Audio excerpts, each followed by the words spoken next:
Welcome, everybody, to Flat Earth Nation. It is a Flat Earth Nation. Don't let them tell you anything else unless they're willing to debate you in a fair and honest way. Happy Lord's Day to you. I know. Did I bite off more than I could chew? Answers you have prayed for. Well, here's the big, here's an answer. What is their immediate end game? All right, their immediate end game is to be able to track you with your phone, even if it's turned off and the battery is out of it. They want to have a receiver, just having your phone around. They will be able to hear your voice and know who you are and send a drone and kill you. And they'll be able to track you in real time. Now, to do that, they need people to have phones and working cell towers and everything like that. The reason I know this is because my son was a part of the 96th Military Intelligence Wing, and they used the MC-12 Liberty airplane to perfect it. And now they have the technology through Freescale, which was owned by Halliburton, Bush, and all the usual suspects to do it. So, I've proven that to myself. I'm putting a link in there. I see Randy is available, and if he has some time, we can show how we're going to break it all down, take our time. But I'm going to speak from the comfortableness of my own skin, knowing where I've been in this life. And oh my goodness, hallelujah. Look at, as soon as I was saying, I wish there were some more people here. Three of the women that I pray for just pop right in. And oh my goodness, this is going to be, and now Matt's here. So I'm going to welcome Mr. Randy from Wisconsin, RJ Haight. Me and Randy stuck with that medically impossible GH in our name. The GH. Where'd that even come from? Well, allegedly it's English. I don't know. What did you see who's here so far? And I am just so excited, Randy. Well, first you're here, Ella's here, Vicky's here, Angela's here, now Matt's here. I just think it's an all-star group. And basically the answers they prayed for, and for you too, what is their immediate end game with the 5G, the vaccine, it is to be able to do what my son was doing when I started this in 2012. I retired. I always say 54, but I was a little bit younger than 54 because I had found out that my son was on an airplane that had gone into a flat spin because the wings iced up, because they just do slow curves over Afghanistan. Remember that war we just lost? And then they would listen, and it didn't matter if your battery was out of it or if you were 50 feet away from it, they could hear you, track your voice, triangulate, and kill you. This was when, remember the time frame here, 10 years ago, 2012, Mitt Romney was about to win an election because he had popped off that Obama was soft on terror. Now, how did Obama, and not Obama, Obama is a puppet. So how did they introduce, this fear? Well, they brought in people like my son. He was one of the smartest people in the world. and he still could have been. And they took all these people that tested for the Air Force that they would go like, you should go into military intelligence. They put them through a language program. They put them through a year in Mississippi. They took them through survival training, and they were the unit of the year twice in Afghanistan. Because whenever they needed somebody in the news to say, oh no, Mitt Romney, Obama's not soft on terror, look, the number 2 guy is gone now. Here's the kick. The people that dropped out of the schools that Austin had gone through, they were making 5 times as much money because they were getting hired as mercenaries to do the same things for contractors. But now they don't need it because it's been perfected through free scale semiconductor that now they can do it with artificial intelligence. So it was planned, and my son's unit and all of those STEM project geniuses are alcoholics, washed up, worked to death because they were flying hours and hours killing people for Obama. And now I think every single one of them's turned into a rum dum drinker because they had to sign a contract that they'll go to Leavenworth if they ever say one negative thing about the United States. That's how I entered the mud flood movement, because I was out and exposing the politics and everything else. And then I got caught up in the Bible, and the Lord gave me another vision, said, you're out the matrix. Let's do this. Let's do that. And the rest is biblical history. I'm comfortable with my own skin. We're going to be going over like John Levy's new video, what I went over last night. Did you have a chance to see the email I sent you? Oh, that light bending? Mm-hmm. Well, that's interesting, but I don't know if the intent was applying it to the firmament, because it's not the same, but it's an interesting experiment, because, it is what it is, and there Right. it I is. think I'm going to show it. Yeah, it's only a minute and a half or whatever, but I thought it was cool. Okay. Let's, should be sharing the screen now. You're not, but soon you will. Now I'm going to. I'll trust you. I have to hit the share screen thing. Okay. Yeah. Look at that. See it now, don't you? Oh yeah. I just watched it 5 minutes ago or 10 Look minutes at ago. it. Check it out, everybody. He's shining a light through something that would be like a dome, and the light doesn't match up with the angles, and it's only going to get more weird, people. Give it some time and let this wash over you, and I'll accept, almost anything in the comments, because you don't know, I don't know, but it has something to do with analema, Mobius strips, and what just happened, Randy? Well, the thing is, I'm guessing that he's shining it through some sort of glass, but it's only a half. And now that light is going back the other Backward. way. Yeah. I keep thinking, maybe if in an infinite series of analema Mobius strips, if you want to say, wow, that looked like a new moon, and it's a retrograde Mars, or they have a couple planets that go, wow, it looks like it's going backwards now. Well, now I have a pretty good idea how. Something's happening here, and it goes back the other way, because it was definitely creeping down up here, starting to change, and look at that.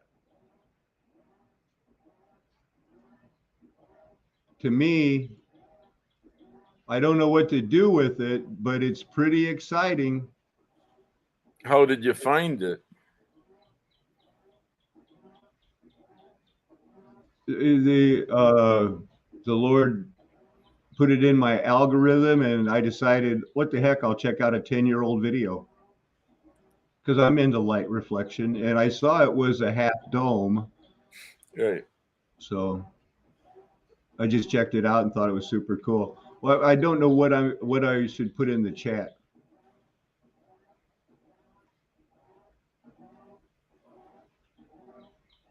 So that's cool, huh? Oh, he wants the link to it? Is that what he's Oh, asking? yep. I can do that. Probably. I don't. I have it, so yeah, I don't need to ask for it. But yeah. Right. Yeah, well, now that I know what she means, it's obvious. You know, of course I knew what you meant. I was just joking around. It's not like I'm a dummy. Sometimes I get the hard stuff and the easy stuff go right over my head, man. I'm like, what happened? So anyway, let me, just to keep it live and keep it spirited, I wonder if I can find anything. Yeah, it looks like a nice little science fair project thing that, for what it's worth. Look here's this flight Freescale, that one I was just warning you about, that now can do the artificial intelligence, what my son used to do when they were killing everybody with the drones. Sure. I like the one with Anonymous. He's the one that really breaks it down good. I'm looking for an Anonymous. A lot of people don't like Anonymous, or who's that other guy they wanted to kill when he told everybody that America was hacking everybody's phone? Julian Assange. They don't like him either. They want to kill him. How do you spell Anonymous? Truth tellers, are in the crosshairs. That's not how you spell Anonymous.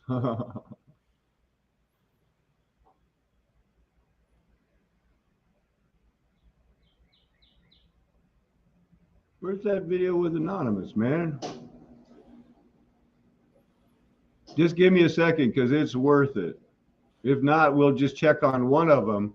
But all of the people that were Freescale patent holders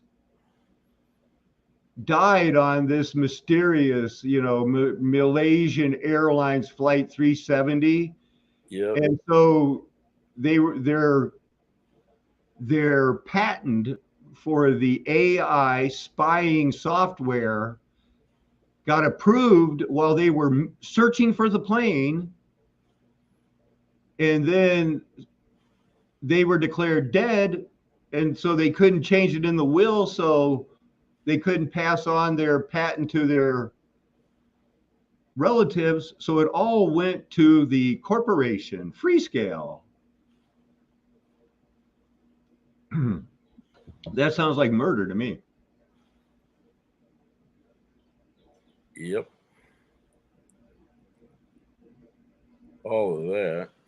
And I've shown that video before, and it's right there when I find it. But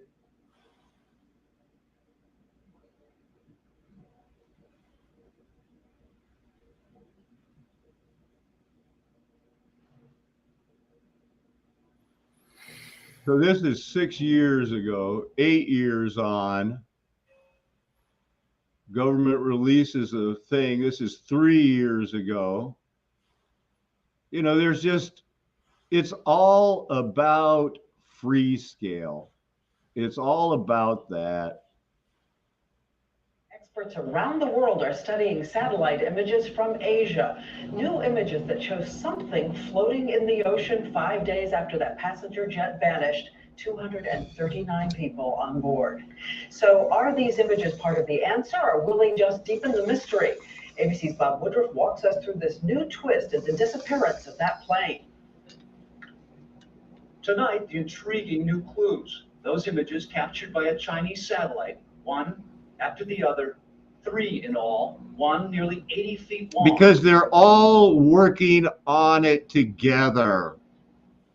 China, Japan, they're all in on it.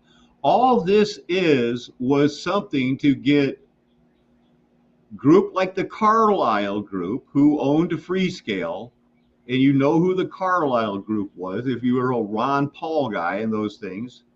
It's the Cheneys, it's the Bushes. They owned that company. They put the people on the MC-12 Liberty. It was like the Liberty ship. It was the fastest thing they put into production. We've got to have it. These things are real. They are happening. And now the reason they had planned that it would only last so long is because they knew this was coming. So last night, and I'm just going to go back over, where the Lord was trying to prepare me for our short, precious time today. And we'll maybe look at John Levy's new video later, but this was good. But I went back to New Earth. The first person that, we heard about the star forts. We'll start here about a minute, an hour and 20 minutes in. Scholars don't talk very much about the origins of this cement because they will sound a bit stupid, telling us that, people must have come up with it and invented it at various spots and continents independently of each other, just like that. There is an absolutely massive pyramid in the Mexican city of Cholula. It's covered with clay, whole lots of clay, many meters stacked on each other.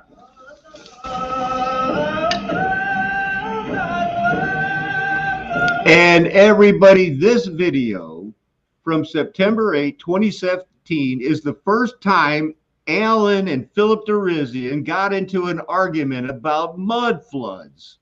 Was after watching this video, and it took me about 2 months to realize and start, making videos saying the Russians are coming, and they're trying to fake Atlantis. This movement is only this old, the one that John Levy talks about, our community that needs to know what we should do. I've been watching Art Bell since I'm 16. What are we going to do? It's time to start saying, I'm going to listen to somebody, and I think people should listen to me, Randy. Yeah, that's good advice. Isn't this interesting? This is the very roots of it. This is that girl, Sylvie, I referenced that. In my mind, the big mistake was I thought that everybody had this background.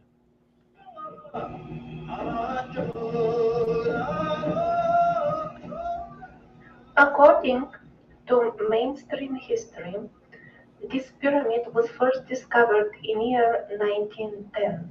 But how is that possible if 100 years before that, the famous German explorer Alexander Humboldt described it clearly as a pyramid? He also described it as having 4 platforms. That means that it is entirely possible that this very thick layer of clay somehow magically landed over there within this span of 100 years prior to the so-called discovery of the pyramid in 1910.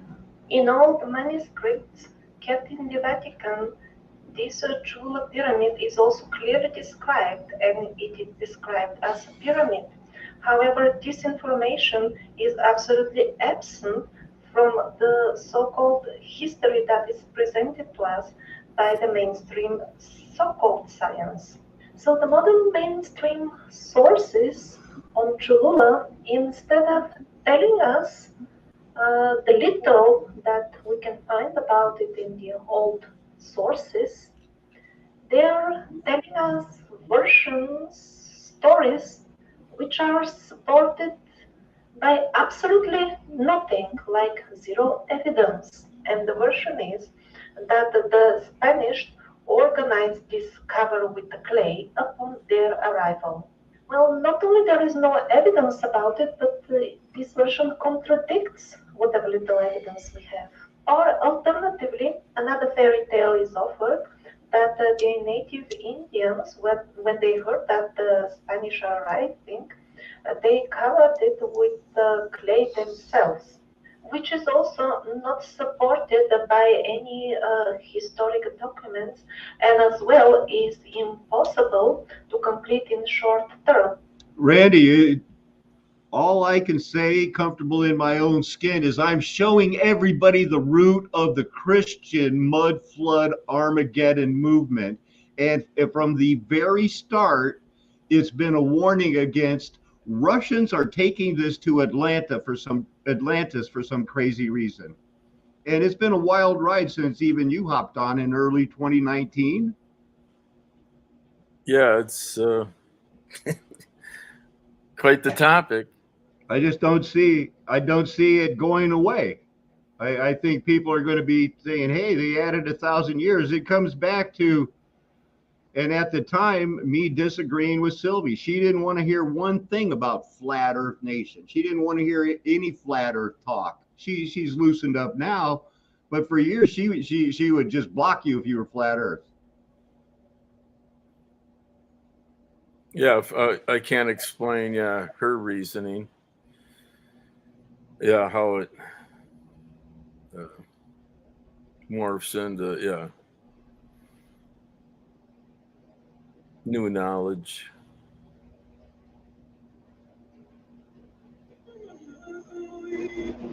A high consciousness.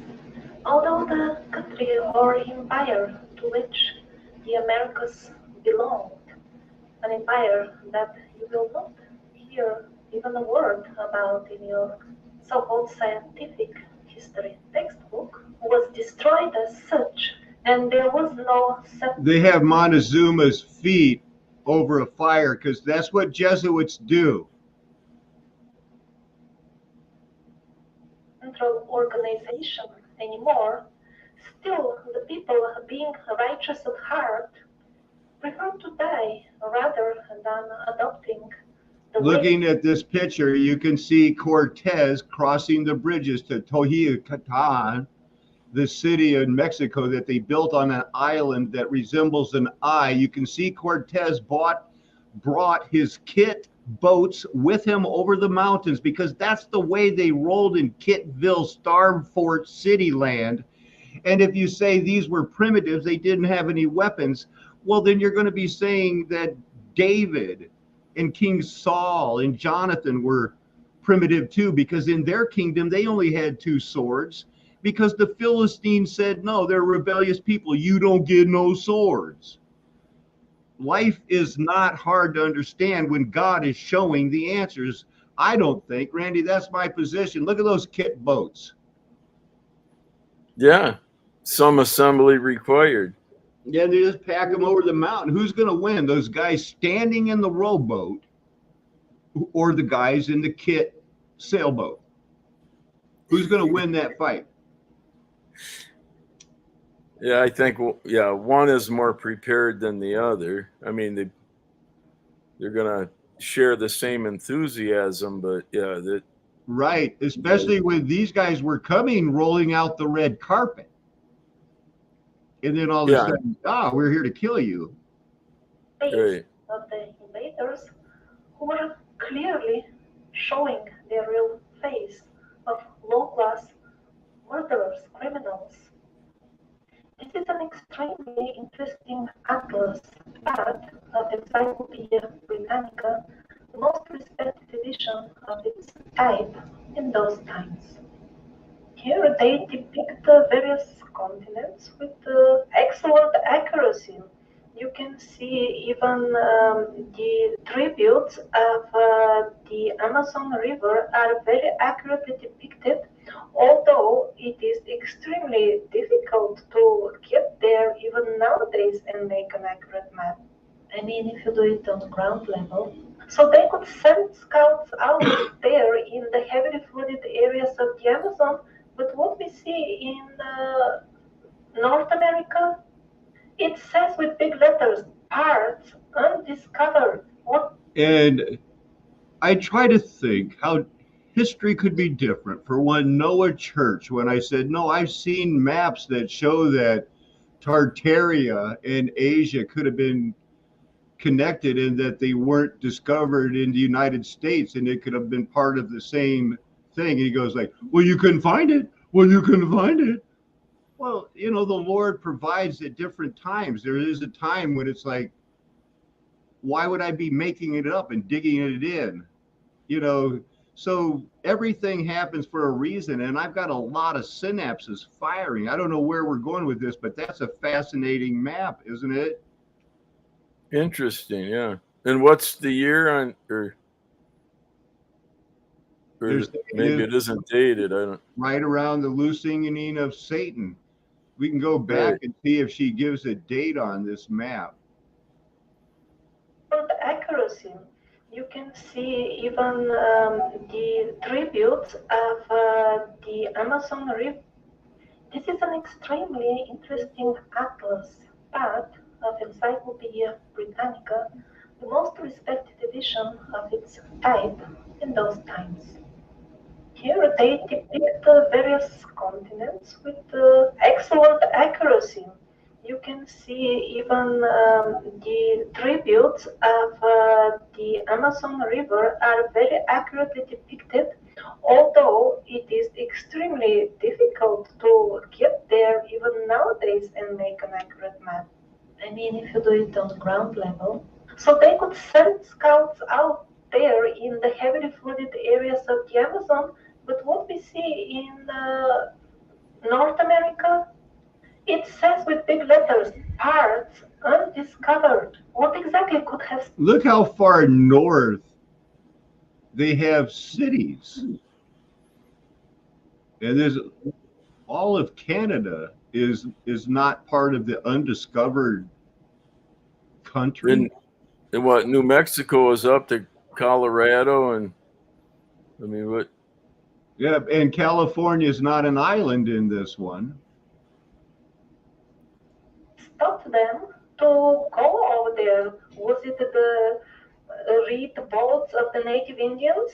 I doubt that very much. What was stopping them was still some military forces left from the Empire of the Survivors. That's why they could not get access there still. And that's how Sylvie used to just pound Atlantis.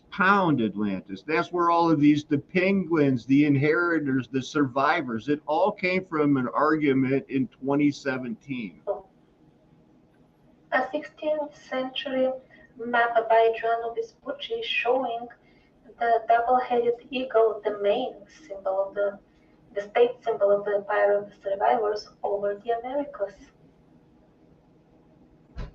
This is a map of the Aztec capital. That is a map of the human eyeball. I love that map, Randy. Yeah. Anyway, that's the city that Cortez took over with his kit boats. Went and got them. They got that double-headed eagle. I used to pound that in 1,000 years over and over again. Tenochtitlan, made by Cortez, who destroyed the city. But he made this map to show us how it was before he destroyed it. And curiously enough, he places that same double-headed eagle on the city while he's still depicting it before the destruction. Maps, artifacts, murals, and everything else that contains symbols that we are told are purely European or Asian, when they're found in America. Right, and that's found in America. If you saw those pictures, when you think like the ones on the bottom row, those are squires in England. I mean, really, what's the difference? We are told, oh, this has been brought by the colonialists. And because they say it so often, it doesn't need verification anymore. Apparently, people have to just believe it. But why everything has to be necessarily brought by the colonialists when we have plenty of artifacts dating from older layers and cultures with allegedly European and Asian symbols? Actually, they're not European or Asian. They belong to that culture of the people who had still memories from times when more advanced civilizations were on Earth had some of their knowledge. And since the parasitic policy is to avoid even mentioning the existence of that culture, all its symbols, artifacts, etc., are put into some box to which they do not. Man, I feel like listening to Sylvia again is like dragging the words out of her, but I realize how hard it is in a second language. It's painful though. Belong. That's why the main history is so often ridiculously inconsistent. So this is the flag of the Mi'kmaq nation. So what? The Micmac ancient, it has a moon on one side, a star, which could be Muslim, and a cross. How did they pick that? It's from Canada. She takes an hour to explain that. Now, the double-headed eagle, is it really everywhere? Yes. Probably a sign of the 1,000-year reign. It doesn't mean it was a perfect time, but they all recognized something. Gave them that idea, but the chances to combine exactly these three symbols and to make it like their main coat of arms, and by pure chance that happens to be the main symbol also of the Empire of the Survivors, well, that's a little bit too unlikely to be true. An unphotographed Native American warrior with a double-headed eagle.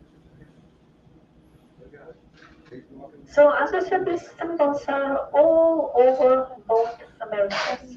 And always, we are told they're colonial. But sometimes the truth transpires because along with them in these churches with these symbols, we see inscriptions like this. This is with Cyrillic letters. So what, the Spanish conquistadors brought that as well? Or what about the antique statues found all over South America? Officially, they are also labeled as colonial, but these are clearly antique, what most people call Roman style statues. Look at the helmets, look at the spears.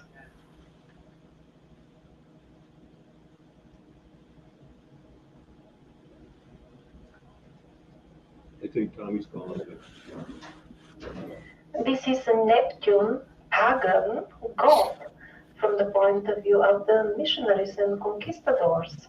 So did those absolutely fanatic missionaries who were burning people alive with their books because they were pagan, did they in their off time, in their free time, wear miniskirts?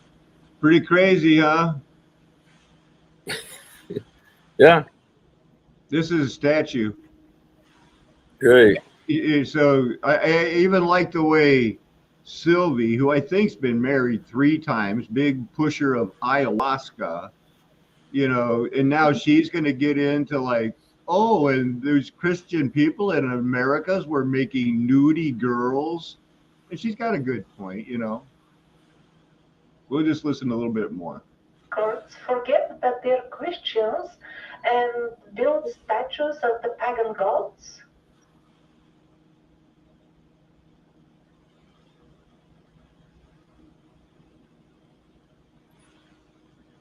It's not just Neptune who seems to be wearing a single vine leaf only. Also the ladies, they're barely dressed.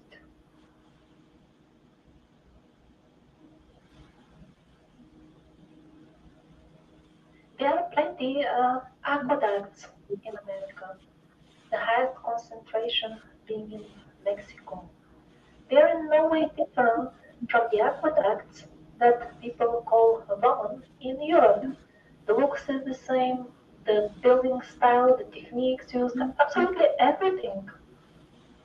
And as far as I understand, one of these aqueducts, found in the center of Mexico City, is directly built to feed with water an ancient native city. And yet we are told that all these aqueducts are colonial. What? Those people who came and murdered millions started such a large scale construction. Unbelievable. All these photographs are only from America. No European aqueducts here on these photographs. So those murderers built them? Yeah, I love the sarcasm of that, Randy. So like they killed everybody, but the survivors they said, well, let's build them these aqueducts. Why not? They must have had a lot of extra money, that's for sure, because these things look expensive and they go on for hundreds of miles. Oh well. Right. Yeah. Even Serious effort. colonialists didn't build them themselves, but taught the local people how to do it. Still, it is very suspicious because these are very complex, actually, engineering things. Look at the ants on the top. Those are people. This is huge. This requires lots of knowledge and also experience. You don't just come up with such things, you don't start with such complex stuff. It makes much more sense to suggest that the aqueducts were built. You know what I've heard they do, Randy, is they start with popsicle sticks and stuff like that. They just start building things up and see stress levels and stuff. But what is that got to be? 300 feet high aqueduct on 4 different levels in the middle of Mexico?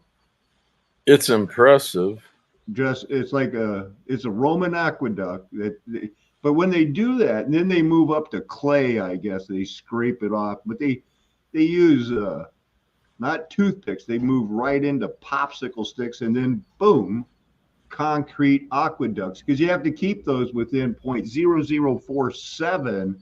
Otherwise, the water goes too fast, and when it gets to the town, it just floods the town, and that's not what you want. So maintaining the level is the hard part, also, and even knowing what level is if you're supposed to be a hunter gatherer. Yeah, but you're just a hair out of level, Oh because you're yeah. moving.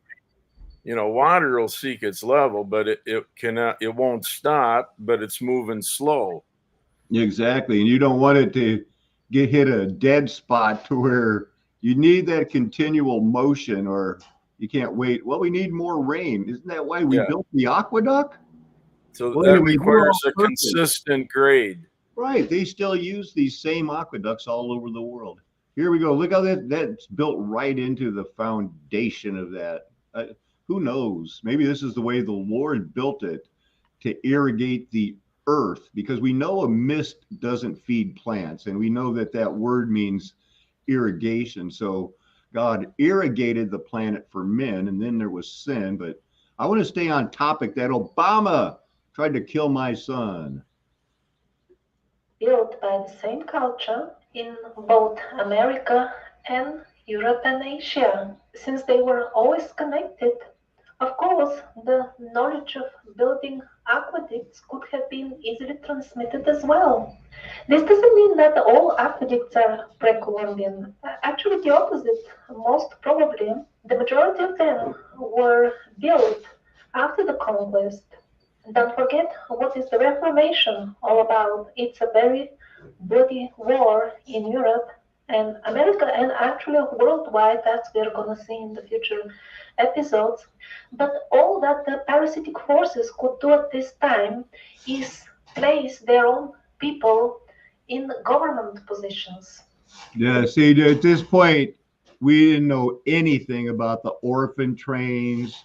This is the very beginning. We thought, oh wow, we found aqueduct. We know everything. We didn't know anything about orphan trains, incubators, foundlings, and all that other stuff yet. But this is But yeah, she's barking up the right tree.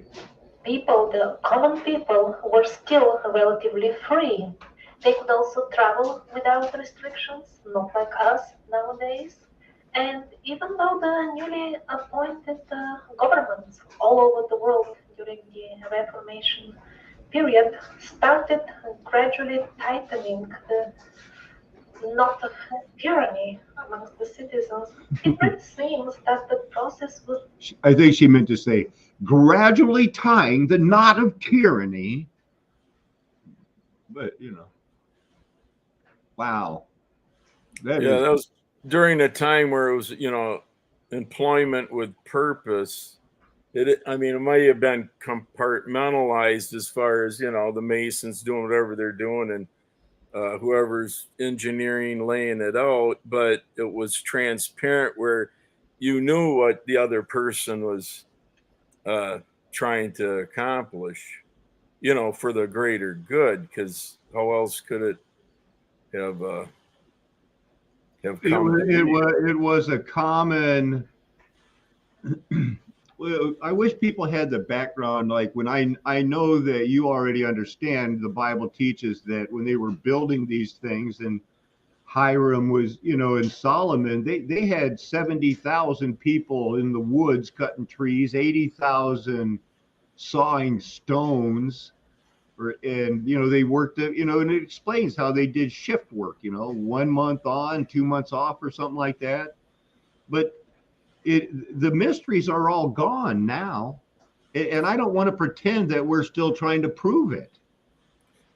And although there's many of them, it's still an uncommon task, because unless you're have the education for taking on that type of a project, you're set up to fail. You need to have all your ducks lined up.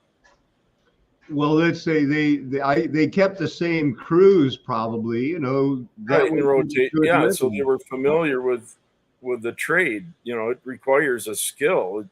You don't just have a bunch of slave labor, The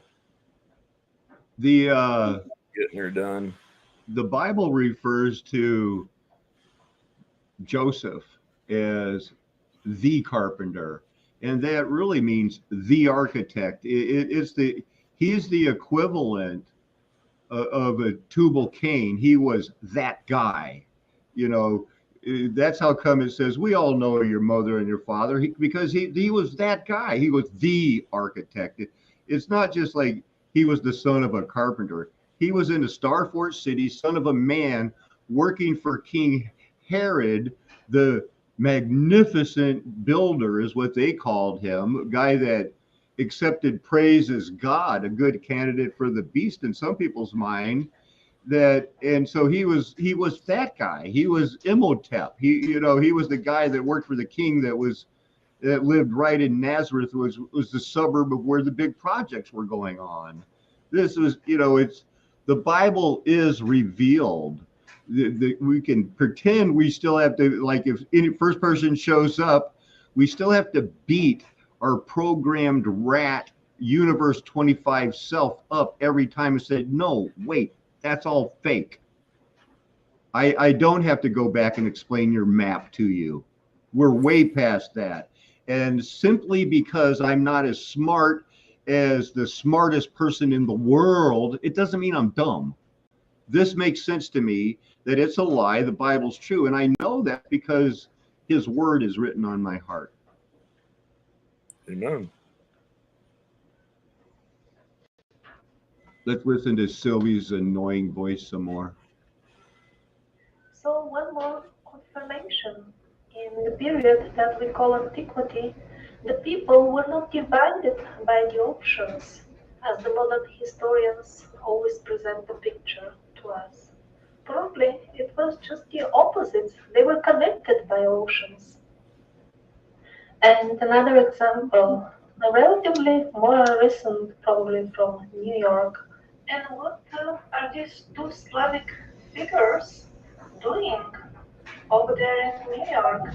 Every detail of their outfit is precisely Slavic traditional, even in the small details. On the left, we have a Slavic monk, and on the right, a Slavic warrior. And the people that go for British Israelite would say, no, it's a Viking. And the people from Mexico would say, wait, that's our statues of El Cid.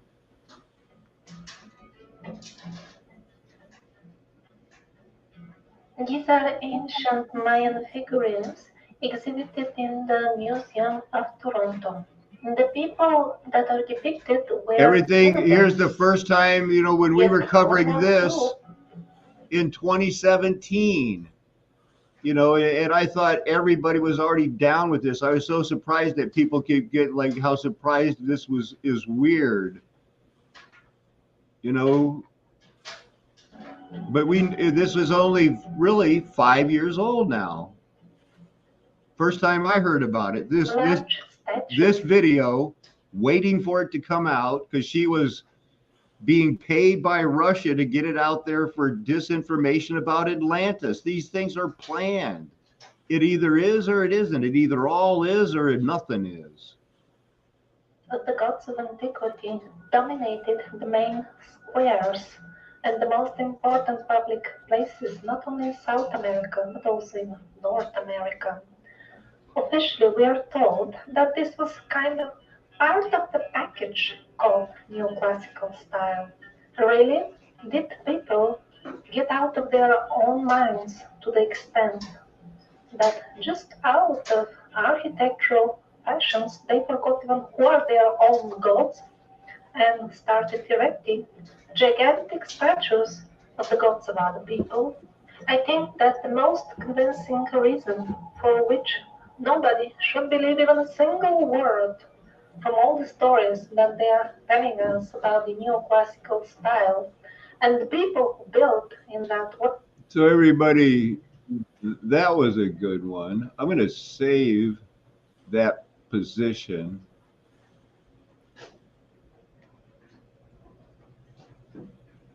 The package. And try to find another one in this series that I was watching by Sylvie that shows there were pre-Columbian kangaroos. So this was that same one. I want to go back to that because Tommy's been kind of fascinated with this stuff and he's been here now. So I wanted him to see this anyway. Look, Tommy, In fact, kangaroos those in that South placed America. next to them on the shelf and are found in the very same burial, belonging, for example, to the Tiwanaku culture. Photos of the other comfortable for the modern so-called stuff because in the private collections there is no division between stuff that fits the official so-called history and stuff that doesn't. And this is what we find in private collections. Kangaroos in South America. My God, shouldn't be there, no? This poor mammal should have gone extinct some 7 to 8 million years ago if we believe the mainstream science, right? I mean in South America. So how did the native Indians meet the kangaroos? To avoid such awkward questions, artifacts like this are simply ignored. Nobody disputes the authenticity of such artifacts. In fact, those that are placed next to them on the shelf and are found in the very same burial, belonging, for example, to the Tiwanaku culture, photos of the other comfortable for the modern so-called historical science artifacts, they will be found in scientific publications, even in school textbooks. But as far as the unacceptable for them artifacts, well, they don't exist, simply. Sculpture of a house, again belonging to the Now, for their side of the argument, there's only so much time in the day to teach, so you can't tell the children everything. You have to just give them the highlights that they choose to highlight. Wonder what they're showing there. That's some Japanese house or something in South It has that appearance, but looks nice. and then it must depict some sort of ventilation between the that double two roof. roof lines. I'm guessing, you know. Hey, it's all about staying comfortable, man. You know, you want your house to be low humidity, you know, not too hot. And then there's a contour. What, on the ground level is that, or the, you know, on the right Right. side? Yeah, I noticed the arch too. I was wondering, That you know, means something. everything about wise architecture puts into play earthquakes. That's how come these poles aren't mounted. They free float so that I saw a thing about that. That, you know, in some places you can mount them, some places it's bad, but they understand earthquake technology very well because you have to plan for the worst case scenario. And that's what John Levy is doing. And that's what I want everybody else to do. But this basically is coming down to they're going to have to trust somebody. And I don't want them to trust nobody but me, their conscience, and the scriptures. I used to say that all the time. What's this? Script details of which you can find in my directory of historic sites. An entire city with European-style writing and feel of architecture around was found in Brazil a few centuries ago. So if we are talking of an entire city, these are not a couple of... That certainly looks like it'd be English, but it's not. And I'm just a heads, I'm down to my final few minutes here. Okay, brother. Will you go ahead and check out whenever you want? You want to go ahead and say a quick closing prayer for you going out, and I'm just going to keep rolling. Well, it is the Lord's Day, so Amen. probably the Lord's Amen. Prayer is appropriate. Our Father, who art in heaven, hallowed be thy name. Thy kingdom come, thy will be done, in earth as it is in heaven. Give us this day our daily bread, and forgive us our sins, as we forgive those who trespass against us. And lead us not into temptation, but deliver us from evil. For thine is the kingdom, and the power, and the glory, forever and ever. Amen. Amen. Thank you, brother. Appreciate it so much. Be talking to you soon, I hope. Okay. Sure. All Love right, you. bye. So there you go. How about that? Amen. We'll get back to that video and we'll just try to stop and tie it in. We'll keep rolling here.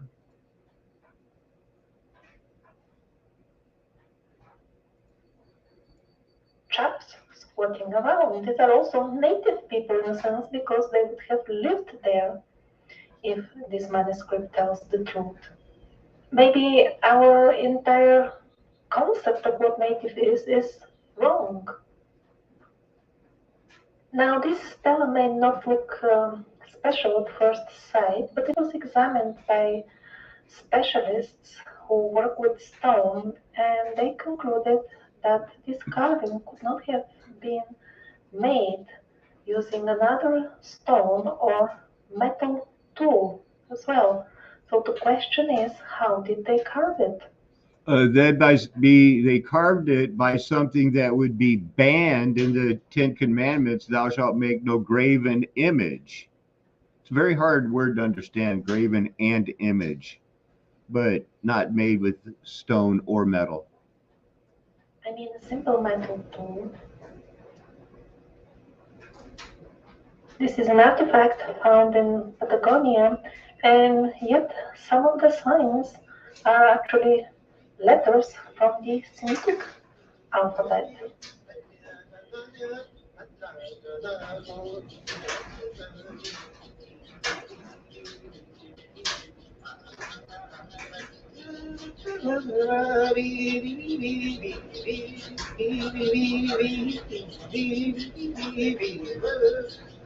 So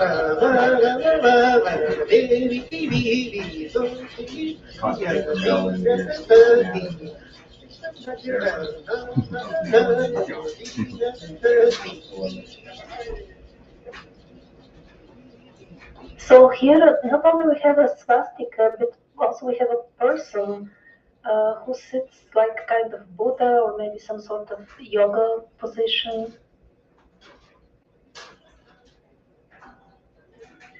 This is a very interesting parallel. That is a very interesting parallel. Easter Island and the Indus Valley, they are, for all intent and purpose, identical.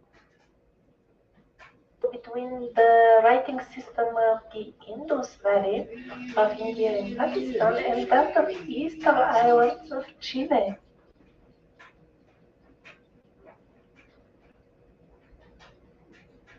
In the background is the Easter Island writing, and on the front is the Indus Valley writing. Right now, I would like you to take this as your first takeaway. You have no doubt that they had worldwide communication in the time of the Bible. You know that. Other people may doubt it. You're no longer allowed to doubt it.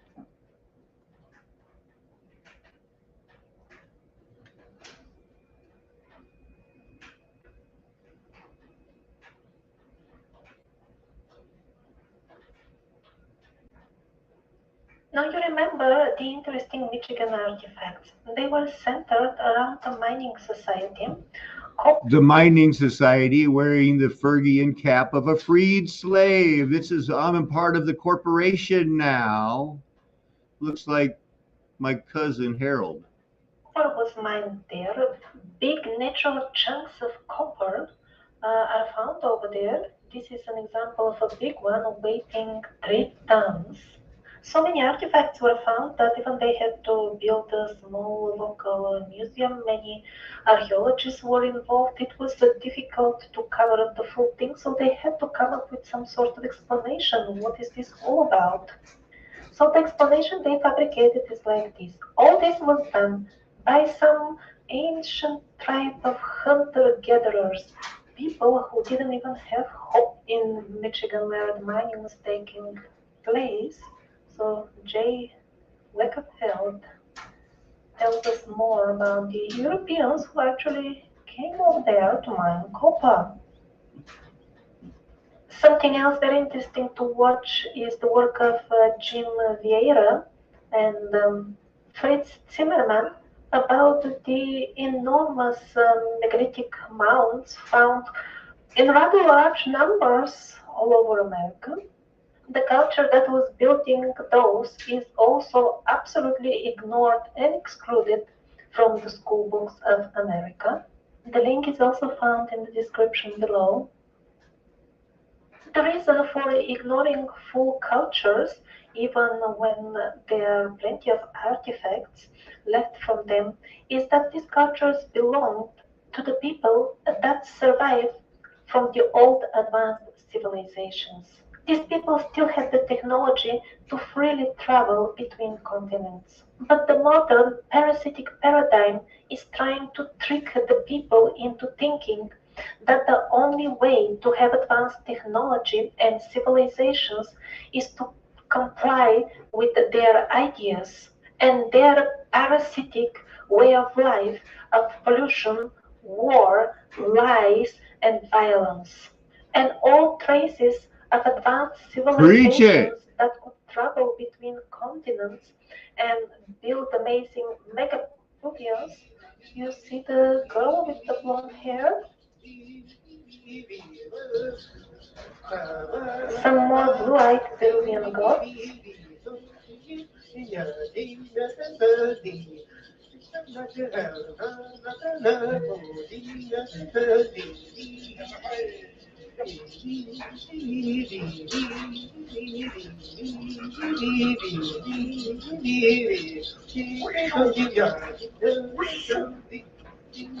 Again, the color of the hair of the Miss fully corresponds to the statuettes found in this culture. Do you notice the blonde beards of the men? And as usual, Atlantis slash Hyperborea fashion band on their forehead. Well, the last few photographs were Caucasian mummies from Peru, but it's not different in North America.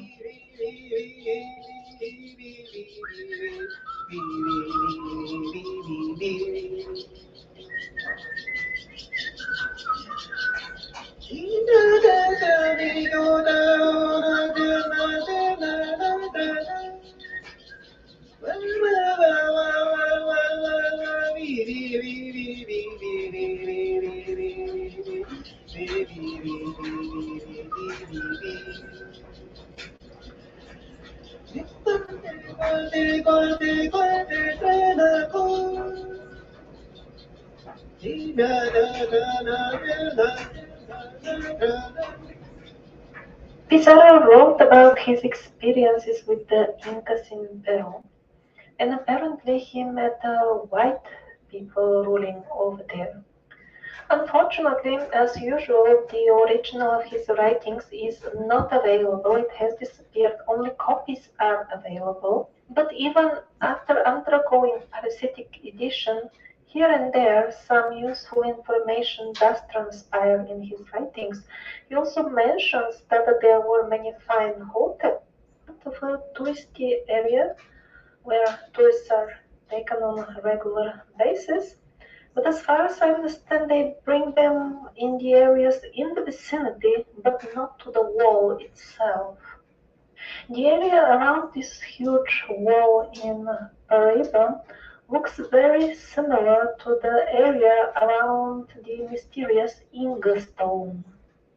Now, the Inga stone is officially declared a total mystery because they can't find a culture to blame it on in their fairy tale lists of approved cultures, and also because it's not clear what kind of language or science are these, nobody's got a clue, and most importantly, Now, are you looking at the wall or are you looking at her? again, the method of application seems to be unknown to us. They don't seem, the marks, the signs, don't seem to be chiseled out. It seems as if somebody was melting the rock and then just pressing them in. But the most suspicious thing about the Inga area, and it's the absolutely same situation around the Great Wall of Paraiba, are these very regular round marks. I mean, just look at the edges of the big one on this photograph. It really looks like the stone has splashed around on the right side. Was something hitting and melting the stone? Well, it doesn't end here. I think these types of damages on the stone can reveal really, really a lot about our lost history because they are found on other places on Earth and always, always, always on sites that don't fit the official narration of fairy tales that we are told is our history. It's in Africa, it's in Bulgaria. You can see the walls of their buildings were quite impressive, yeah, compared to the man standing on the left. So it was a relatively advanced culture, and Niven managed to collect some 40,000 artifacts from the site, which by itself is enough to make a museum. So what happened after that? The full thing got closed down, and the artifacts are nowhere to be found anymore. Why? Because the culture wasn't primitive enough. It didn't comply with the fairy tales about the ancient history of America. So all we have is a photograph of some, let's say, 10 items out of the thousands. So we see here simple stone beads and things like this. They don't contradict the official See, history. the stamp mold fragment is a swastika type symbol. Or fairy tales. But if all the other artifacts didn't contradict as well, then why did they hide them from us?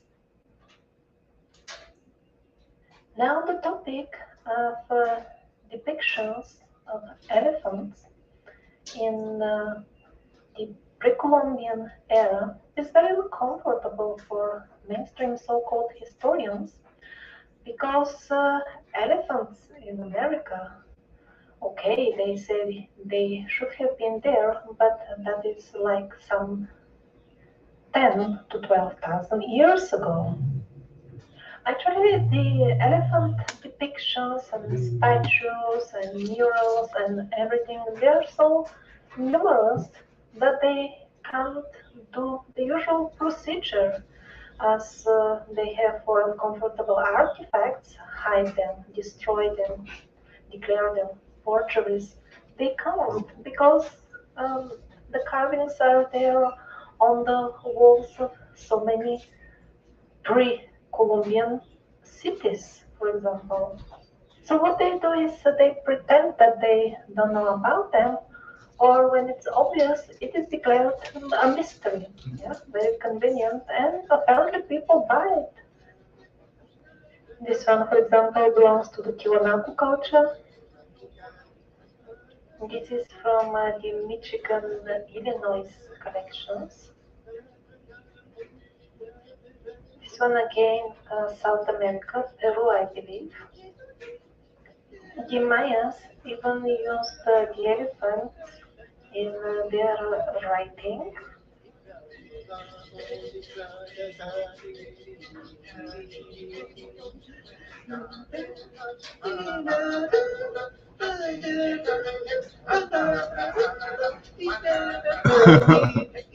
Hey, And it's not hey, just the hey, elephants.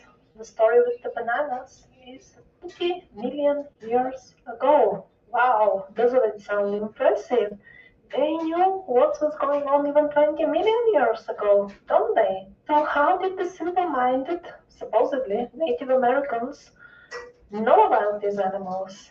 I think it was those savages who were mining the copper, you remember? And they were forging sophisticated items, even though they didn't have a home or even a bowl to eat from.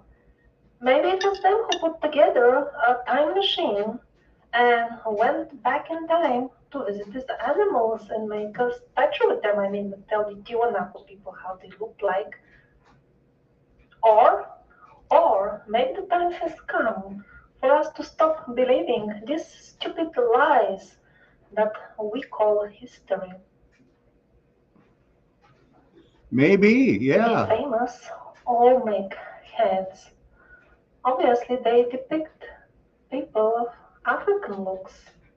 They are also seen depicted. I want to welcome Luther coming right in here and asking those hard questions. Reading left to right, right to left. Does it matter? Should your left hand know what your right hand's doing?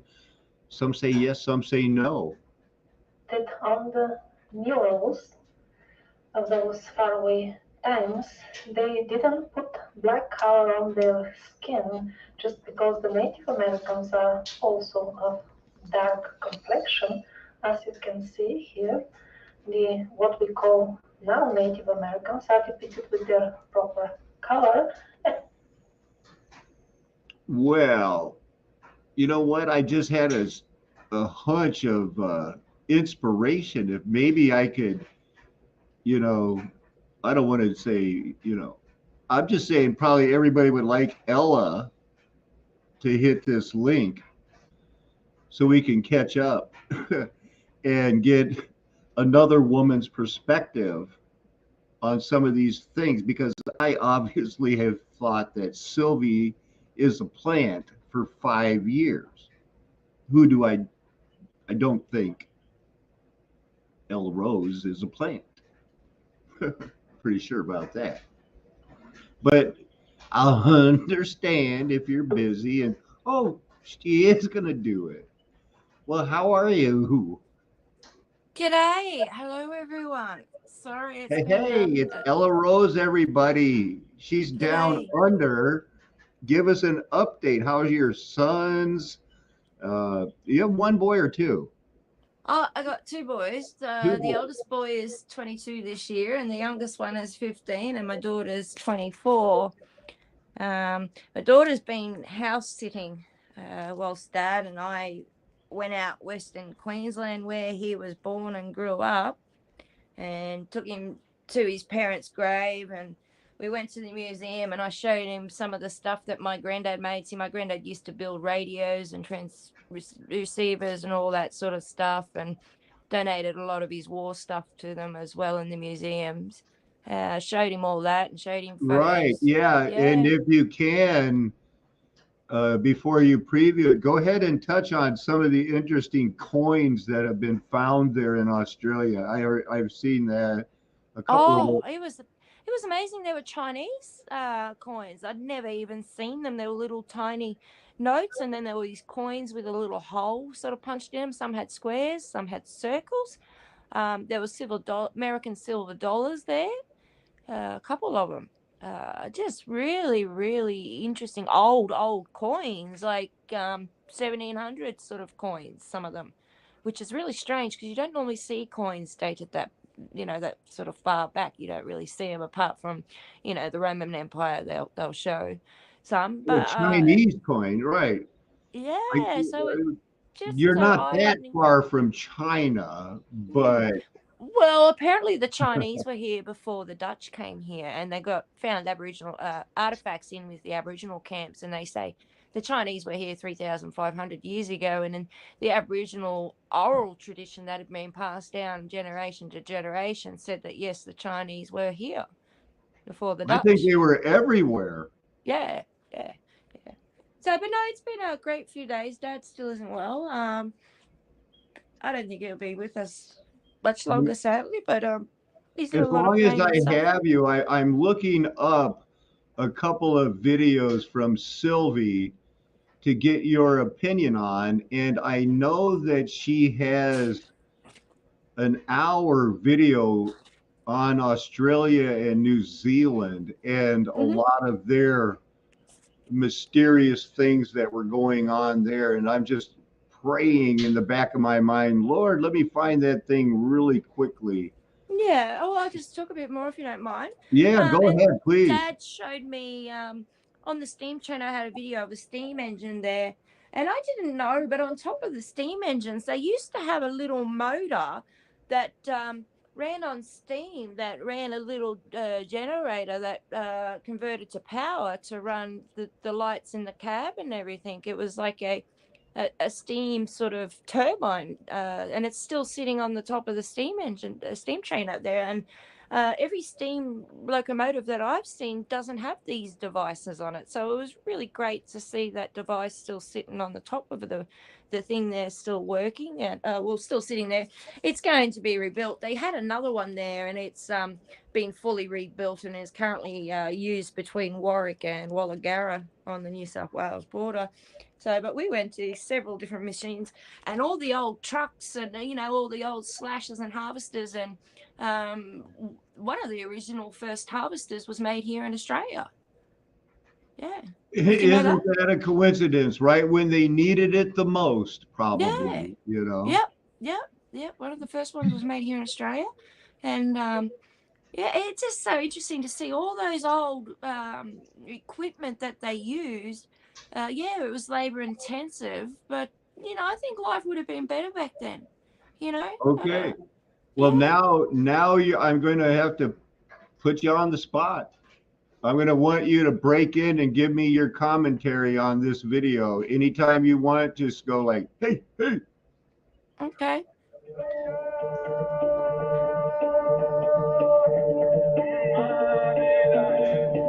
I've been kind of feuding with this woman for 5 years.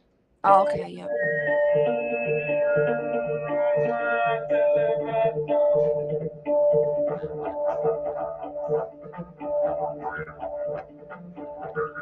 I'm more into peyote and mushrooms, and she's only into ayahuasca, which I do not trust one bit. Won't do it ever. Yeah, okay. What about datura? Go ahead.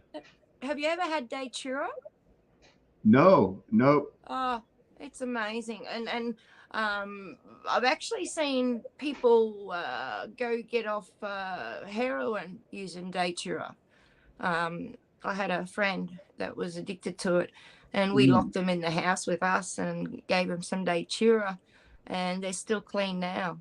And they said it was amazing. They'd never felt anything like what they were feeling when they had it. Right. You got to be very careful with datura. Amen. Both of us Yeah. right now are saying be very careful, make sure God is calling you down that path. If I had my choice in an unlimited supply, I'd only take Amanita muscaria, the famous red with the white dots. That's my favorite at the time. Okay. But it's been a while, but I don't need to trip anymore. No, I think I did enough of that when I But was a not that teenager. I'm finished by any stretch of the imagination, but when the time is right, they present themselves. Remember, Yeah. you Yeah, don't don't go. choose the trip, it chooses you. Yeah, and you don't go searching for it, you know. Yeah. Exactly. And my one advice for anybody that say in the future they have a chance to do a psilocybin mushroom or something like that, my one piece of advice would be the one piece of advice that was given to me by a young man named Kent, who was on the wrestling team with me and had just graduated. And he told me, Alan, nobody called me Paco then. He goes, Mm. Alan, you can't turn this off. Yeah, Once, that's right. You have to write it out. once you Yeah. take this, you can't just go, oh, I'm going to drink some coffee and go to bed. That doesn't work. Yeah, no. You No. accept that this until it's over. That's the Yep. best advice I ever had. Yep. And you write it out, and if you freak out, it actually makes it worse. So you just got to write it out and just sort of ride the wave, you know. It's Every unreal. time, every Yep. time. Yep. And then you'll never have a bad trip. Yeah. Okay, so anytime you want to comment, here's how she started her screed.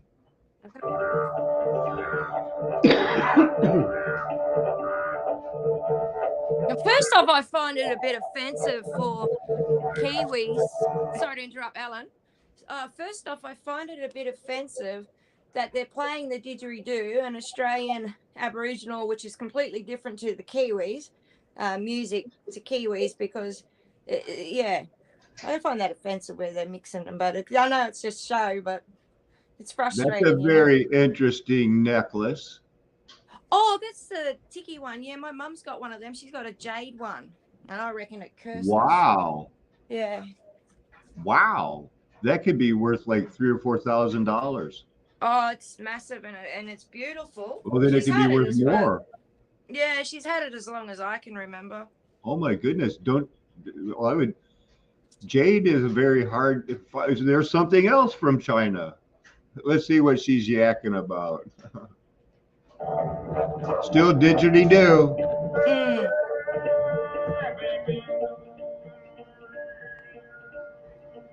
Australia got integrated into the culture of the people that I call survivors only in its last stages. I mean, the last stages of the survivors' culture as such, when they were at the point of building star forts. Before that, the contacts of the Aboriginal people with this culture. Man, I'm going to be the first one to break in. Even the dynamics of the boomerang is very complicated. Yeah. That is so tricky. It's man. But you know, the boomerang actually doesn't come back and land in the hand. No, it's not supposed to. No, but you know, It Hollywood does has what it it's made supposed to now. do. Yeah, I mean, Hollywood has you can get them to do it, but they're not the hunting ones. That's right. That's correct. Yeah. Building star forts. Before that, the contacts of the Aboriginal people with this culture were only fragmental. Of course, even those distant connections are overlooked. They are not allowed in the Penguinian history because they always try to convince us that before we were backwards. We lacked sophistication, we lacked technology for intercontinental travel. Of course, that's not true. Let's look at whatever little artifacts and sites in the region have escaped. The controlled demolition and theft of our historic heritage carried out by the penguins.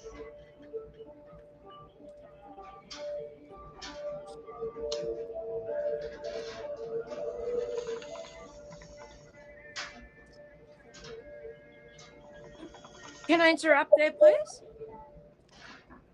There No.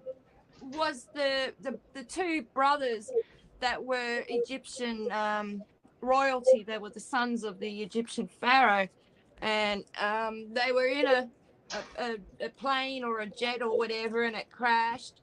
And the hieroglyphs are in Gosford, New South Wales. And what happened is when it crashed, the Aboriginals went to the boys and saved their lives from the snake bite and treated him, but the one with the snake bite ended up dying after a couple of days. And then they took in the other one because they couldn't get the aircraft going again. And he became part of the clan. Now, there's all these hieroglyphs. The whole story is written down there. And it was closed off to the public for a very long time. No one could go there. But, you know, they had security, everything. And, you know, they say it, oh, it's fake, fake, fake, you know, all that sort of stuff. But, yeah, and that's there. I made a video about it some time ago. And then in Gympie here in Queensland, they got a pyramid there, which they've totally decimated and destroyed. And there was artifacts in there that are actually Egyptian and Chinese. Wow. And the capstone of that building was put in the Masonic Hall, and then the bottom corner of the pyramid was placed in the for the capstone of the town hall in Gympie. I have a pretty good imagination, but I can't imagine somebody thinking, I need to interrupt my farming to fake carve this, bury it in the ground, pull it out and say, hey, I'm a farmer who found this. Am I famous now? And they go, oh, And no, then it's fake. He faked it. Why? and then How's that yep, enter their mind? Yep. And then there's another one where they DNA, because you know they can DNA test the gold and find out what region approximately where the gold comes from. They DNA tested the gold on Tutankhamun's death mask, and it comes from Gympie, Queensland. Now, how about that? I'm reminding everybody that she's talking about a young pharaoh found in what they call Egypt. And go ahead, explain that, give it to them once again. Something from Africa was found where? In Gympie, Queensland. It's actually where I was born, that town. Oh my and, goodness. Yeah, the gold was DNA tested, the death mask And of Tutankhamun, the boy. that's totally proven. They do that. They find gold in Georgia from Peru. So absolutely documented. Yep. So the Boy King's gold come from Gympie, Queensland, which is on the east coast of Australia, tens of thousands of miles from where Egypt is. So I mean, you look at the glyphs and at Gosford, you can see Everybody's that going to have to know that right now, Ella Rose started the first rabbit trail. Sorry. Let's see this. I got to show you King Tut's tomb. Wait till you see the rope that was on King Tut's tomb. It looks like they bought it down at the hardware store yesterday. It's well, sometimes I've questioned, you know, was it all made up and placed in there for a narrative? I often question that story. Did they get everything here from Queensland, make it up, take it over, cover it up, and then come back in 10 years and say we found it? I often question that, you know. Oh, okay. That's the door that was sealed. And apparently Carter and the others that were with them, they say there was a curse on it, and they said that they will die not long after going in there. And apparently, the first ones went in there died of some sort of respiratory disease straight after, pretty much. How come the rope everywhere else around the world disintegrates, after a couple hundred years, and this is supposed to be 4,000 years old or 3,000 Yeah, years no, old? That that's clay barely looks dry. yeah, yeah. I mean, that's what I mean. Sometimes I question the narrative. Was it placed there so it can fit their story? Or was it just not that old? So they just, they go like, yeah, that's how Yeah, old it is. It's like, well, it exactly. doesn't Was look, it? it looks Yeah, was brand it new. only? Yeah, was it only 150 years ago or 200 years ago that all this happened? Right. I mean, it seems like at the end of the 1,000 years, when God separated the wheats and the tares, that's where I'm up in the air. Was there an actual remnant of that for Satan to gather his army from, or did he have to provide all of it from, people that he had prepared to go into caves again and save DNAs and could only save certain animals, and he tried to breed other ones? Who knows when the platypus was created? Well, the Aboriginal story of the platypus is it was a spirit, a jinn, that did something, and he was cursed, and he mated with a duck. It was a rat that mated with a duck, and that's where the platypus comes from with the Aboriginal story. But it was actually a So it shape-shifting was creature. CRISPR engineering where they crossbred. Mm. That's what we have to look at everything like that. They didn't, Yeah, just looking at the oral traditions, because those stories remain the same for tens of thousands of years. The Aboriginals are 60,000 years old here and there. And, that's why they came in and they ripped them out and tore them from their home. And, they massacred them right up until like the mid 70s. They were still hunting them down and shooting them like nothing. It was just horrible. And they oh, would shoot and wipe out the whole tribes, man. Like, I mean, uh-oh. there'd be up to 200-300 in a tribe, and there'd be women, children, everything. And then some of the stragglers that got left behind, they would take them and turn them into servants, make them maids. Like the girls would have to go and do the thing. And my son's grandfather was made to go and do the fences. He was a boundary rider, and he had to go around checking all the fences for the white man's property that he stole off them. Oh my goodness. Right. That was their form of justice. Put you in prison and charge you a debt because they had to have a court costs. Exactly. Yep. Yep. Well, you're kind of spoiler alerted some of the things they're going to be hearing about, because she gets into some of the brutality, and it is heart wrenching. Oh, what they did was horrible. Really Right. was. Looks very much Indian, and so does this Ganesh.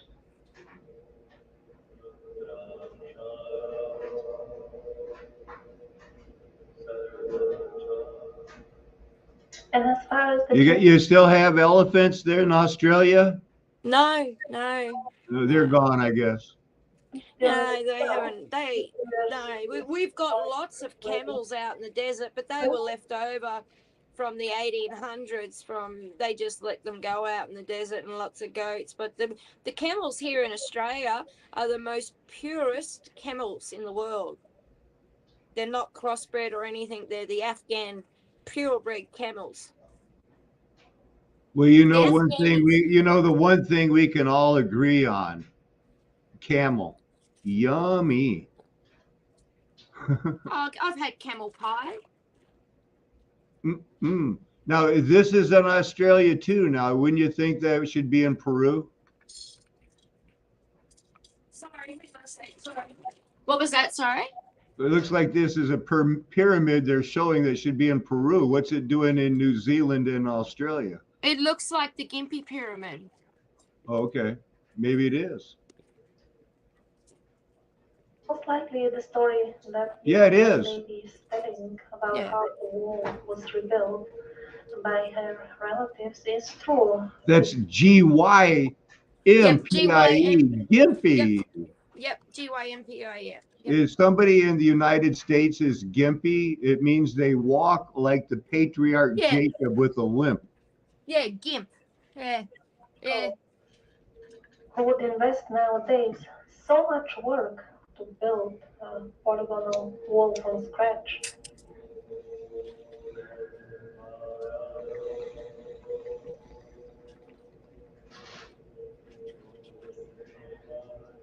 Again, this is from the Gympie area. That's what I mean. They found Chinese artifacts everywhere in the. Wow. Yep. It's a teapot. By the way, on the internet there are long lists of similar artifacts, but it's very hard to find photographs of them. But I did find No, I just want to thank you again for hopping on, and to me, Thank it's such a good confirmation of the Lord that I was going to show these videos, and now I have a lady from Australia with me. Thank you, Father. thank you for having me on, and I want to thank everyone for all the prayers and the consistent support of the prayers the last few sort of weeks, the eight Well, to we 12 weeks. we we followed the weather, and we know you had the storms and the heat there like crazy, and it's just good to hear your voice again. Thank numerous you. complaints of citizens who find such things, submit them to the authorities. After that, everything disappears, the photographs together with the artifacts, and in some cases, even the authorities which have accepted the artifacts deny having done so. That's Serena. Yeah.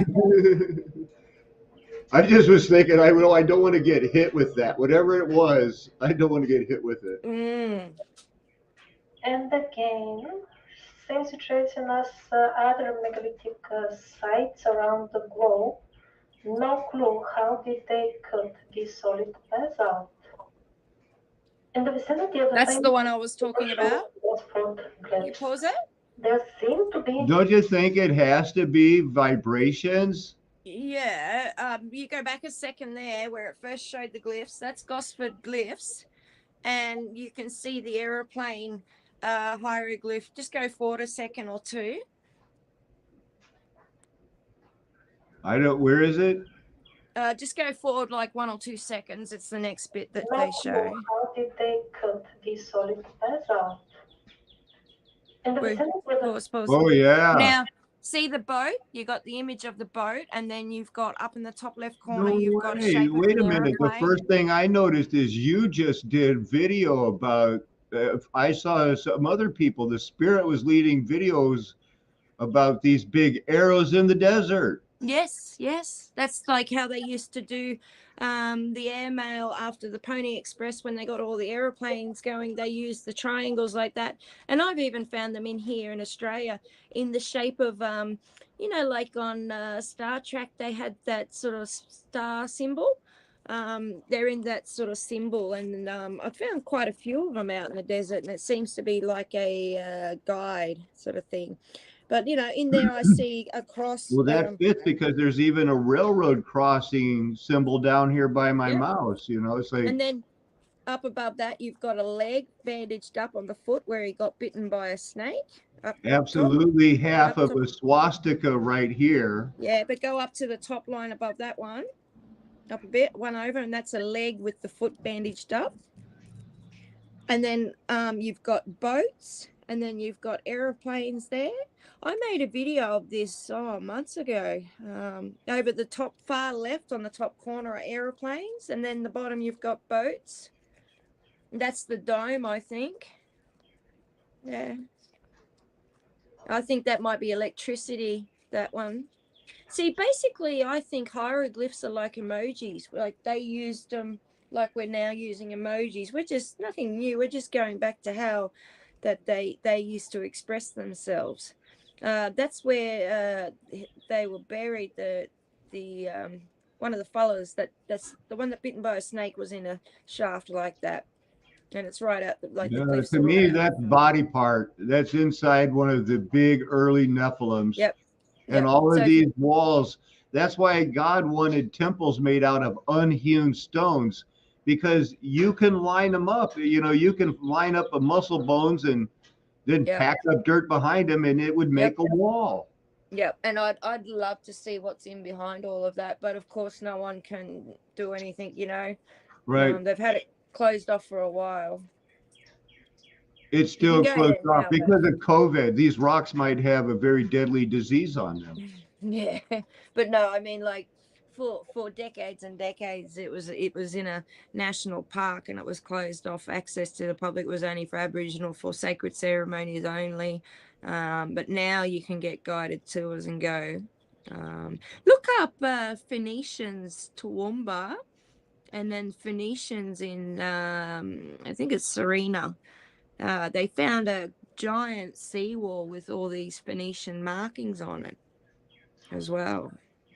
Wonder what this is. I'm going to listen in for a second. The next few Mhm. expeditions, until now, I was also completely puzzled. On one side, the boulder would look absolutely and completely natural, and yet on its other end, there are clear traces of intelligent design. It was really puzzling. And probably the famous Kaimanaba Wall in New Zealand is one out of these structures which are on the border of intelligently made and natural. I think that's the one in New Zealand. Yeah, that's the one in New Zealand. Yikes. Just artifacts. We also have people that seem to be connected to this Egyptian style culture. This is an interesting burial from New Zealand. These things are That's how we bury people in the United States, too. this style. They are carved out of a single piece of wood, and Our coffins look like that. they also have elaborate. Well, they're trees carved out. I mean, that doesn't Yeah, show we make you ours out of what we concrete. find. And then the some- Chinese, So in sorry general, to interrupt, but the Chinese, there are ones that have them hanging on a cliff. I've seen it's weird. Yeah, Yep. weird. Lang Zoo, it's close to there or something. These look like you could almost be like a canoe also. I Yeah. could see Indiana Jones getting in one to save his life. Oh no, more you guys got the redheaded giants there too? Yep. Yep. What original inhabitants? And not only in that region, also in America. Here, this was a red-haired shaman. Her Wow. hair, Wow. 3 meters long. Unreal, isn't it?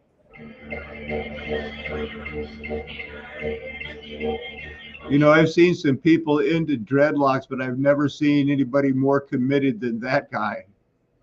Yeah, I don't do my hair. I like those braids. I think sometimes they look nice on people, but in the Bible it says not to do your hair in those sort of braids. Yeah, I would think it's something you'd be called to. Yeah. No, it's not. Well, It's well, just your like, hair. Sorry to interrupt. To me, your hair is spiritual. It's alive and it's part of your head, and I think it helps connect us to God. And it does. I can't remember what passage it is, but it says that you shouldn't braid or weave your hair. right. In Corinthians, it talks about how to dress modestly, not like those who do those things. Mm. But I'm still not against all braided hair, I guess. Yeah, no, I agree with you on that. Yeah. Yeah, I do. I'm just trusting that the spirit of the law or the letter of the law on that one. Yeah. See, I have problems because my hair's Yeah. really long. Look at that. Looks like a These are steam everywhere sort of in the thing. United States too. I wonder if it's like a silo.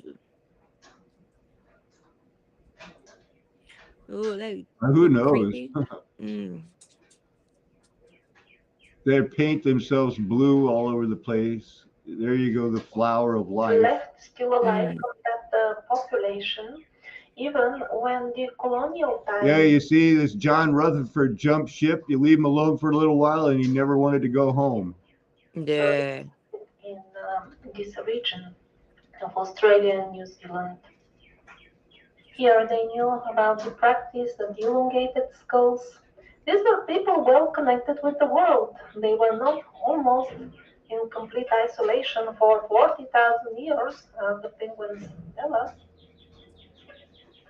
Some aborigines in the area still have hair color light, A lot of them have blonde hair, that yeah. doesn't occur naturally in their race. Occasionally you'll get a blue-eyed or I sorry to think interrupt. that from around Africa, the Aboriginals and things, the people that Satan is in charge of now with their foundlings, orphan trains, and things, they were looking to build off of albinos because Oh yeah. they only want the pure whitest of people. They don't think anybody else has a soul. It's almost Yeah. I was asking my dad today, all this IVF and the test tube babies, and you got all these people walking around and sort of soulless. I was questioning, I asked him, is it possible that these children that are created by test tubes, is it possible that they don't have a soul because they don't have the divine spark of God? That they were created by a that's what spark of they want electricity? us to think, is that it's possibly that, because once you start down that road, then where in the genetic mutation? Because their mistake is, it's like the movie Total Recall. What in the movie they portray as, oh, they're having memories, is us realizing we have a soul and know that God has changed our heart. Yeah. And I read the Bible and know that He's not going to change everybody's heart. So I'm cool with not everybody understanding that message. Yeah. It's going to happen. There's going to be division. Thank you, God, for the division. Divide me out. Make me good stones and precious gold and Mm, silver for your, that I can build up in my heart, not in my bank account. mm. Like in Blade Runner, when they realized, that they can have babies themselves and that they were just slaves and revolted. Right. And I don't want anybody to glamorize these people. These are fallen remnants of one of the lost tribes or something like that. And they're lost spiritually. Everybody knew where they were. Mm, They're not believers in the Lord Jesus Christ, and that's how you're saved. We mm. do not idolize these people in any way. They don't own that land any more than the Hopis own the land in Arizona. That Amen. land belongs to Jesus Christ. Amen. Amen. And you see the tattoos, they're trying to bring in those spirits, with those tattoos. Like emojis come from the Right. book of demons that Solomon gave Cleo for 666 talents of gold, incense, myrrh, and spices.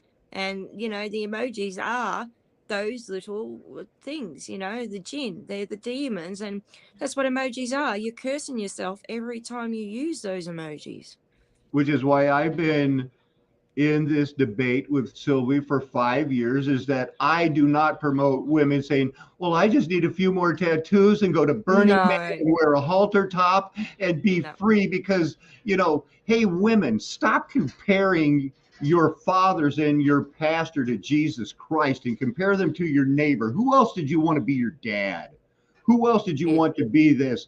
For most people, they're jumping on the bandwagon of that. My dad's the most evil person in the world because he's not perfect like Jesus Christ. So I should tattoo my face, go to Burning Man, dye my hair pink, and be a Wiccan witch.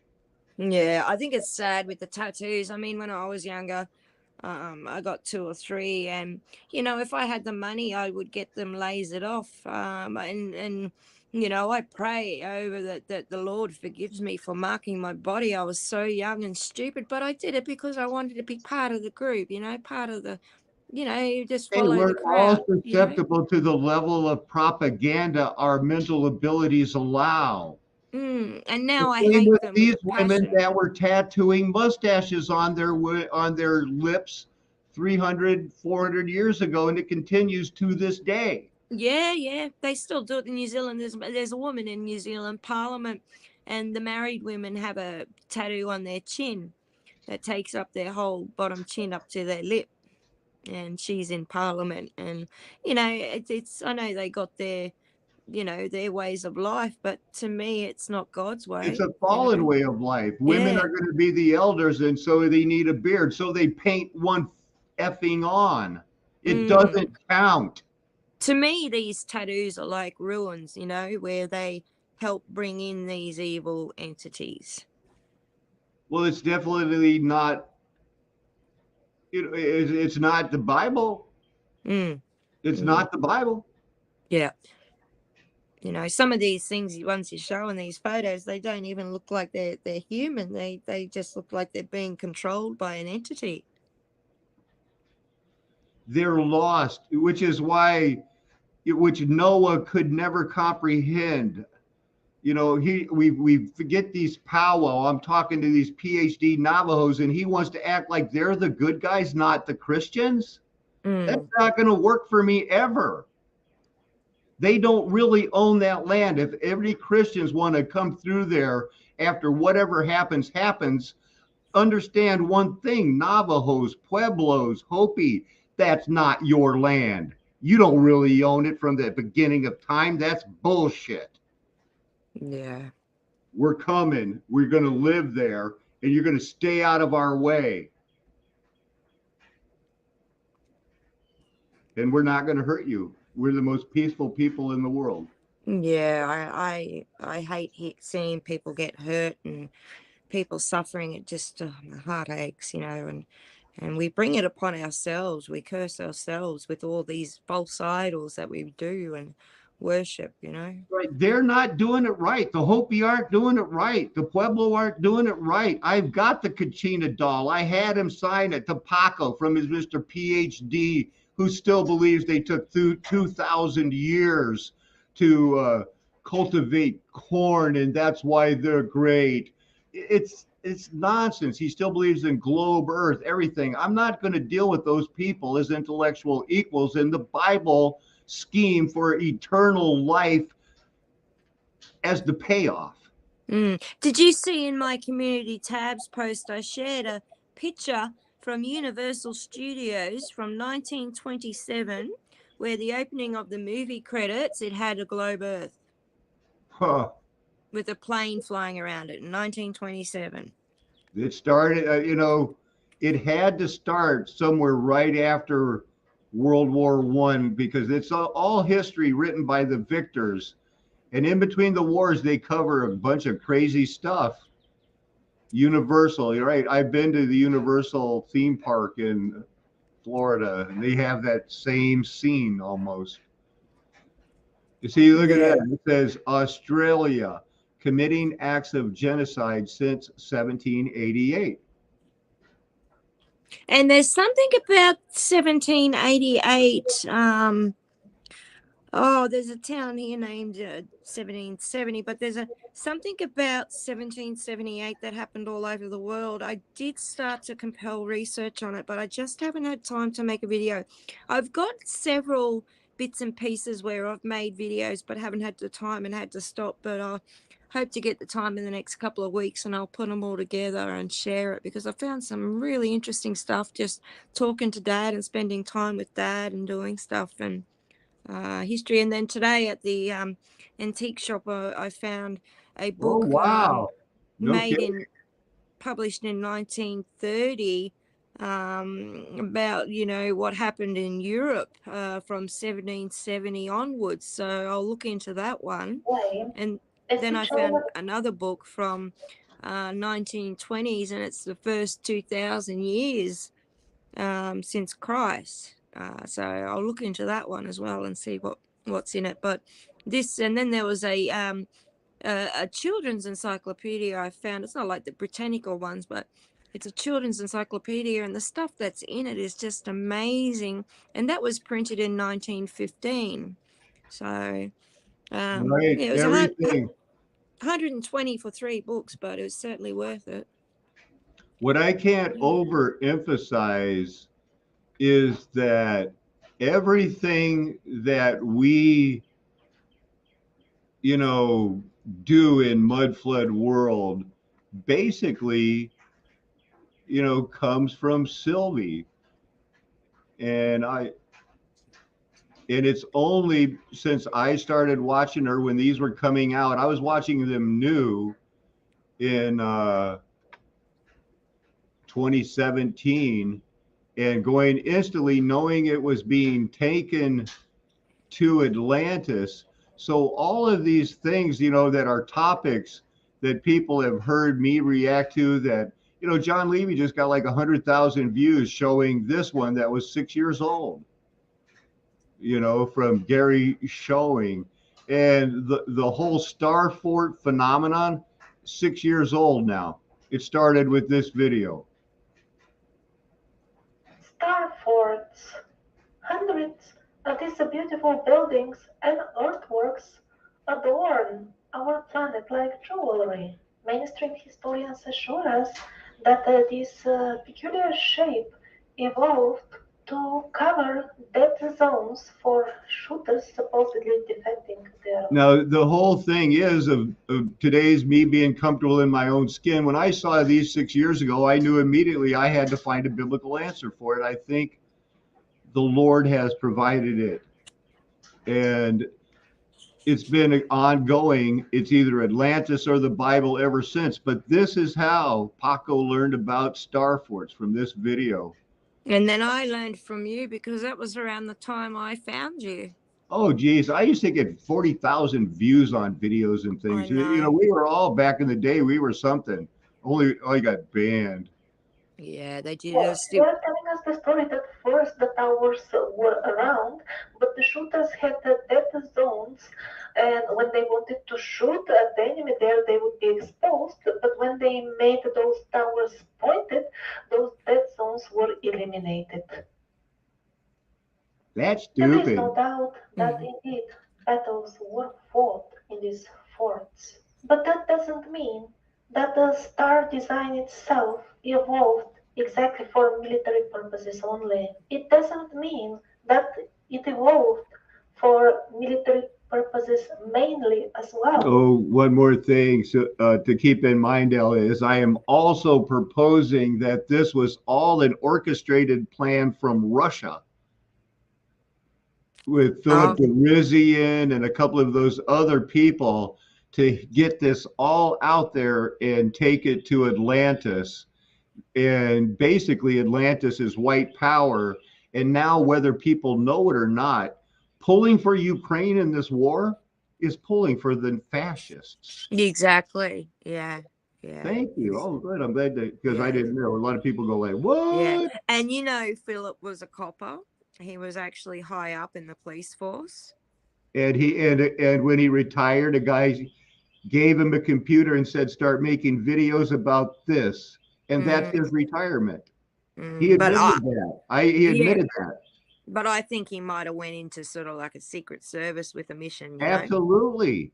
And this is all part of the same plan. It's all going down. Everybody, save the Ukrainians. It's, don't choose in war. It's bad. Yeah, well, as I was saying, when we were walking through all that war stuff, it's not, no one really wins, and I don't really think another human really wants to kill another human, because if they tried to turn back, they would get shot by the captain standing behind them. They had no choice, and they pumped them full of methamphetamines and all that kind of stuff. It was just horrible. And, oh my I can goodness. understand. When I was in the army and I got pumped up, man, I could stay awake for 3 days.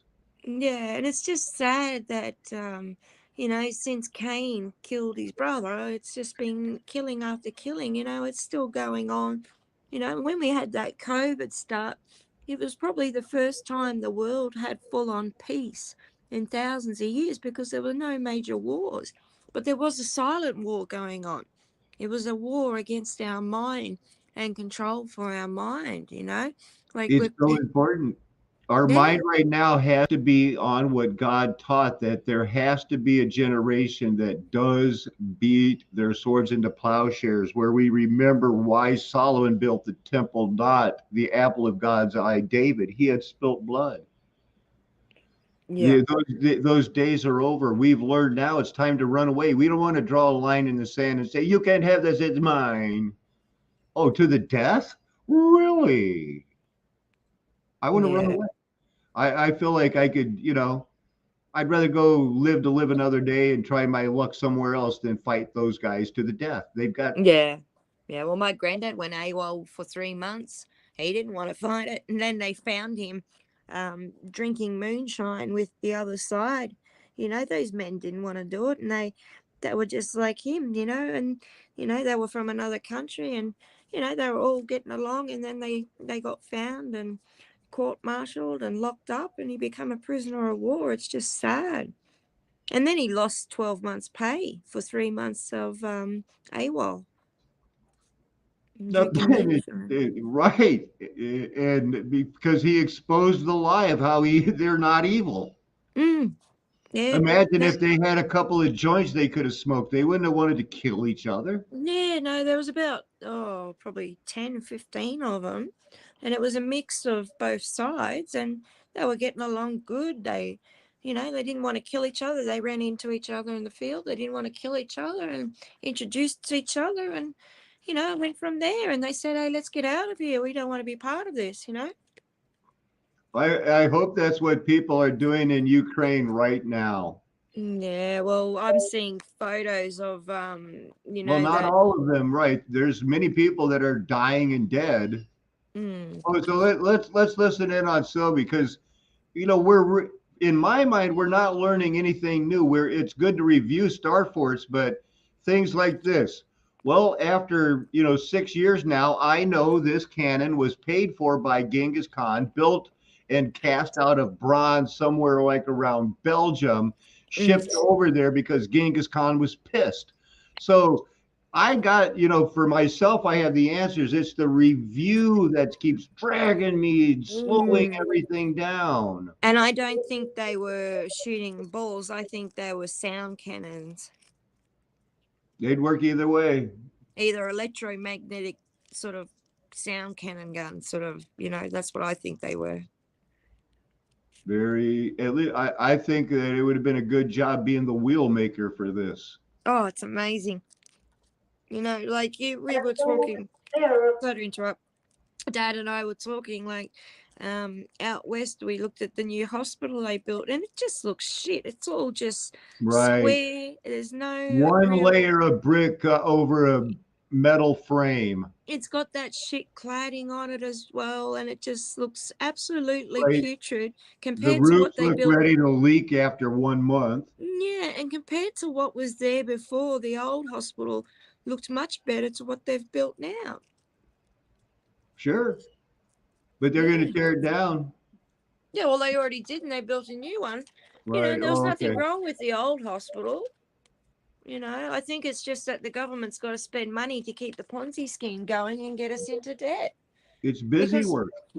because in 2007, our country was 20 billion in credit. We weren't in debt. We had 20 billion sitting in the kitty. So they had to spend it because of the global financial crisis, and they gave everyone in the country $900. And then they did it again. I think it was about 6 weeks later. They gave everyone else another $900. And then they, lined the pockets of a couple of the lawmakers and, all their mates, and the money was gone. And next we're in debt. We're almost at $1 Where'd the trillion money debt now. go? Now let's think of the last quantitative easing. Our country was giving out money because of COVID, and they'd call them, here's your stipend or something. But they'd pass just extra, billions and billions to make the whole bill over $1 trillion. But the people wouldn't get that much, but we'd get like $2,000. Everybody got $2,000. Yeah, I think Right I now, heard they that. just passed a bill directly, just like, oh, Ukraine, you need weapons. Here's $896 billion worth of weapons. Well, wait a minute. Why didn't we get without all of the extra money that they, pork barrel into the bills, they could have given every citizen in America another $5,000, but they didn't. They didn't Well, in if it's Australia. They just want to spend it on weapons now. exactly, if it's so bad in Ukraine, right, with everything, why aren't they asking for food? Australia gave, I think it was Oh, 200 million. I think they are.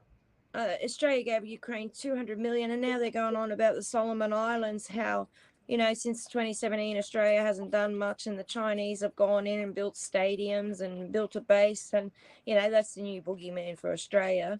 You know they're on the doorstep, rah rah rah. It's all planned and part of the script. Right. And it's all going down right now. Yep, yep. We're watching it live. It's United certainly. States has been hit by 3 weeks in a row of just unprecedented deadly tornadoes, you know? Yep, yep. Well, geoengineering, and you know, last year when they were, well, 2 years ago when they were giving out that money to everyone, they said no, inflation won't happen like Venezuela, and it's going to be good for the country. And look what's happening to your country. You know, inflation. You guys are just, it's unreal. You guys are struggling. And here in Australia, they're talking about putting the interest rates up. It's currently 0%. They're talking about putting it up to 2% by the end of the year. Currently, people are paying 30% of their wages on mortgages. You know, and if Wow. it goes up to 28% like it used to be in the 80s, you know, there's going to be a lot of repossessions. It'll be like America in 2008. If pretty soon you're going to be like the United States, where the people have to plan for month to month. Half their salary goes to their domicile, their house, and then the rest of it, it's like, okay, well, the rest of it is your payment for your car, your house, your electricity. Yeah. But you got to figure about half of your monthly pay, because in some cities it costs like $1,500 for a one-bedroom apartment. And I mean, it's shocking, isn't it? I just don't want you to save money or get ahead, you know. And now here in Australia, they're trying to bring in an inheritance tax and a death tax, so your children can't inherit your house and money. You have to pay tax on it. You know, they're trying to stop all that. And how is that possible? I remember when the dictator of the Philippines died in the 80s, Ferdinand Marcos. His will left something like $100 trillion to his wife Imelda Marcos. And then they went, well, no. He just means 100 billion. And everybody at the time is going like, where'd he get $100 billion?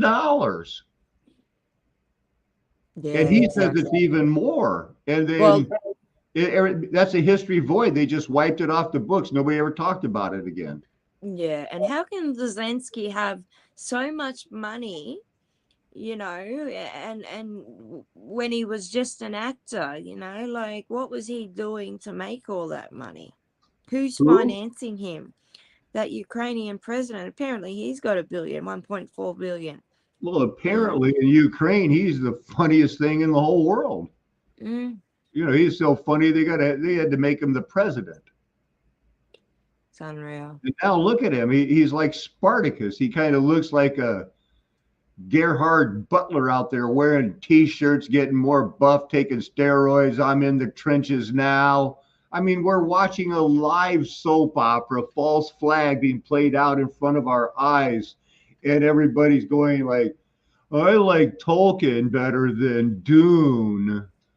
Mm, Or what's your favorite color? What's your favorite TV show? yeah, it's not. Yeah.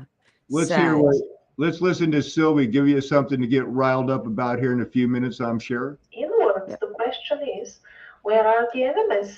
Looking at the layouts of many star forts, one starts seriously doubting their defense purpose. In this case, where are the enemies? You leave your defense circle completely open at one point, and on the other side, you put a few rows of these pointed angles.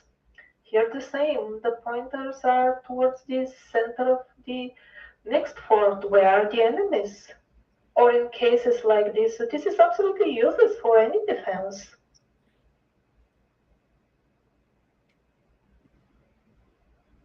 Maybe some of you would object that they would put pointed angles only towards the direction from where I the just once again want to thank the Russian KGB for deciding it was time to put out Star Fort videos, because it led me to realizing the Bible teaches that, wow, they lived in Star Fort cities. Yeah. So they Hey, can teach all the yeah. Atlantis they want. I'm not buying it. Can I interrupt, please? Go ahead. Paul, Paul Cook had a video the other day, and he found a website that shows all the LiDAR over in England and Wales, and Ooh, that sounds cool. he shows the sites over on the Dover cliffs, and you can see all the tunnel entrances and how big the actual forts are. And he compared it. The fort at Dover is exactly the same as the one at Malta, but No only way. like a quarter of the size. Yep, exactly the same, pointing the same direction, but a quarter of Wait the a size. minute. Wow. So they bought a kit that was just quarter size. Yeah, I don't know, but yeah, that's what it is. He shows it with the lighter. He shows it with the one in You'll Malta, notice and how it's some of these maps say plan of, and then they show, okay, we did that plan. We built that city. mm, mm. Look, But you know look for how do those they because how? remember, this was the very first Star Fort video. Thank you, KGB. Yeah, but how can they make them so perfectly and God and might have and made them. from It might have above? been part of the irrigation system. We do know that the world was made for man, and this was uncovered in a flood because there was already sin in the world before our voided creation. Because whatever showed up in the garden was already evil. Yeah, amen. It certainly was corrupted. So Apparently, The they use. Lord is breaking down the whole story for me, and for me to be comfortable in my own skin is it's been the KGB against me defending Christianity, and it's going to stay that way until somebody else steps up and say, "Yeah, I'm with that guy." Yeah, it's Just out. like God gave it. Tammy and Yep. Randy do, and other people have. And that's one step it along.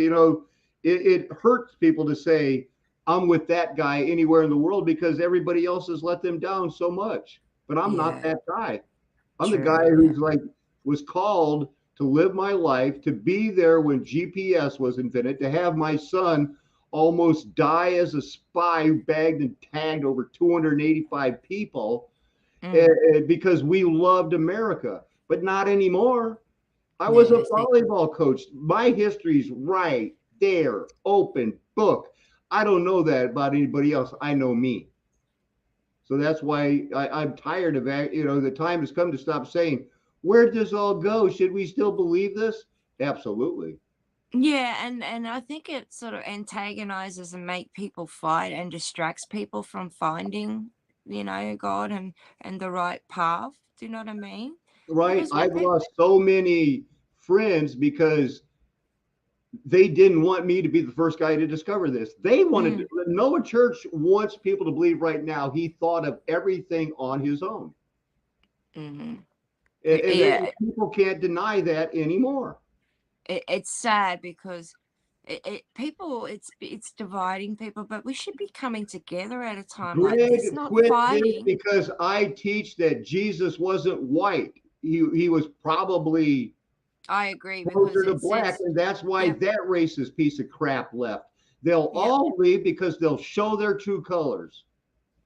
yep. My dad's always said the same thing too. Yeah. And you seen that book of America, 400 Years a Slave. Hey, what about the Buell Society? You know about that? Sure, all of that leads right in from the Helen Blavatsky, the Theophosophical Society through Aleister Crowley, directly to the white man orphan train takeover. The Vril Society are the women behind the throne, like Isabella, Queen Zichi, in the Bible, Jezebella, the ones who run the shit, the people Yeah, that are in the Freemasons, the Rebeccas. I think, I do a couple of videos on the Freemason Rebeccas and everybody yawns, but hey, women yeah, Freemasons, they're in on it, man. yeah. They're Eastern You Stars. coach, that you get a bunch of Jesuit freaks torturing a bunch of people, and you get 3% that go, hey, I liked that. Guess what? They found a fraternity for them. Yeah, see, the Sigma Pi Phi fraternity, the Buell, was founded on the 15th of May 1904, also known as the Buell, which is in ancient Greece, was the Council of Right. Chiefs. Maria The, Orsic, it was nothing but a construct. She's not even real. mm, and it is the oldest continually existing Greek letter postgraduate fraternity, originally founded by and primarily for eminent black professional men, later similar professional men of African descent throughout the world. Its founders were 6 exceptional men, 4 medical doctors, 1 dentist, and 1 pharmacist, who was at the time a second-year medical student. And guess who was a member? Martin Hitler. Luther King. What? Yep. I made a video. Here, why don't you comment on this one before I show it, okay? 3 weeks ago, I made a video about it. I'm not going to be able to understand her. Yikes. What are you doing? And also like with the that drug that caused all the baby deforms in the 50s and the 60s, the thermal, the painkillers. Formaldehyde. Yeah, that thermos or whatever it was. Yeah. The head guy, the head pharmacist, was actually one of Hitler's left henchmen that killed millions of people in the war, and he got a top job.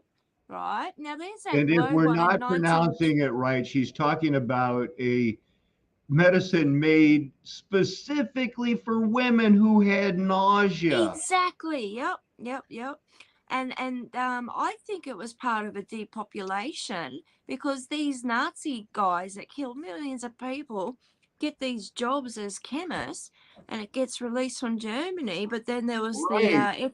head of the FDA in America goes, no, there's no real studies about it, and she actually stopped it several times. And if she hadn't of, it would have been bad in America. But millions of children over the world, they were just killing them at birth. And it made them blind. It made them be born with no fingers, no arms. Yep. I used to care for a lady that had it, and she got a massive payout from it, but they had to sign non-disclosure agreements about it, and that they weren't going to Sure. sue. But she gets a yearly income from the They needed to pharmaceutical find the drawing line and get the pigeons or the canaries in the coal mine. And see, And she then, needs care, and then they cut 24. back. It's just like people deny chemtrails when they've proven they tested them in St. Louis, San Francisco on people. Oh yeah, that was depleted uranium and barium and strontium, and now they put nanofibers and all kinds of stuff in it, and put biochemicals and germs and all kinds of horrible things, and it's sad that people can't think outside of the box and listen when people say, hey, they're out to get you. They want to hurt you. You need the Lord in your life. The Lord is your only savior. You can't save yourself. You need the Lord. And any Amen. man that shall try to save his life shall lose his life. They're programmed. They know not what they do. Once we are not the Holy Spirit, we're His vessels to the wide road, because we are still commanded to preach the gospel to everyone, knowing that to the wide road, to the many, it's the stench of death. But how can they hear unless those who are called and sent go and preach? They hear and believe, and angels rejoice in heaven, and the rest is history. Yeah. But, I mean, I think that sort of stuff is still going on with all these depopulation with medicine. Right.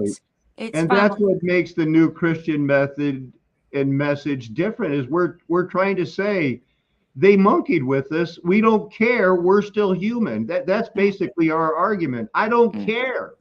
mm. We still have souls. We don't want to believe in Darwinism. We don't want to do this and that. We don't want to live in your big cities getting 5G radiation pumped through our head. Well, And here in Australia, a couple of people have crushed up, the generic painkillers you buy from the supermarket and certain food, and they're finding all of that graphene in it, in painkillers like Panadol and Nurofen and cereals, muesli bars. It's in everything. I mean, that's just so devious. Yeah. And when you think about the very first tampering laws where they said we've got to start sealing things before we sell it, it was because of a Tylenol bottle got poisoned just by That's random. Yeah, that's right. I And remember so that that. was a painkiller. It's like, oh no, we've got to childproof everything because people are out there putting poison in everything. That just smells like false flag more Yeah, every day. yeah. And do you know, like, another thing I've seen, do you know that China is buying 75% of their crops come from seeds overseas, and that they're 30 years behind in the technology of the seeds, and basically those big companies of the foreign countries have full control over China's food. And people don't grow gardens anymore. If you get a veggie and you try and make it grow to Mm, seed, it's right. infertile. You can't make it seed again. And if you do make it seed, they taste So they've horrible. just made it sure that China doesn't have heirloom seeds Yeah, they because got once nothing. once those China, they're being bred and fed to die right now. Is in a, if you can visualize the game of Risk in your mind, China has stacked all its players in the corner as the world comes to the end, Mm, and it's about to try to expand. yeah. They've got a good chance, but if it wasn't for the Lord, but who's not going to do good against any good army that has cannons, drones, and 5G towers to back them up? Yeah. Nobody. Yeah. The winners There's are the people that decide to say, guess what? You want my property, you can have it. I'm leaving. mm, It's yeah. that clear.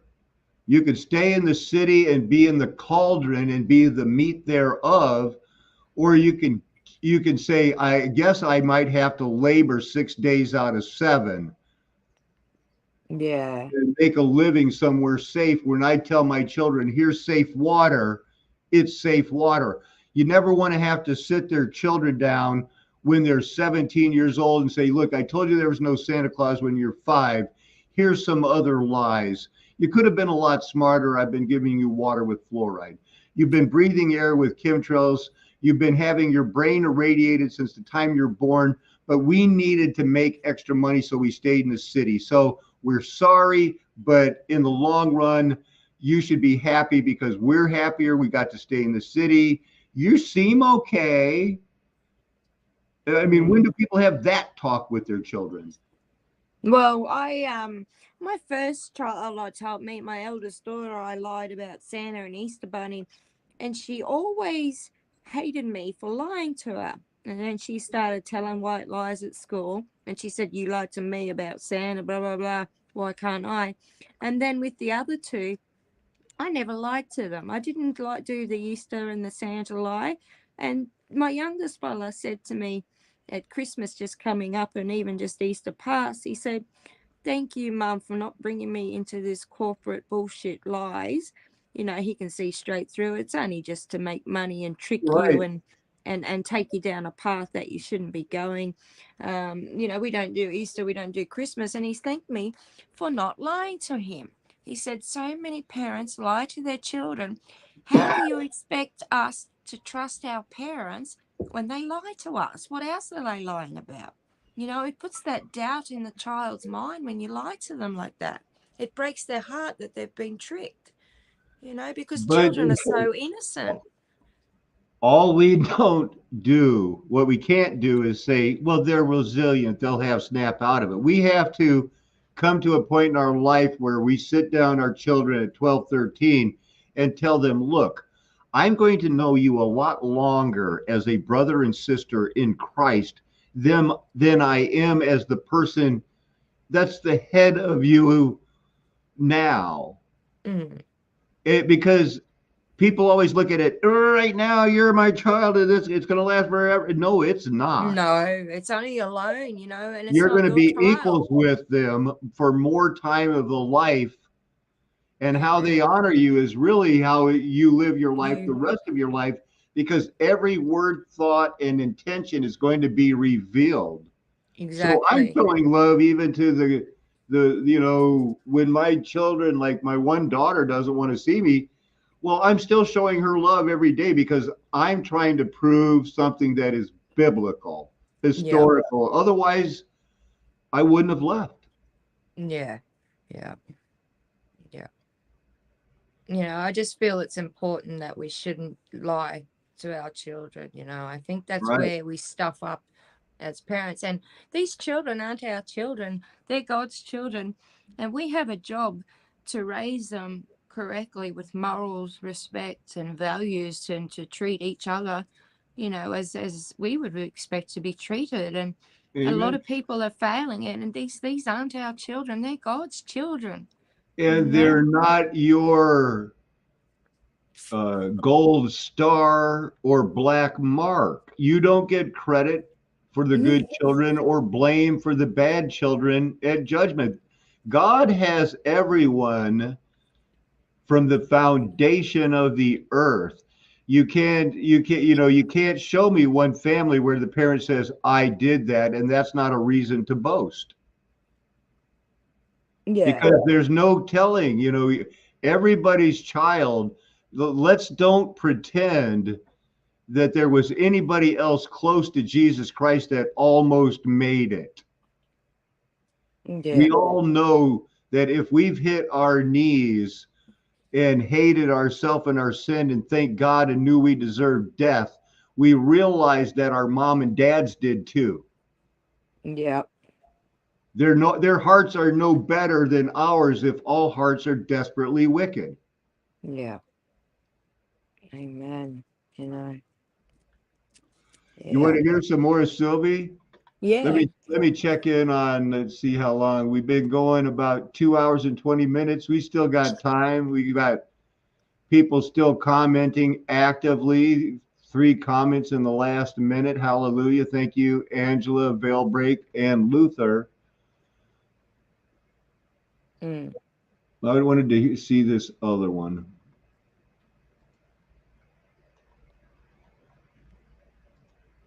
A couple of years ago, I started mentioning in various videos about strange things that the Russians are finding out on large territories of Siberia, namely cities buried under a couple of meters of mud, clay, and also forests that were completely devastated some 200 years ago, like young forests. The old trees were killed, all of them, 100%. And those territories are the size of a couple of big countries. We're not talking about small regional thing. We're talking about something big. And then all of a sudden, I started receiving First so person many that showed this messages picture on the was Sylvie viewers of the Ianoa. channel. It turned out Okay. that this problem with the buried buildings, and again, without a sensible explanation, and often without any explanation at all, like an official KGB. explanation. So, such buildings and cities are all over Europe and a lot of them in America as well. For example, this is a photograph of the Colosseum from the times when it was still buried. So many examples along these lines came from the West Balkans that I had to make a separate long video with all those examples. Now, let's see some of the strange things that were happening to the people in America during the last few centuries. Now, something dramatic took place on 20. No, I thought I was breaking new ground. At one time, I proposed what they're actually doing on these ships are filling balloons, sending them over, and then they explode. Yeah. Because Yeah. this doesn't look like cannons firing. It looks like Yeah. they're sending balloons over them and then they hit and catch on fire. Yep. Yep. Or they're dropping something down from balloons and it's igniting. Right. Everything in the mud flood community has been fleshed out from this lady's videos. And she doesn't, and right now there's other people that, have built off my stuff. I forget the girl's name, New Tartary or something. She's got 140,000 subscribers now. And I remember promoting her when she had 1,000. But Wow. she's vague and likes Catholics and likes white people. So she's cool, man. Oh, And she's okay. got a sexy voice. Oh, okay. August 1814 in Washington, D.C. We don't even know what exactly happened because we only have official sources, and those seem to be somewhat inconsistent. So the official story starts like this: the British were putting the city on fire, and they didn't even notice that a terrific storm is brewing above them in the skies. Of course, these people come from London. It's such a dry desert there, it hasn't rained in 700 years. Poor Brits, since they didn't know how a rain cloud looks like. Here, they're telling us the story. The Brits didn't have the slightest idea how bad the storms in DC can get. Well, of course, they don't have the slightest idea. Britain is on Venus and not on the Atlantic Ocean as DC. A fierce storm was upon them, and they didn't know what's happening. The British cannons were tossed by the winds. I had a slight difficulty figuring this one out. It looked like to me this is a bit too heavy to be tossed by the wind. But of course, they meant that their toys, the toy cannons, were tossed away, not like the big military real cannons. Solid, huge buildings like this one were collapsing during that time, but they killed only a couple of Brits, of course. Everybody knows that they have 9 lives each, right? The White House was buried in mud until the second floor, and so was the rest of the city.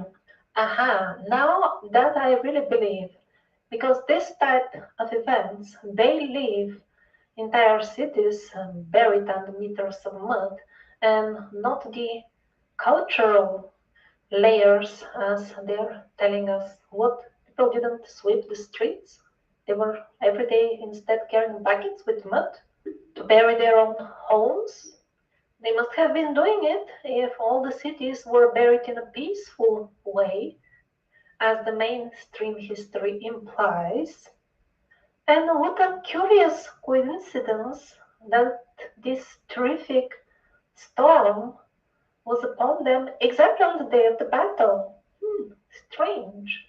And in the future episodes, I'm gonna tell you about the battle in Moscow. Well, the same thing happened just on the day of the battle. And again, the stories of the various disasters that happened are quite suspicious. And the latest thing that was discovered about that particular battle in Moscow was, by the way, that they even lied to us about who were the parties fighting the battle and the entire war, as a matter of fact. So, were the enemies of the human race capable of weather manipulation? Most definitely, we hear lots of stories along those lines in the legends of the indigenous people from all over the world. And not only the enemies of the human race, also the people themselves always knew how to do it in the past. They did it more efficiently with magic. For example, the story of Milarepa, the Tibetan magician who later on became a saint. The people did it with magic at the times when they had more personal freedom than now. Now we can do it as well with the help of towers which spit out rain, clouds, and God knows what else they can spit out as well. In the description, you can find the link to a video showing one of those towers. So we can do it now as well, but the technology has changed. Because if they were training people to do it as before, then these humans may decide to use it humanely. But when it is done by machines, then it becomes relatively easy to use it inhumanely.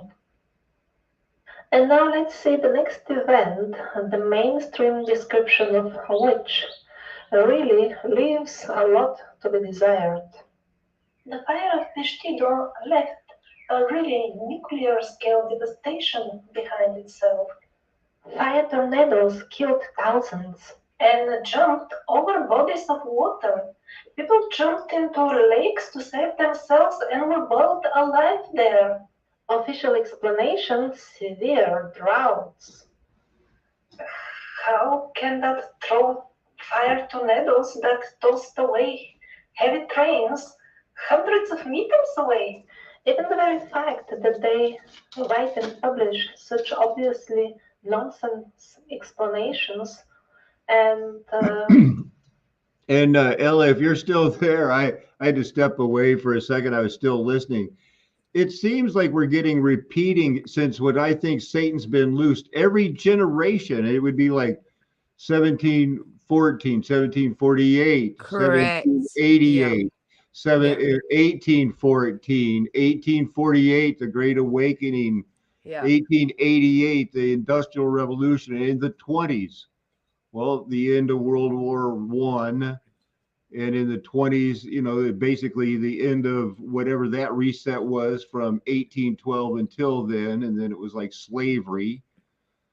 So every in our generation is basically defined by the people born before and after 9/11. Yeah, and we know what's coming next, just looking at history, the last 400 years, what's happened with what you've just said, we can see what's coming next. They had the influenzas and then the plagues and and then they had wars and then they had a depression and then there were some more wars, a bit of discovery, and then they have a bit of quiet time and then it goes back and it's just a continuous sort of Right. And it cycle. ends up with, we're sorry, but it's necessary for us to quarantine you because you're all infected. We should go ahead and burn down your town. Mm. I mean, out there at that museum, I was reading one of the things that one of the huts had to be burned because of the diphtheria. And that's what they did. They just burned all the huts because of diphtheria. But I'm starting to question, was that the reason? Did they burn those huts so they moved the people off the land and, shunt them into the cities, Have they get them been all. killing millions and millions of chickens all over the domed earth because they have COVID or because they want people to go hungry very soon? Yep. They'll tell you to the death that it's COVID. Oh, I think it's other, well, Right. you look since We'd be electricity came stupid to in. believe them. Yeah. Yeah. You look since electricity come in, there is a thing called dirty electricity, and it's the EMF from what comes out of the electricity. And since electricity came in, all of these sort of illnesses and diseases started appearing, and like the Maybe it was I, the Carrington effect. yeah. Mm. Have you heard about that? Yes, I have. Yes. Well, today, for you,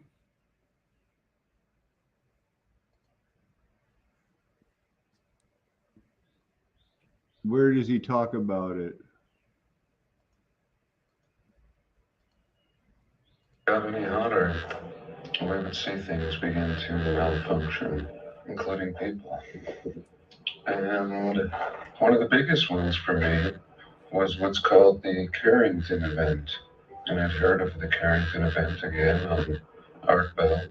And the Carrington event happened in recent times, within 100 years. And it was said to be an X-class solar flare that knocked out the telegram system all throughout the realm. And more impressively, what happened was the aurora borealis, or the northern lights, were seen as far south as the equator, and it was said that it created a glow in the atmosphere, like we're in a light bulb and the filament had surged. A glow in this dome that we're in. And these experts on Coast to Coast were saying how if such an event happened today, then it would knock out the transformers and knock out the entire grid. And there were other guests that would talk about other situations that could take out the grid and the fragility of it. And there's a million different reasons. But ultimately, I think this system is very fragile, and we should be in control of our lives as much as possible. And it makes me sick to see a world where people pay, and I had to pay. I paid up front. Yes, we must still pay our yearly taxes in many cases. That's some severe brainwashing right there, man. You must pay your taxes because they're jurisdictionally legally occupying the land. I think not, but that's open for everybody's opinion. Taxes were only supposed to be a wartime reparation thing to help cover the war. They weren't supposed to be permanent. And the politicians saw how much they were making off it and said, nope, it's staying. It wasn't supposed to. Right. It stayed as a voluntary compliance. Yeah. I mean, all those big wigs, they don't pay tax. Gates and, none of those elite have ever paid tax in their life. No. Why should they? Google never pays They're tax wrong. here in Australia. It's wrong to pay taxes. No. Yeah, taxes is only. How much time do you have? You have a little and, more time, Ella? I want to get your opinion on this. Yeah. Now here, John Levy says something.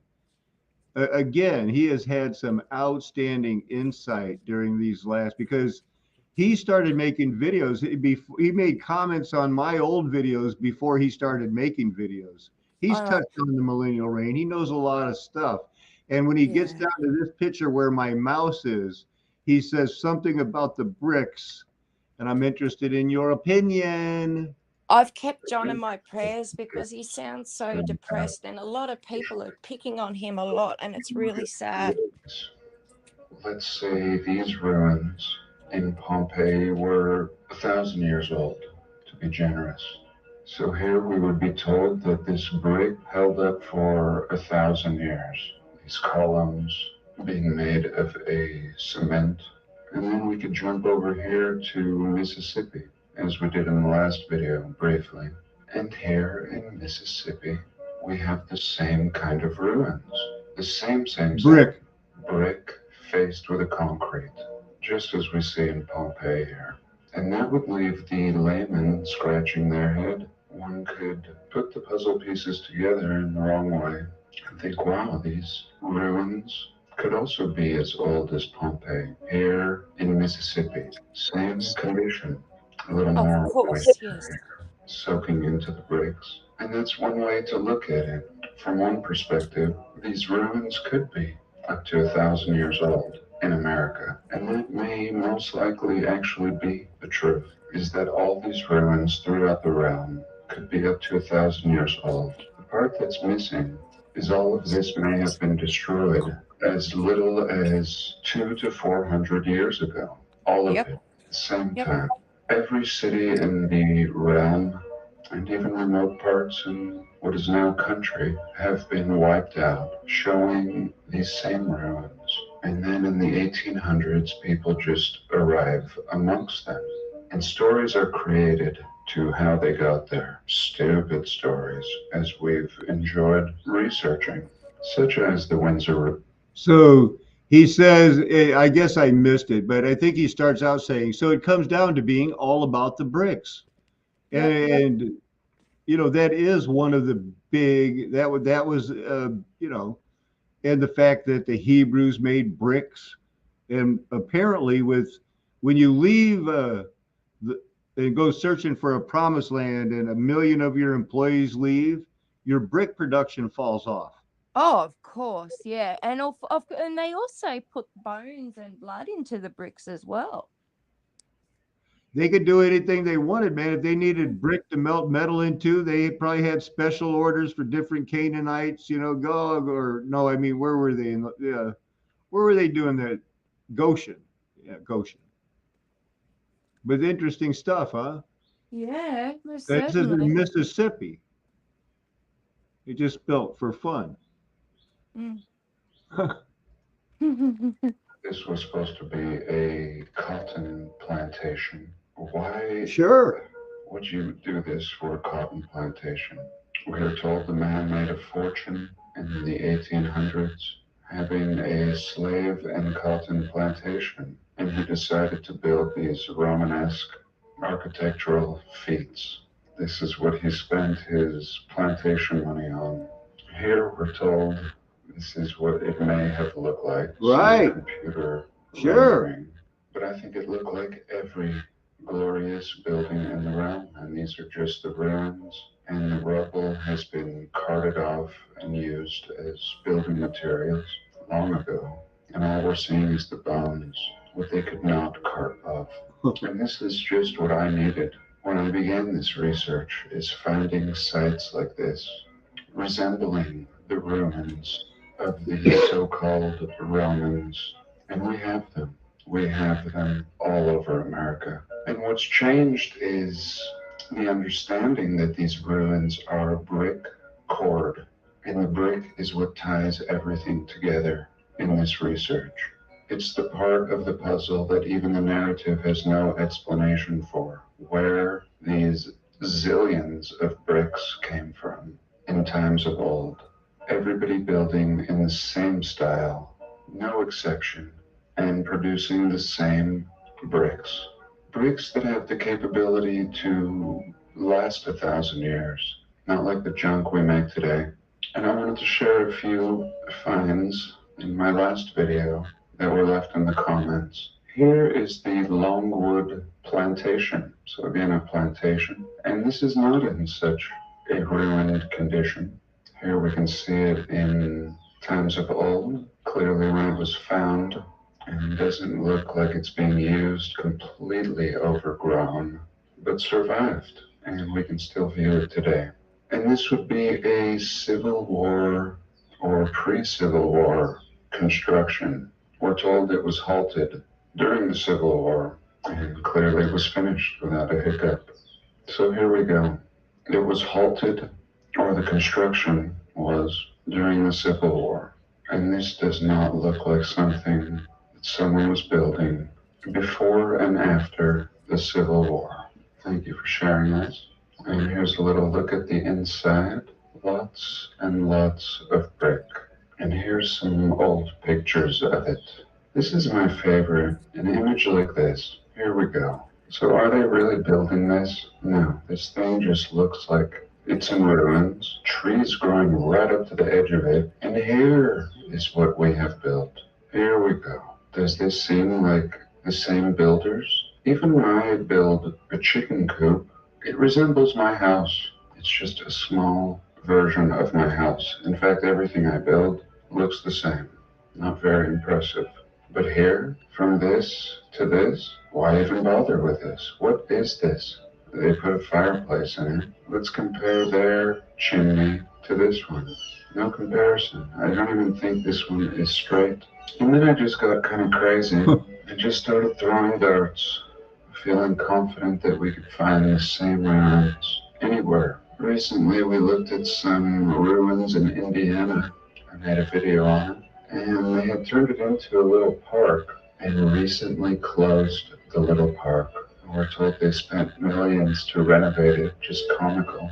Where did the millions go? This was said to have been moved to this park from New York City. And it's very easy for me to get sidetracked. I must stay on point. But here the abandoned ruins in this Indiana city are oddly beautiful.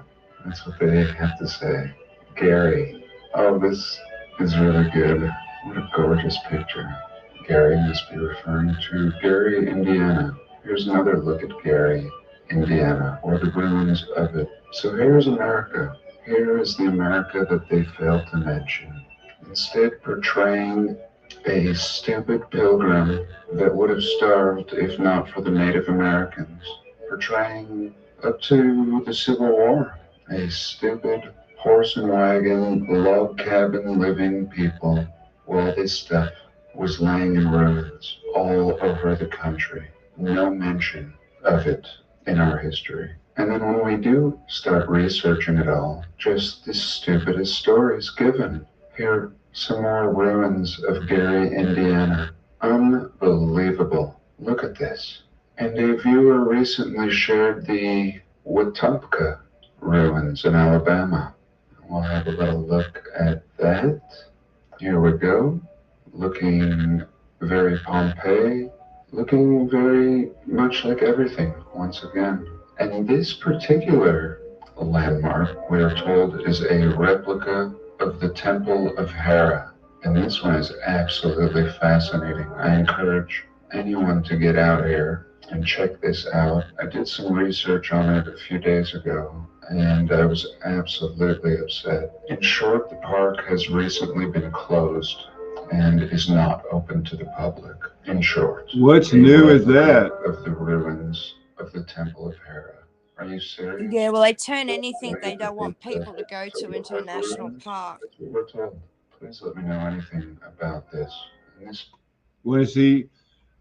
I showed something very early on in the show. It's pretty weird. Want to show you?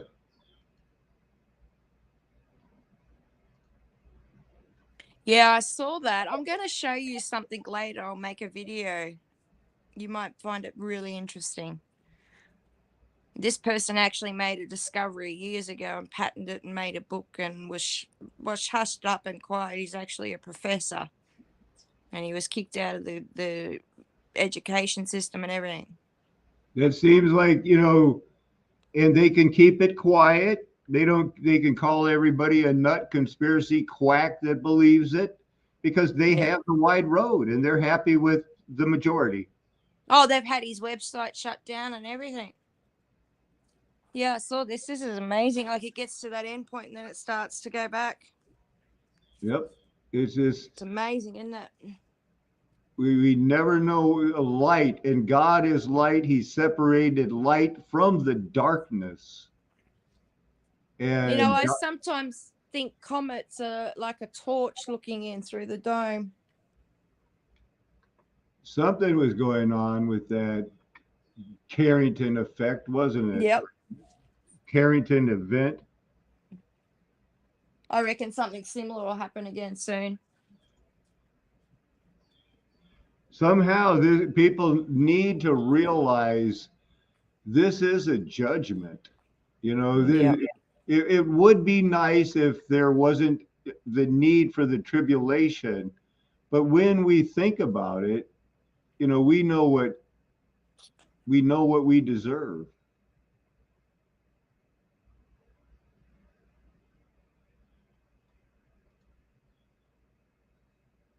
There's this one guy that has been putting out these videos that I thought were kind of cool.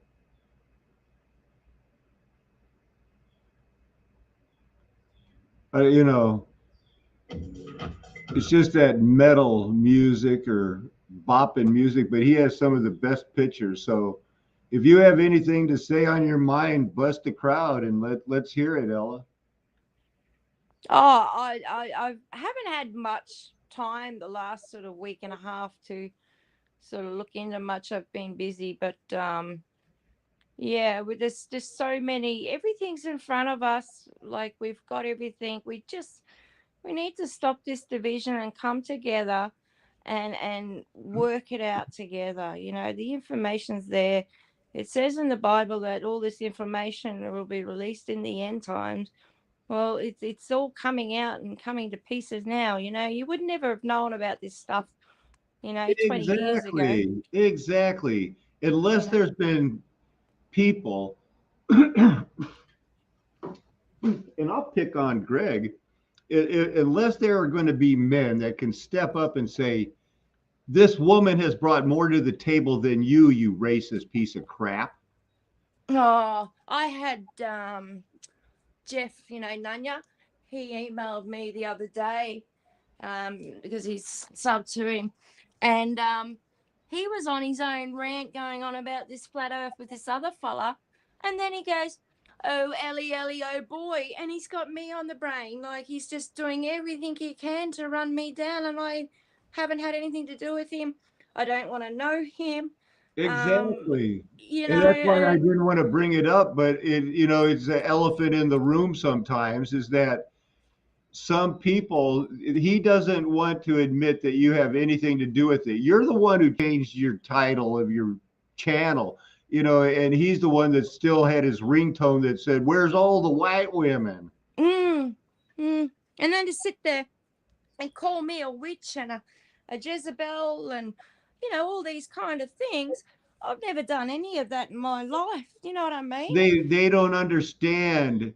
Every word and thought and deed and intention of their heart is going to be laid out for everyone to see.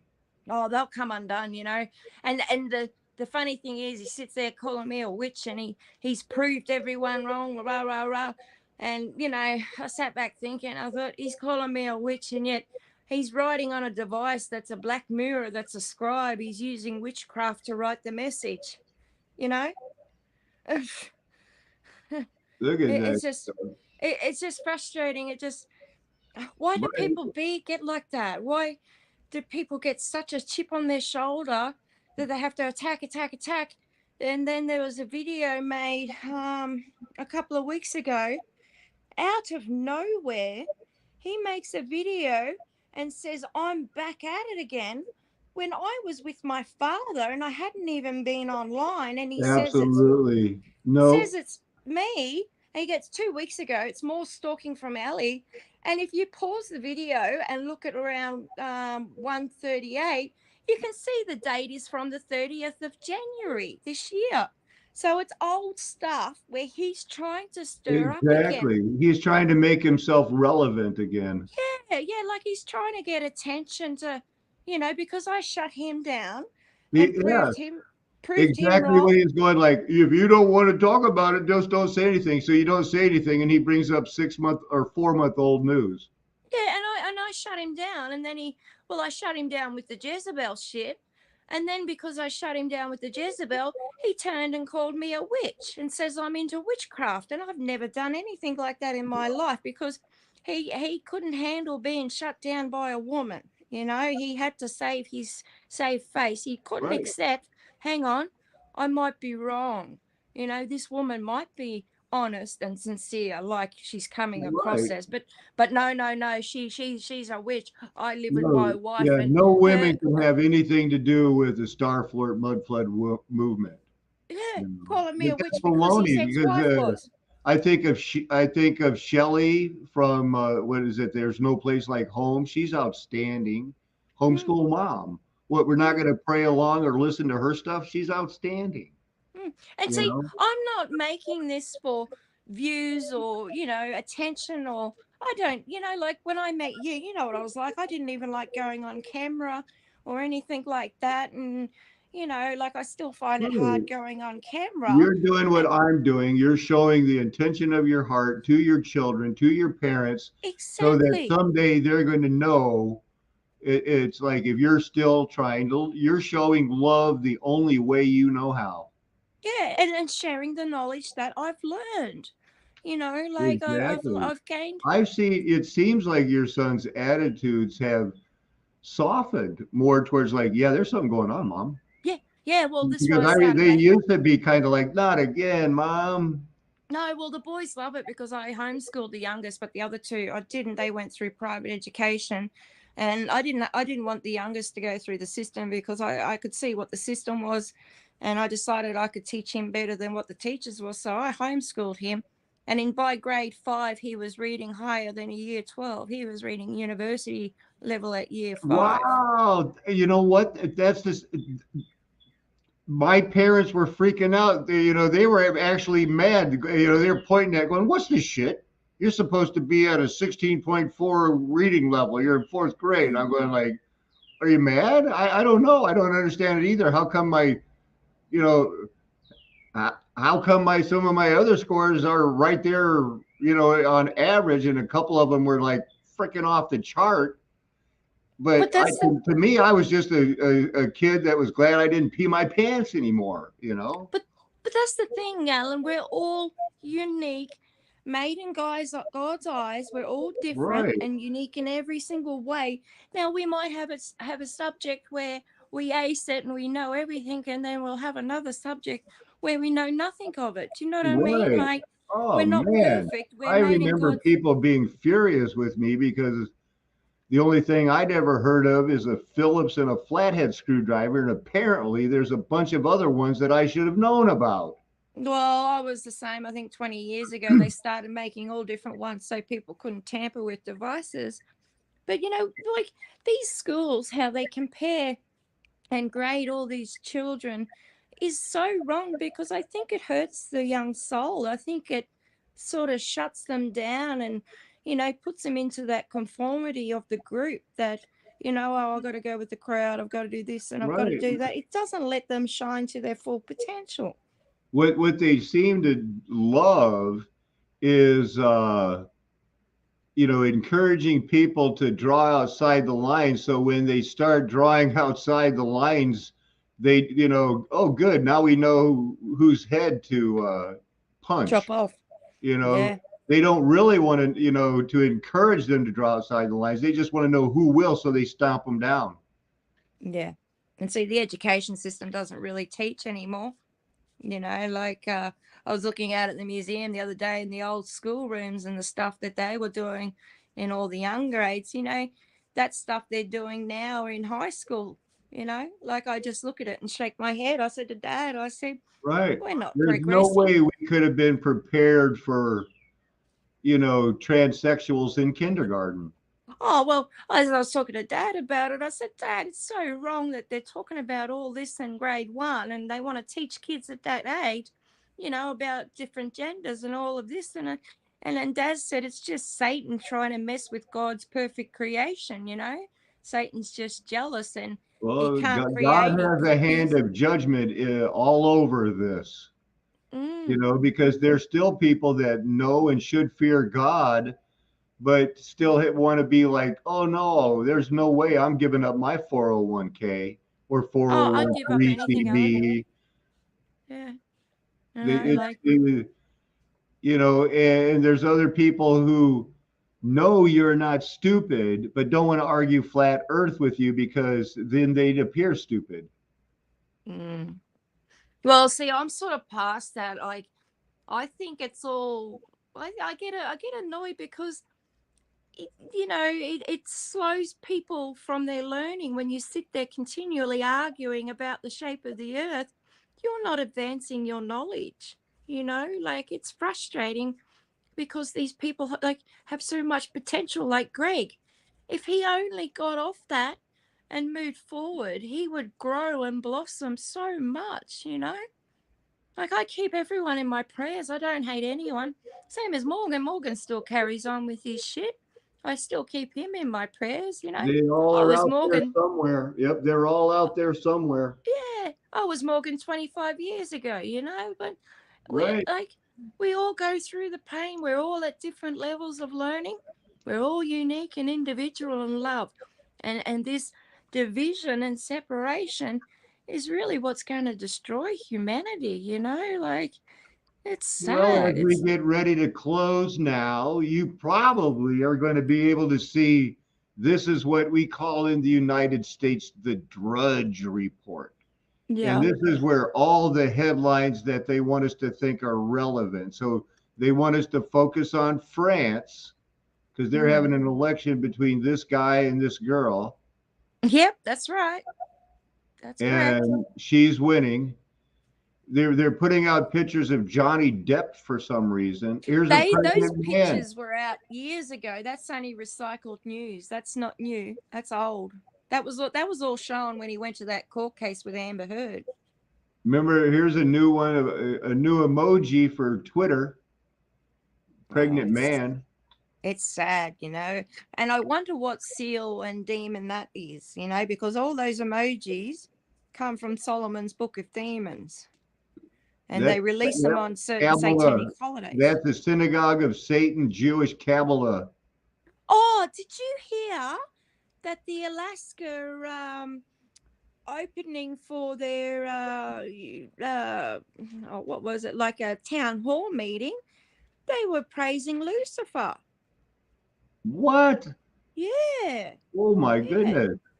Yeah, Alaskan town hall praising Lucifer. I'll just hang on, I'll quickly see. I think, yeah, I shared it on my, go to my community tabs, right? Do you just have to request to share screen? Oh, I can't do it. I'm on the iPad unless I go to my Oh, iPhone. okay. Hang on, I'll quickly go to my iPhone. Hang on. Alrighty. So, hang on, give me a minute. Oh, it was This is- formaldehyde. Remember we were talking earlier? Valbreak yes. has came up with that. It's thalidomide. Yeah, I Thalidomide. can't say that. Sorry, I have certain It was words I given can't for say. morning sickness. Yeah. Her mother said no morning sickness is natural, and she found the packet unopened decades later. Hallelujah. Praise his name. Thank you.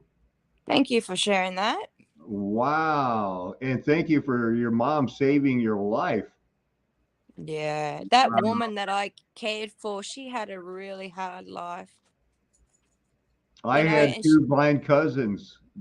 she was so angry at the world for and God for, you know, having her life like that. And it's sad, you know. But, you know, God doesn't give you these challenges unless he thinks you can handle them. It's all preordained, you know. You were Yeah. chosen, and that's your life path. If we can suffer with him, we can be worthy, you Well, we know. let Jesus carry us, you know. When it's really bad, we just Amen. got to let Jesus carry us. And he chastens those he loves. There it is. Just trying to work out how to hang on. It'll catch up. It'll catch Oh, up. sorry. Can you drop a link in the chat again? I'm on the wrong one.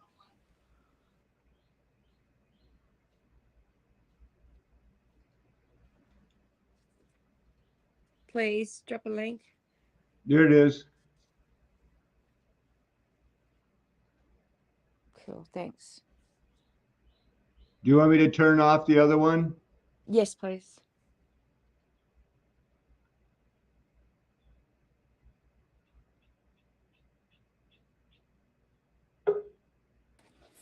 And she's back. Oh, hang on. Right, now I just got to remember. Oh, goodness. How do I do it? Share it. Oh, sorry, Ellen. I'm having troubles here. I can't remember how to share on the iPhone.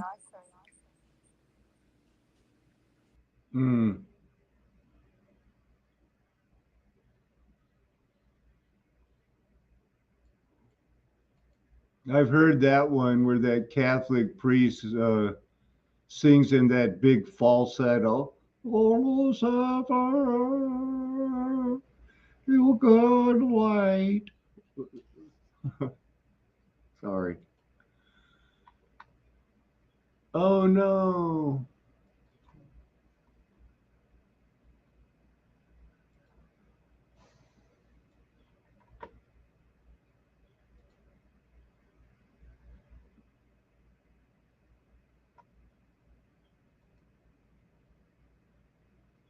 Molecular structures.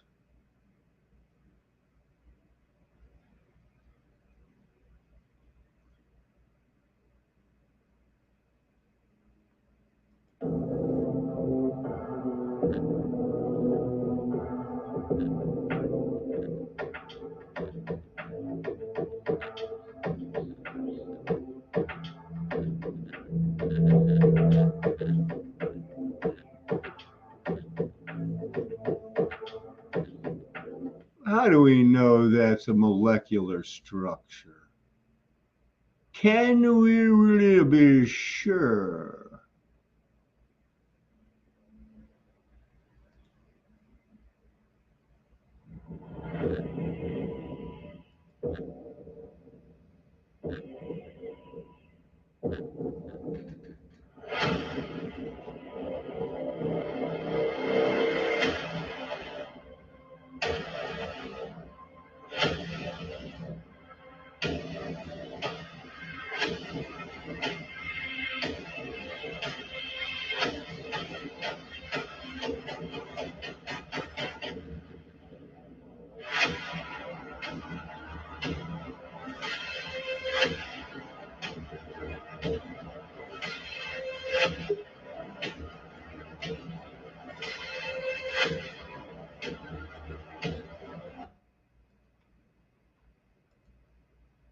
Hey, Ella.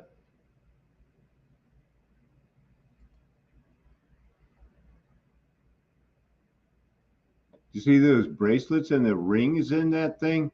She might be getting caught up on her iPad or her phone now. So we'll wait for that. That was interesting. When your volume comes in, because I can't unmute you because it says you're muted. So I'll hear you when you're unmuted.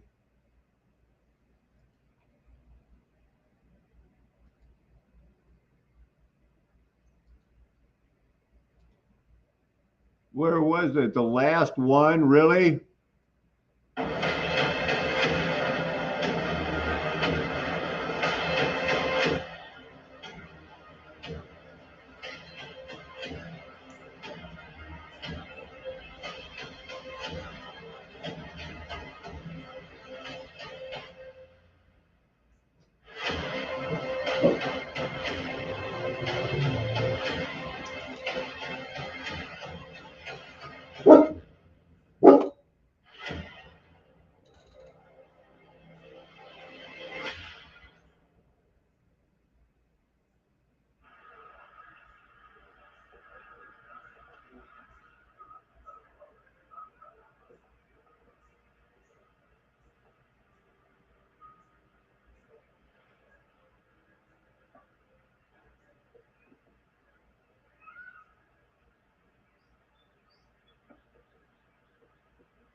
Some sort of an old movie projector.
Very unusual stuff.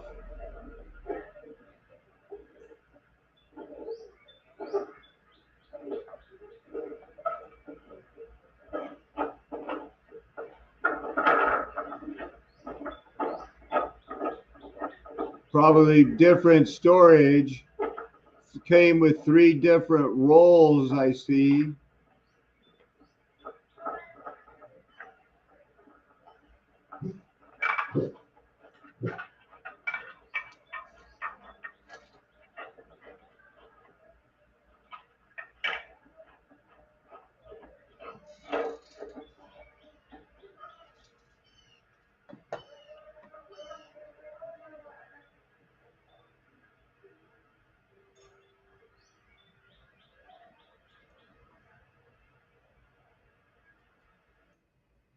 Nothing is new.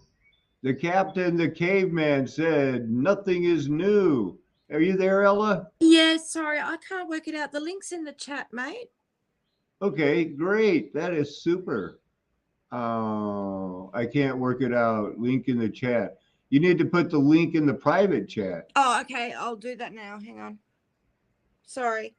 No problem. Nobody can find it.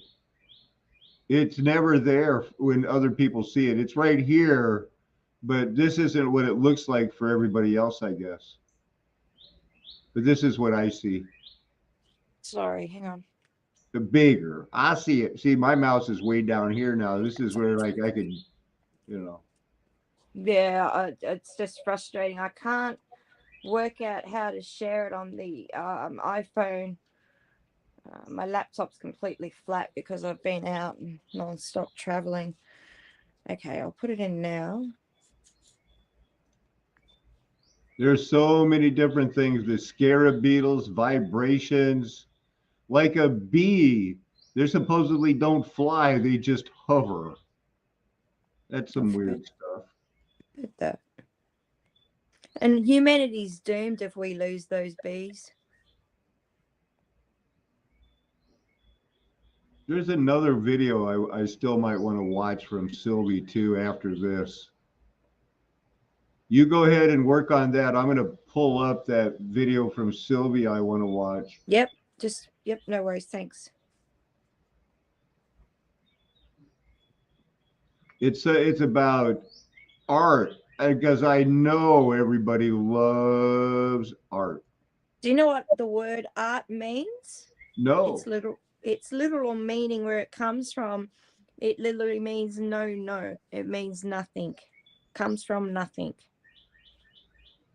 That's what it means. What Nothing. are aesthetics? Why should people choose one form of beauty over another? This is the one. Let me know when you get it. In the meantime, keep an eye on this too. I just sent it. Oh, you did? Yeah.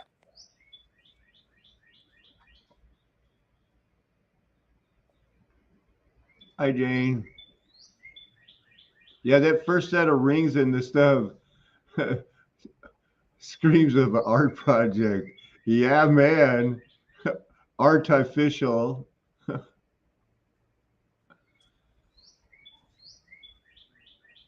All I see in the private chat is, oh, there it is.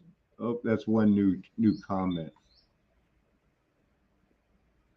There you go. It should be there. Yeah, bingo. Hey, everybody, check this out. Sad what this is. Oh, wait. So I do hit this. Yeah. And it opens in a new screen. Should just open that screen. What? Oh. You're joking. I just have it on my phone just now and saw it. Hey, that's a total ripoff. That's unreal. Because I was able to see it on my screen. Yeah, it works on my phone. Well, I would go ahead and what was it again? I'll just play it and listen through my phone. Here, listen to this. Thank you for having me. You don't have an invocation by Iris Montana from the Satanic Temple. You may either remain standing or be seated. No one's required to participate. Please come forward. Hello, everyone. Thank you for having me. Let us stand now, unbowed and unfettered by arcane doctrines born of fearful minds in darkened times. Let us embrace the Luciferian impulse to eat of the tree of knowledge and dissipate our blissful and comforting delusions of old. Let us demand that individuals be judged for their concrete actions, not their fealty to arbitrary social norms and illusory categorizations. Let us reason our solutions with agnosticism in all things, holding fast only to that which is demonstrably true. Let us stand firm against any and all arbitrary authority that threatens the personal sovereignty of all or one. That which will not bend must break, and that which can be destroyed by truth should never be spared its demise. It is done. Hail Satan. Thank you. There's no How way somebody that age wrote that herself. how putrid is that? And that was the Alaskan government meeting has an incubation for Satan, and it was the 23rd of April. Yesterday. Yeah. Yesterday in our time zone. You know, how is this allowed to happen with people in public positions? You know, you're not allowed to say an opening prayer of Christ. Why are they allowed to say an opening prayer to Satan? You know, because it just shows you what side they're on, doesn't it? So we're basically sitting through what I think was the old and ages 3D version of printed porn. Yeah. Go ahead if you have anything else on that. I just didn't want to pause it on the naked breast. Sorry. Yeah, no, I just think it's pretty putrid that Oh, this is going right. on. Right off the bat, starting with we got to go with the proven light of Lucifer, and then closing with the Heil Hitler of our day, Hail Satan. It's just putrid, you know, like how can these people accept this? She didn't sound that confident to me. You know, do they not realize they're condemning their souls and millions of people? You know, it's just not the people. Even when the guy who I wanted to be friends with, but Doug Wilson never had any time to talk to me on the phone. When he was debating with Christopher Hitchens, the known, atheist, famous author. Christopher Hitchens still didn't like to be reminded in the middle of their like 50 debates that you're going to hell if you're wrong. You know, and he goes, you got to bring that up every time. It might have been part of the script, I don't know, but it seemed every time like, look, I don't want to hear that every time. Well, I think they need to because, you know, it's not listening, and those who forget the past are destined to repeat it in the future. Amen. Yeah. Amen. So I wanted to get your opinion on this. Are you ready for it? This will be our last video. This might answer a lot of questions. From America also wrote me, those who remember the old times, the same story. And looking at the actual artifacts, it becomes clear that what they were teaching before corresponds to the reality. What did they chisel this with? Needles? And since the penguins are paid and lured with cheap penguin food to keep us in increasingly deeper ignorance, now they started teaching different things to the art students, that these were things made out of solid rock. Here, somebody took images of an ancient statues as they were taking it out of the ground. Metal. So you can see the Sorry, I got to take a phone. It was cast. A lot of casting was going on in antiquity. But casting alone doesn't explain everything. Often we see layers upon layers of very fine and detailed lace. That's why casting in a pre-ready mold, at least the way we do it nowadays, cannot explain all the statues. Most of them, but not all. One very common thing for many ancient and historic statues from other periods is that they have these tiny drill holes, really lots of them. So a very interesting observation was made by a worker who works in a modern factory which uses a 3D printer. The thing is that the modern 3D printers are not perfect and sometimes they do make mistakes. And this is how defective pieces look like. These small holes appear on them, although they were not planned, they were not supposed to be there. It's quite interesting that they look exactly like the small holes on the old statues. Now, drill holes by themselves don't necessarily point towards any advanced machining. These are some relatively simple tools that could do the job. But when we see the holes on fine pieces like this, the question arises, so the artist here really took care to even make the pupils, even hairs on the eyebrows, locks of hair. Ella, I don't know if Ella's still there, but if she was, I was going to ask, don't you think it's possible that the only Sorry, reason yes. I think the only reason this statue was saved was because it's not perfect and they threw it in the garbage and the other ones got burned up in Armageddon or something because that does look like 3D printing holes.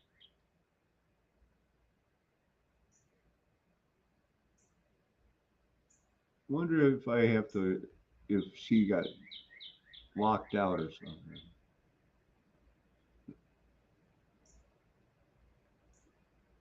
Oh, she's doing something. You there? Yes, I am. Yeah. Sorry I lost you. I just got a phone call. I just got to pick my son up. I've been waiting for his dad to turn up and drop him off in the truck. He's been down to Adelaide and back. So just give me about 5-10 minutes if that's all right. You got it. I'm going to be playing this video. Hop back on and make some noise when you get back, I'm okay? listening to it. I'm listening to it. I'm just driving. I just got to meet him because I don't want him to go back down to Adelaide. I've got to get there. Because You if I got don't, it. his dad's going to take him back to Adelaide. All right, stay safe. I'll be 5 minutes, mate. 10 max. Thanks. And then everything is spoiled by these rough holes. If these holes were some very rough statue, yeah, they could be consistent with the overall quality of the work. But if somebody was indeed spending countless hours of manual work to do these superfine statues, we would have expected that he would have been much more careful not to let these ugly holes spoil everything. But that is if these pieces were a product of countless hours of manual work. If they were manufactured with a machine, Mom's gonna be home then in a minute with everything groceries. falls into Okay. place. Baxter These and Fred holes needs a lot were in the simply backyard. defects. I guess And Seven's they with look Dad, exactly like and the then there's just little defects Bat that the modern 3D who printers leave. about to kick her ass. I personally can't imagine how could relatively simple people produce 3D printers, which doesn't mean it's not possible. But maybe all these statues, actually most of the historic sculptures we see in the museums, by far most of them, are probably not historic at all, or they belong to relatively very recent historic periods when they were cooking up the false history which we are taught in school just to have something historic to exhibit, or maybe to replace the uncomfortable, hidden, or destroyed real artifacts.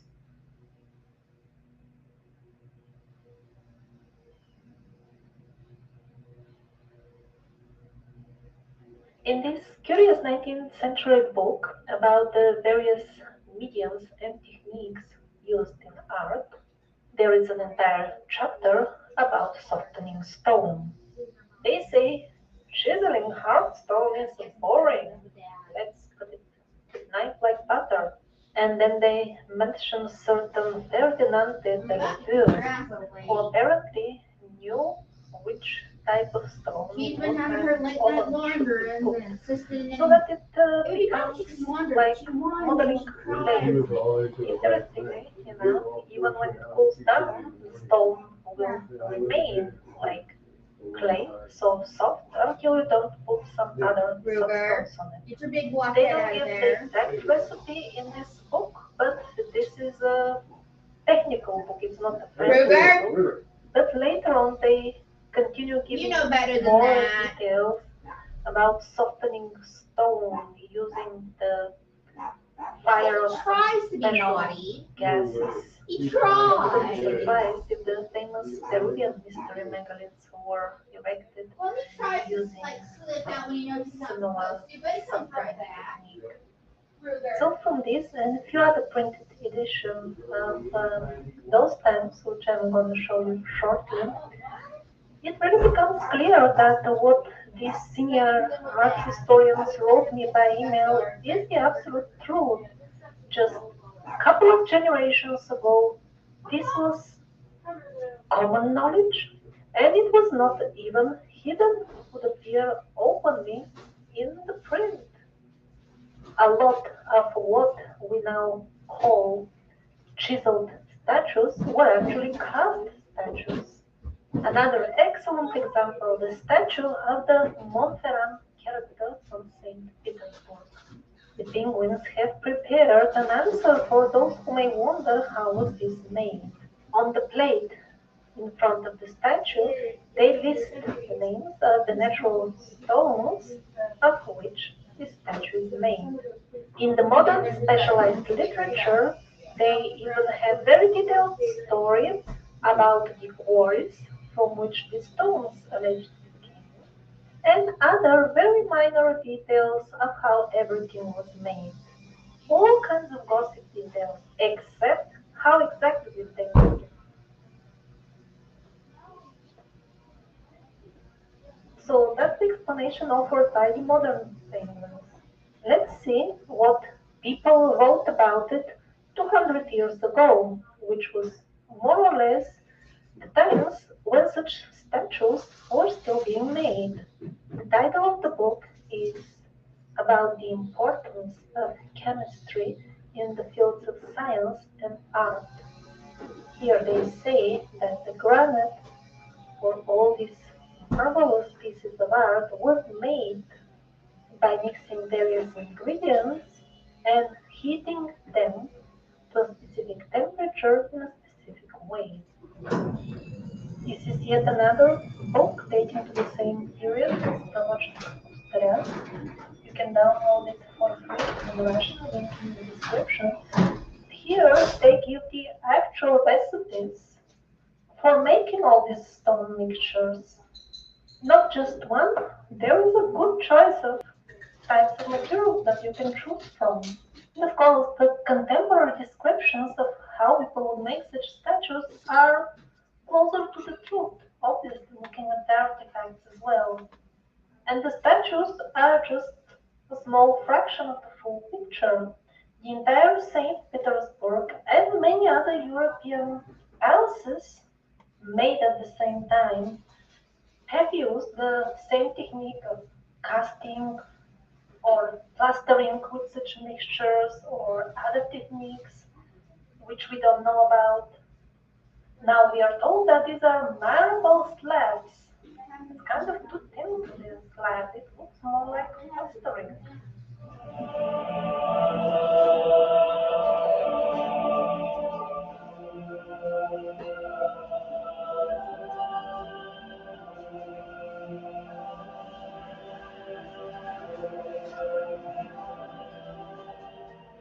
So why all this deliberate attempt to deceive us, to hide from us that in the past people knew how to soften stones, they knew the recipes of mixtures for making artificial stones and making apparently complex molds for such casting. After all, we ended up doing it with modern means anyway. Well, there are a couple of reasons for deceiving us in such a way. One of them is the obvious to perpetuate this illusion that people in the past were backwards and they didn't know as much as we do. But even a more important reason is that when we are told that hooray, hooray, we discovered recently how to make stones, mixtures, geopolymers, and we certainly do, but under the condition that the methods and the recipes are no longer ecological friendly, they're no longer accessible for the common people. You will always rely on central supplies or technology to be able to use this knowledge. You will always need some special ingredients, and you will not be able to create stuff as a free man, because always to get those ingredients or recipes or special tools, you will have to be a part of the digital slavery system in one form or another. While our forefathers, they were free. They could go out and dig the ingredients or find them out there in nature. And in return, they didn't need to pollute and destroy this nature just to make their home or art out of these ingredients.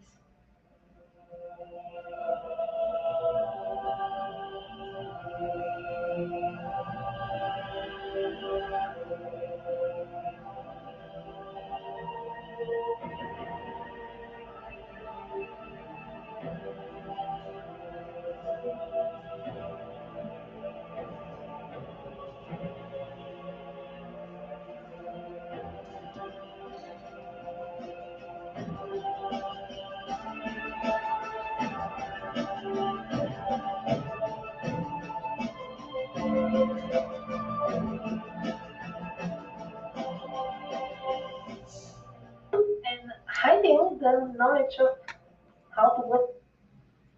Man, that's a weird symbol. Ella, did you see Hey, that weird symbol? I did. I did. It looks like that mermaid symbol that you see on Starbucks, one of the old symbols, the Like an original. anchor. Yeah, And like, but you know the Starbucks symbol with the right, little. right, right. That's what Yeah. it looks like that. That would be a definite another water because that's a water thing on that Starbucks nymph, I think. Yeah, yeah, it looks like a tail. Sorry about that. I just had to pick my boy up because if I didn't, he would have ended up back to Adelaide and then back up to Ingham. So Right. Sometimes you gotta go do what you gotta do. yeah, I let's. actually helped while you were gone. I actually helped unload groceries, and Kathy got back, and then I went and got some cereal because I'm going to be showing a video here in a little bit. I decided I might as well keep rolling with Sylvie Ianova videos because I just needed to get some food in me. Yeah, refresh it and get the mind ticking, you know.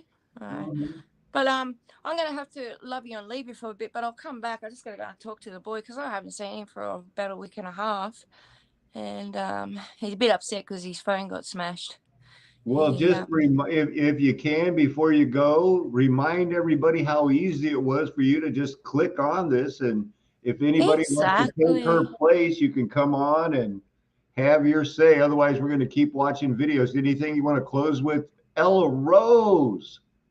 Oh, I just want everyone to take a step back from what's going on in the world and not listen to all that propaganda and not be in fear, because everything that's happening must happen, has to happen, and God's got your back. You know, just if you're feeling down or low or anything like that, put it over to Jesus and let him carry you.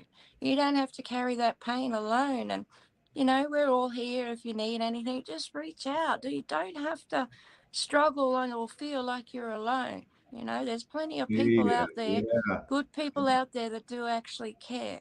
So That's just twice today remember. you've mentioned that he will carry us. Hmm. Because it's going to get a lot worse.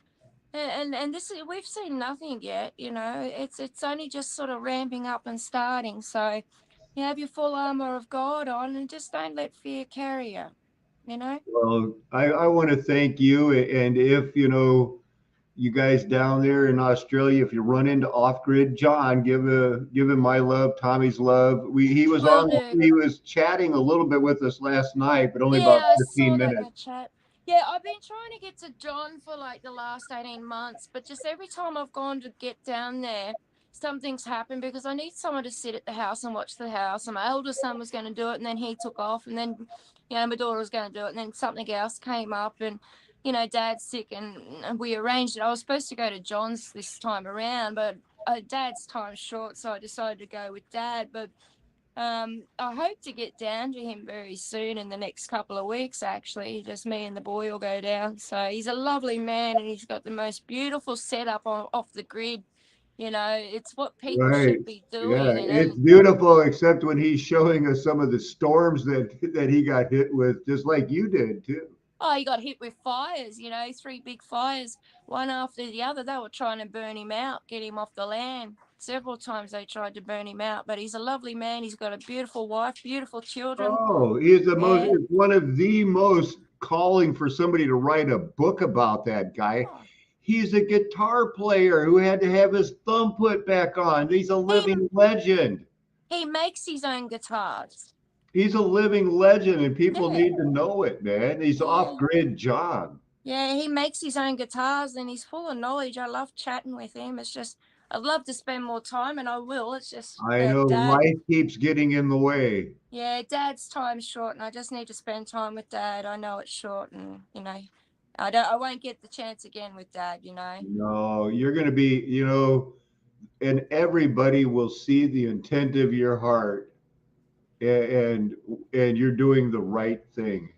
Well, God bless you, Alan. And I'll say thank you to everyone in the chat. I've missed you all and I hope to reconnect again soon. It's just, you know, family with dad being ill the way he is. He should be having surgery, but he doesn't want to. And I support him on that. It's his choice. Oh So, my goodness. yeah. My dad survived 3 cancers, died of a stroke, made me promise not to use any heroic methods. At the time, I felt pressured into making heroic measures, and he was so mad before he died when he was like, "Why'd you do this?" And I go, "Like, Dad, they said they might have be able to fix it." And he was Yeah. mad, and then he died. But It's, he didn't die mad at me. I was there when both my parents passed, and yeah. it's hard.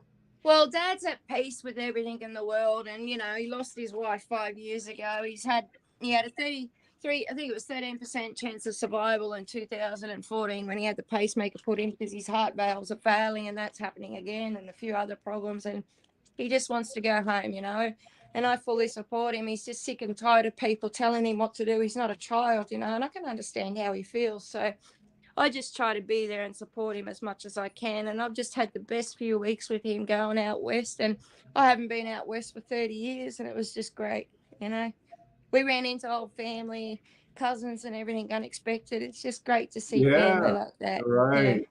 So I will catch up with you all again soon. I'm going to go have a chat with my boy. Amen. Well, But everyone in the chat, much love. Jane on a flat earth plane speaks for all of us when she says, "Bless you, Ella." Thank you. And just have your full arm of God and let the Lord carry you if you're feeling down. Love you all. Amen. Thanks for having me. You Bye bye. keep up the good vibration. That's Ella Rose all the way from down under. And anyway, they say it's a small world after all, but I'd like to see those big mouths try to paint it so small. Go ahead and paint it. It's big. I thought it was small once too. It's huge. It's big. Hey, we're going Flat Earth Nation Mud Flood Review. Back to the lady that started it all, Sylvia Ianova, New Earth Channel. And basically, I've always said, I think her, Philip Derizian, and then that other guy that came out that, hated God. Ask Wise Up. He remembers. I was the one going like, this is a hoax. This is all to throw people towards Atlantis. And I was, oh, I used to get big views, man. I had views with 200,000. I used to get 40,000, 80,000. Sometimes in a day, people would mirror and then I got banned. But anyway, this is the absolute history of the mud flood was Armageddon movement. It started with Sylvia Ianova, and just she hated flat earth and she wouldn't listen to me. She wouldn't listen to Wise Up. She wouldn't listen to Age of Disclosure, which turned out to be good because she turned out to be a nutcase that disavowed flat earth right when we were making the most headway. It's absolutely crazy. I was going to end it, Vicky, but I decided I might as well just keep rolling because I'm going to quietly eat my Cheerios in the background while I play her video. Is that too much information? Because I never really know. Work with soft stone is just the tip of the iceberg.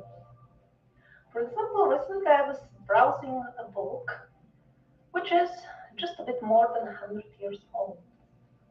And since it is a relatively recent book, of course, most of its content is very similar to the history preached in modern times. Similar but not the same. And the changes, the modernization of history was not at all random. And I noticed two particular points about which they are particularly keen on obscuring, blurring, deceiving us, and they are doing it slowly since hundreds of years. Although the social organizations on ground which they bribe to do the work change as different regimes in the society change, trends, those who pull the strings on the top, they are the same who have been doing it for hundreds of years and they know very well what they are doing. The first thing which they want to blur is, of course, the identity and the presence of the people I call survivors. Marvel when you call them Sen, the scattered people. So any reference to them, direct or indirect, Wow. any story, any hint that somebody came and gave knowledge and culture to simple tribes, that is gradually removed under all kinds of pretexts. Like, for example, now we know that these are legendary fantasy tribes. They didn't really exist. Or, oh, this was just a language group. The people didn't really exist. It's just an idea from the language distribution. Or other lies like recent findings have shown a different story. And then the second area in which those who tamper with the history are keenly interested is the history of the races. Although this 100-year-old book was not directly telling the truth, which is that the various races of humans are actually hybrids between the cavemen and all the, you can call them extraterrestrial or interdimensional beings who came and mixed with the original prototypes. I believe that those marks are not sigils, but somehow they're trying to relate to what they knew were the body parts of Nephilim laying underneath the rock matrix where they laid this, what the Bible calls plaster, what she calls Jupiter, and what we call plaster of Paris concrete. I don't know. Although that is not there, there were still some hints left, even as close as 100 years ago, that, for example, the races were not restricted to the areas allotted to them by the modern penguins. The modern story they are selling is that you see, the Asians, they always lived in Asia. Notice right off the bat, your mind should see that it's a swastika swastika repeating pattern. That's why they're different from the others because they adapted to the Asian environment. And the same applies to all the other races. According to this story, the Africa always belonged to the dark race. They are telling us These are the Christians sending us messages, not the aliens talking about their nonsense, blottity, blah, blah, zippity, doo dah. They're talking to us, revealing that the stones are crying out. Sylvie, you make me so angry. that people could not have mixed anyway because faraway travel was extremely rare, if possible at all. And when mummies of another race are found in a given region or skeletons of giants or dwarfs. This doesn't fit the modern penguinian story, so they just hide them or destroy them. But even 100, 200 years ago, apparently the memories of this mixing of various not only human but also non-human races, dwarfs, giants, so these memories were still fresh even 100, 200 years ago, and it was too early to declare them fictional, and so they were still somewhat present in the history, at least hints of them. For example, I have videos about dwarves openly maintaining contacts with people in Siberia a couple of generations ago. There was trade going on still. Also, I've seen very interesting research showing that even at the dawn of photography, there were still many giant people actually, much more than nowadays. And most likely, at the current moment, they have managed successfully to get rid of all the comfortable skeletons and remains. And also because with time, as people were mixing more and more, the genetic pool became more and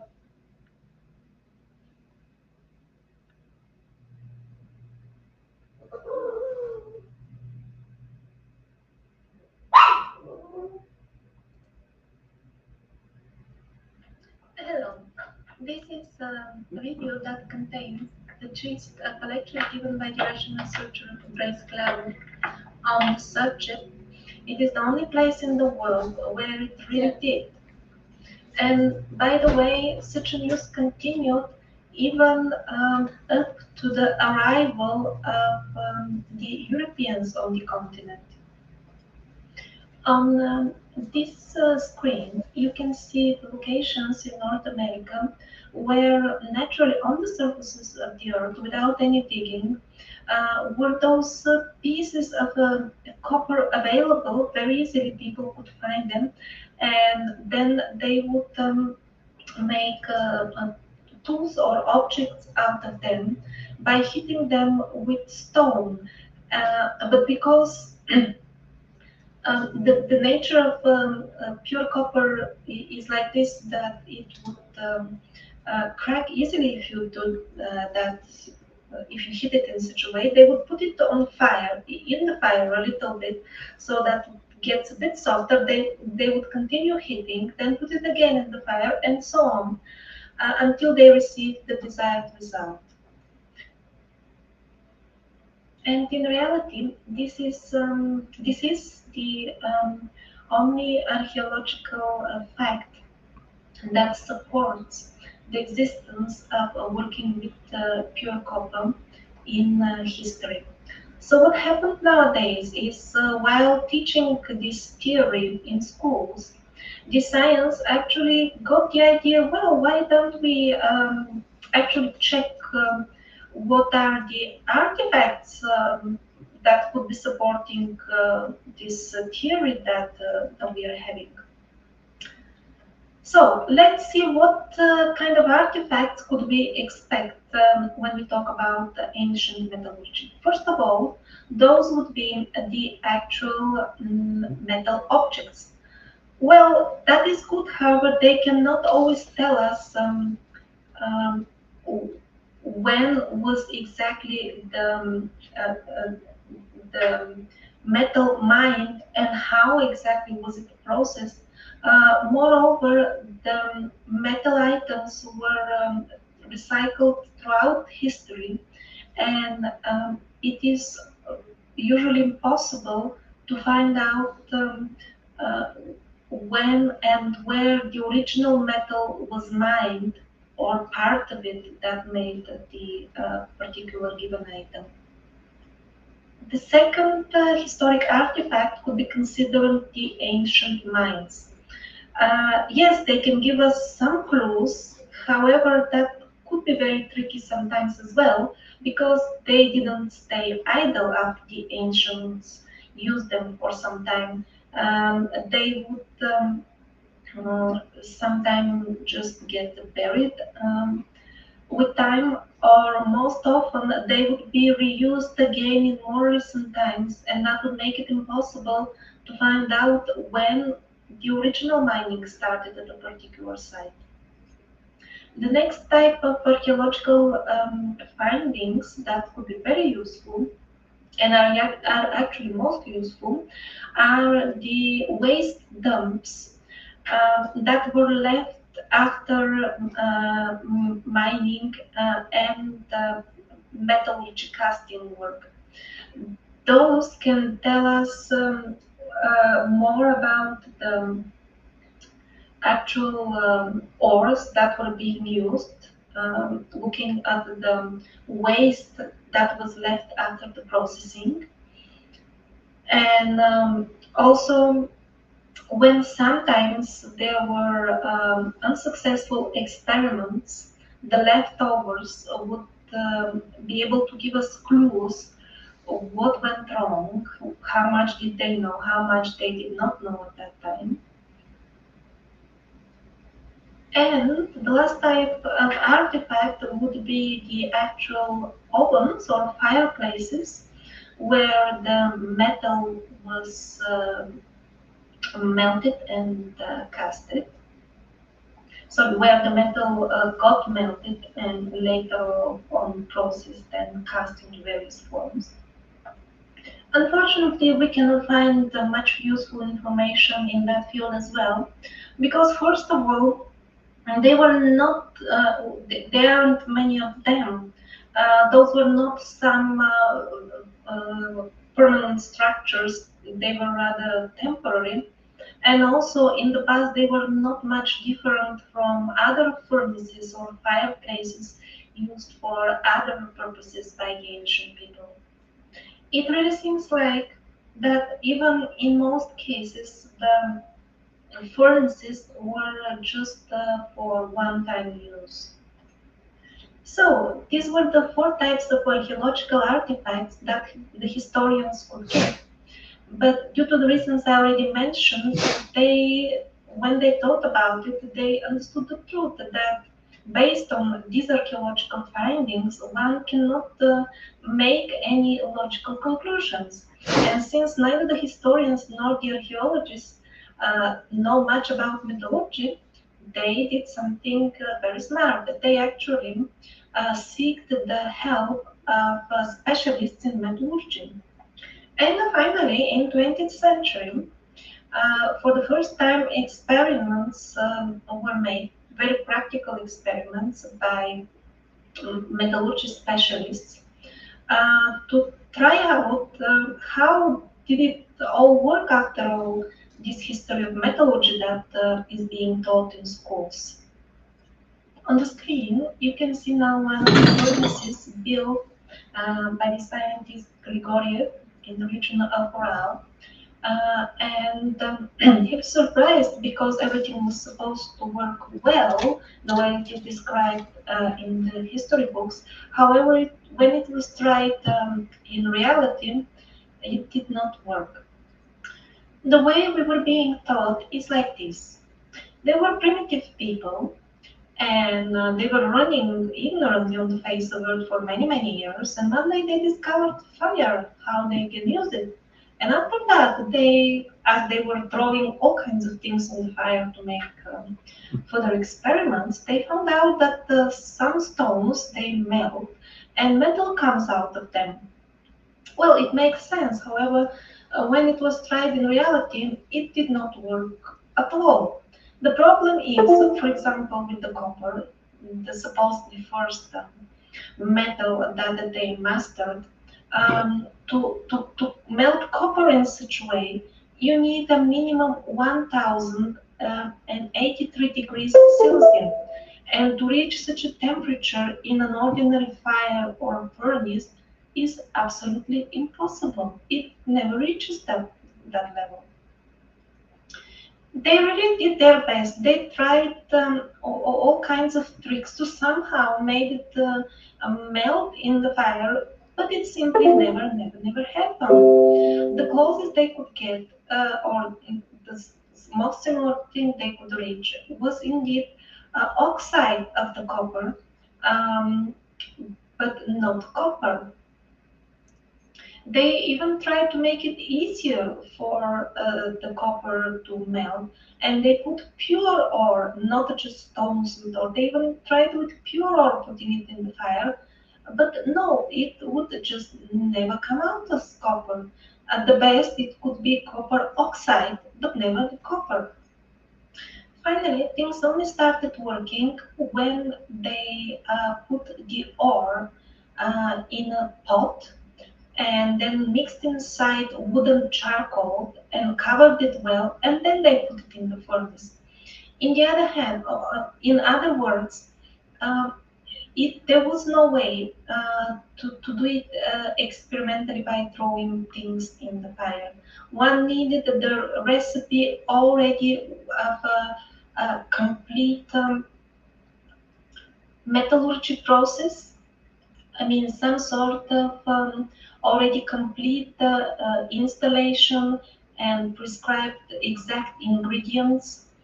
And when everything was done already according to these uh, exact instructions, then it all started working miraculously well. These experiments proved that to get metal out of the rocks, one would need to install a metallurgy furnace. One could not reach to those conclusions just by randomly throwing things in the fire. On the screen, now you see a simple sketch of a typical ancient metallurgy furnace. The four objects inside, and these would be clay pots, some sort of clay vessels. Some historians say that actually clay pottery developed just because of metallurgy, but this is still just a questionable idea. It is not proven yet. Anyway, so you see the four clay pots put inside the wooden charcoal and then put in a furnace, which furnace needs to have special openings for putting things inside and also for carefully calculated fumes exhaust, some sort of opening. Inside the four clay pots would be the ore and various additional components, substances that would actually make it melt at much lower temperature. One interesting thing is that the ancients started working directly with copper ores. They avoided more pure copper because it actually has a much higher melting temperature. Already the fact that somehow they knew that metal ore and which variety of metal ore or which various combinations of various types of copper ore when combined would have a much lower melting threshold. This knowledge itself doesn't fit in this theory that it was a gradual experimenting process.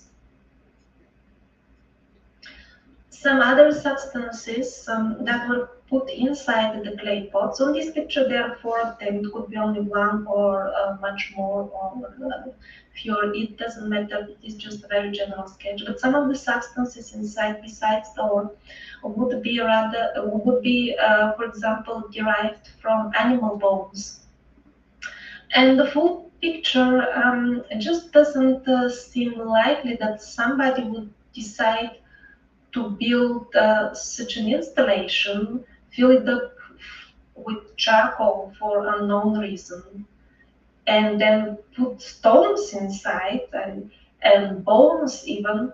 I mean, to reach experimentally all of a sudden to this ready-made installation seems unlikely. And if you still feel I hope you're seeing those as continuous swastikas, that this is quite easy and could be reached by experimental way, by trial and error, please take into consideration that you need a very precise temperature control during the full process. Not only you must reach the optimal temperature, but you must take a very good care that you do not go also above it much, because then the metals will become oxides, and that will be useless. They will be useless for metal work. Then you will need to invent yet another process to turn them into usable metal again. Usable metal again.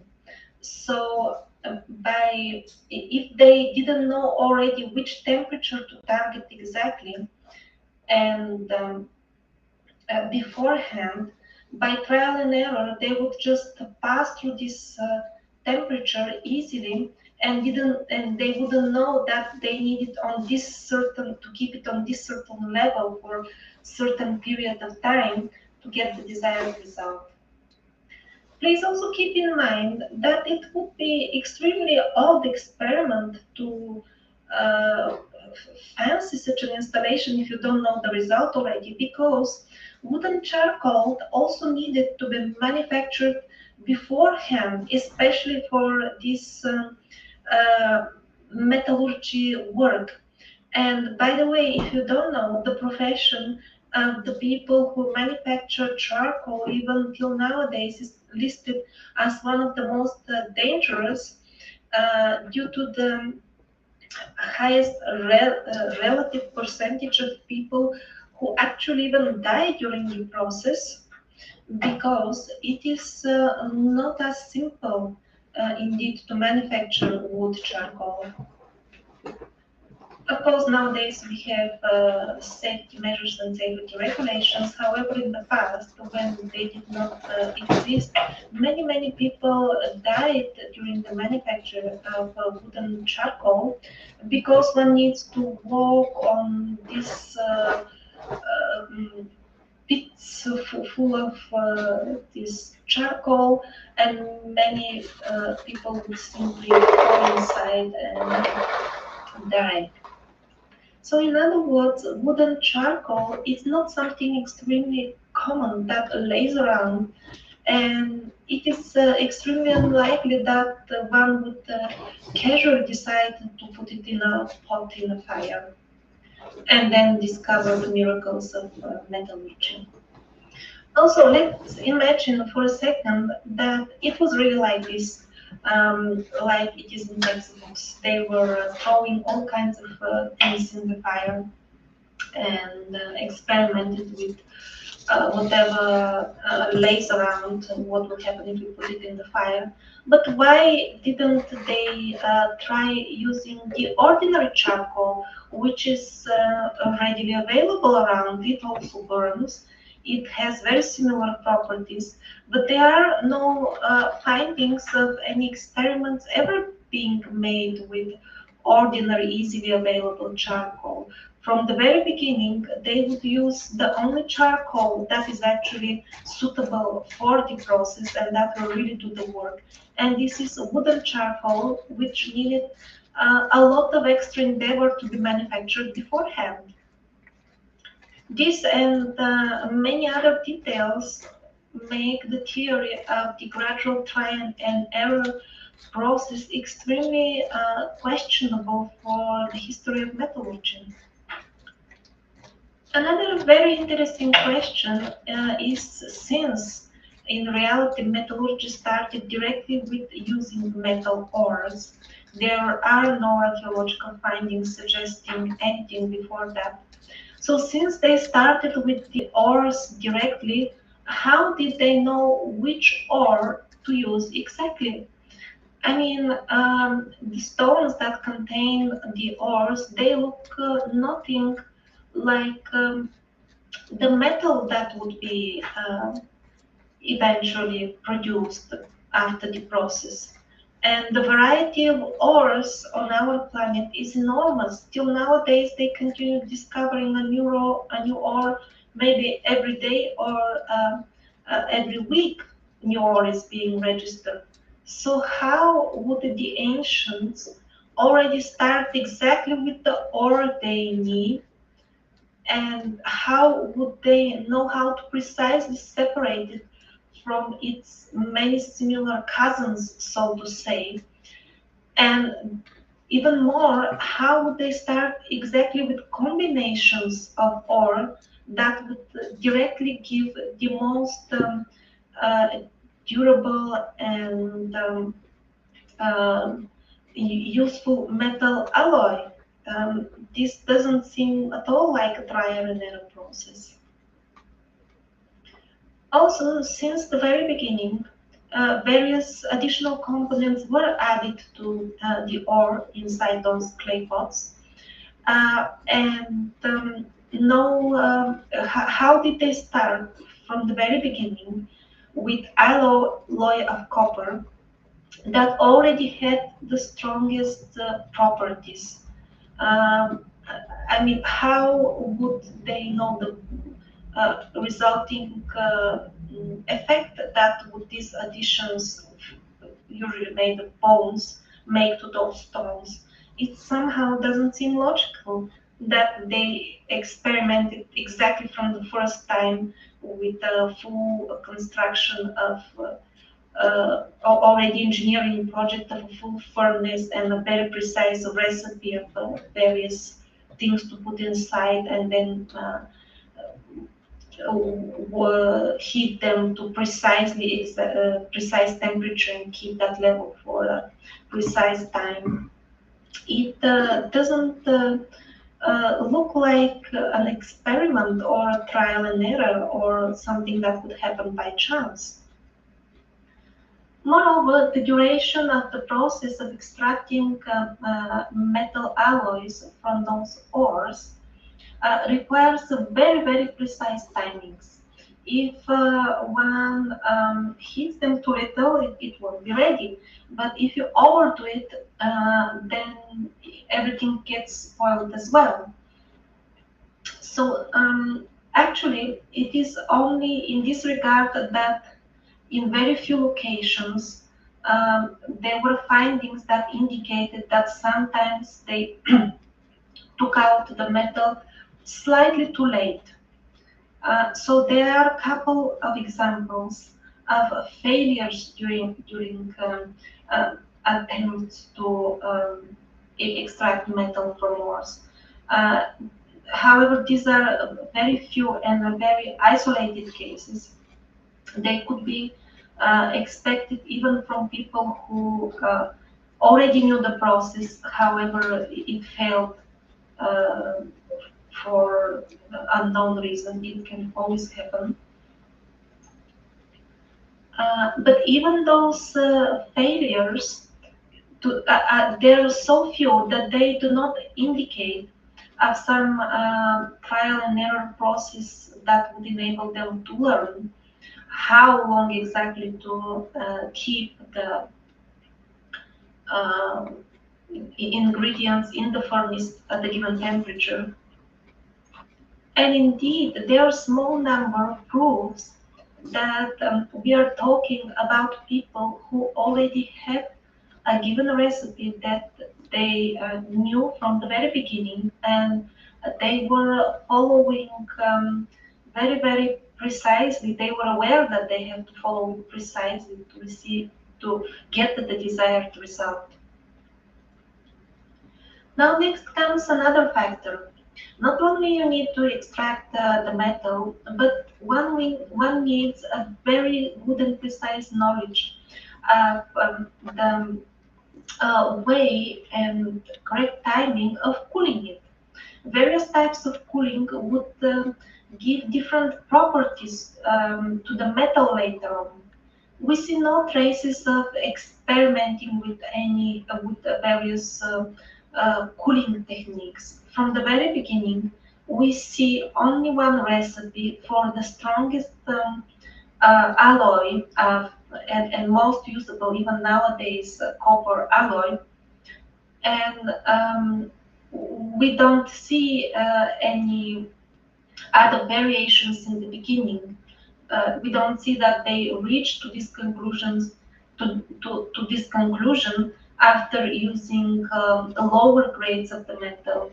No, we see consistently only the best alloy from the very beginning.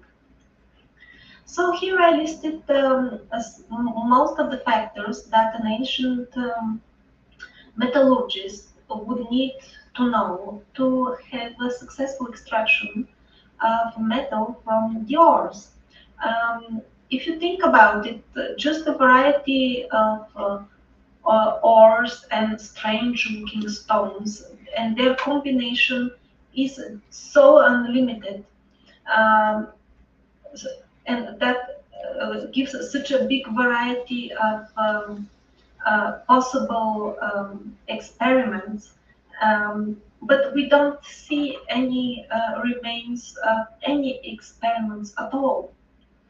Only, as I mentioned, a couple of them with improper timing, which would happen maybe due to weather conditions, or maybe the person had an urgent work to do and abandoned the process. Something like this would have happened. It doesn't necessarily mean that experiment. So the variety of ores, the shape of the oven, uh, uh, placing pots inside, various additional ingredients, um, reaching given temperature, keeping that temperature for a given period, then the cooling techniques. I mean, how much experience would need a particular person in the antiquity to have? I mean, for how many generations they would need to experiment with the different ores? And how could they even experiment if they didn't know the other factors as well? So the conclusion is that we cannot talk of any of reaching this knowledge all of a sudden with the matter of 2 or 3 experiments done by somebody. And there must have been many thousands of such experiments if this knowledge was obtained by the method of trial and error. And since there is no record of finding traces of such experiments for the bronze, which was the first one to be worked on, uh, we can definitely say that it is unlikely that they get the bronze working recipe as a result of experiments. Please note that until now I'm talking only about the bronze technology, which was the first one to appear in all regions of the world during the known history, except North America. Over there, as we said, they started with the pure copper. However, in all other regions, it was bronze. They started with bronze straight away. Moreover, when we talk about metal alloys, most of us will get the picture that one would first get some copper extracted and then some other metal and then mix them together in certain proportions. However, this is not the optimal way to get the desired result with least possible work. The most easiest way, especially using primitive technology, is to mix the ores in their crude state already from the very beginning. Then it's much easier to get the desired alloy. Um, and not only this is the easiest way, but this is the way they did it since the very beginning. There are no traces of the metals being prepared separately and then they experimented with certain proportion. No, from the very beginning they knew how much of this rock to put and then how much of that particular rock. And they started from straight away from the very beginning with the best blend of bronze. Many of the artifacts are found in Europe, Asia, and the Middle East, uh, which looked kind of copper-like color, were labeled by the archaeologists as made of copper without performing any scientific tests on them, and the only basis to claim that was their looks. However, during the last 50 years, new scientific research showed that actually pure copper items are extremely rare. Um, and from the very beginning, the so-called copper was actually bronze. The threshold between bronze and copper is 0.5% of arsenic. Of course, bronze is usually considered as alloy of copper and lead. However, the ancients were not using so much copper in combination with lead. They were using copper in combination of arsenic, in combination with arsenic, which has almost the same qualities. But even nowadays, in this is a very modern development in technology. Modern technology turn to this um, combination copper plus arsenic because of its wonderful qualities and uses various uses that cannot be accomplished by any other cheap alloy nowadays. So how come the ancients started straight away with this very modern alloy? Who told them about it? How would they figure out to add 0.5% of, or at least 0.5% of this highly poisonous ingredient to the copper? It wouldn't make sense to make such experiments. And I'm saying 0.5% because this is the threshold of distinguishing between copper and bronze established by the latest scientific research. If the copper contains less than 0.5%, then it is considered, if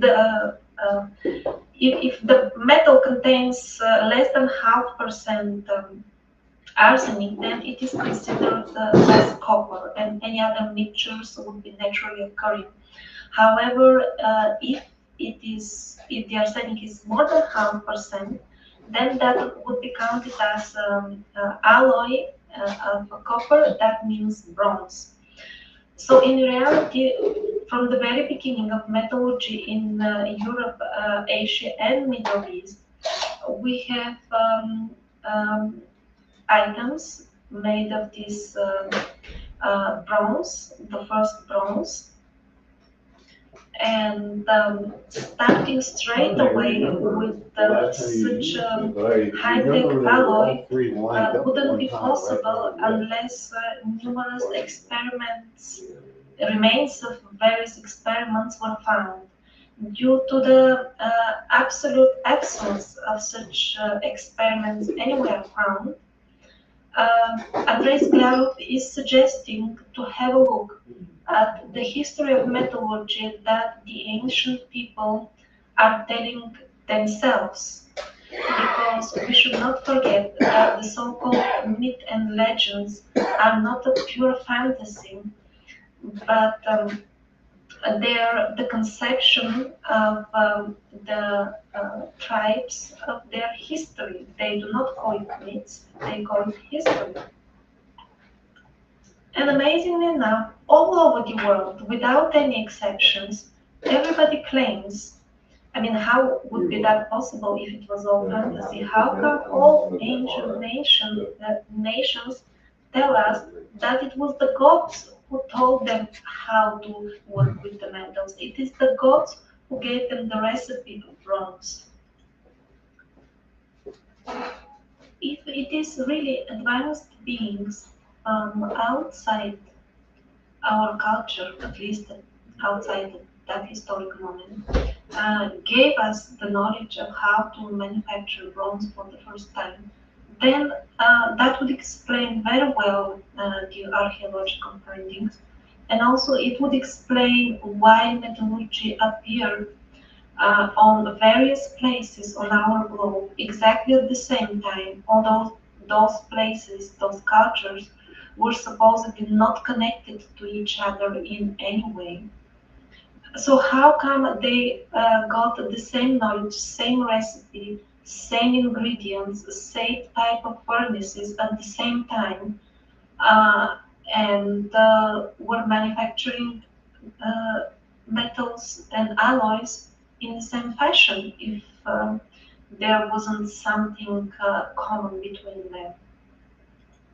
Here I'm skipping a large portion of the original lecture where Andres Blarov shows example of ancient metallurgy settlements from all around the globe and proves how they started basically more or less at the same time and more or less with the same recipe and technology, manufacturing the very same thing all over the world.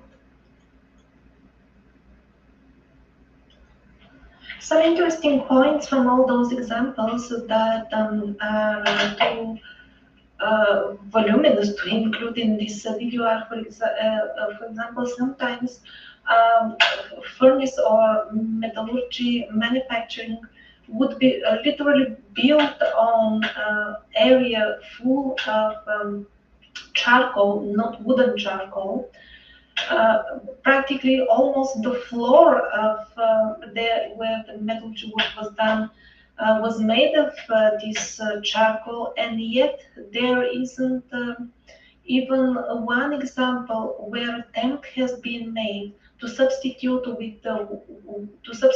wooden charcoal with the ordinary charcoal, which is much easier to obtain, but it wouldn't, the full process wouldn't work with it. The fact that only wooden charcoal was used, again, I'm reminding, is established by the waste dump that is located next to the metallurgy settlements. And another fact that makes us think is that in a number of these locations all around the world, seemingly unconnected, and all manufacturing alloy of copper and arsenic, at the same time, all claiming that this has been taught to them by superior beings who visited the earth. In some cases, actually, the ores would not be found locally and they would transport them from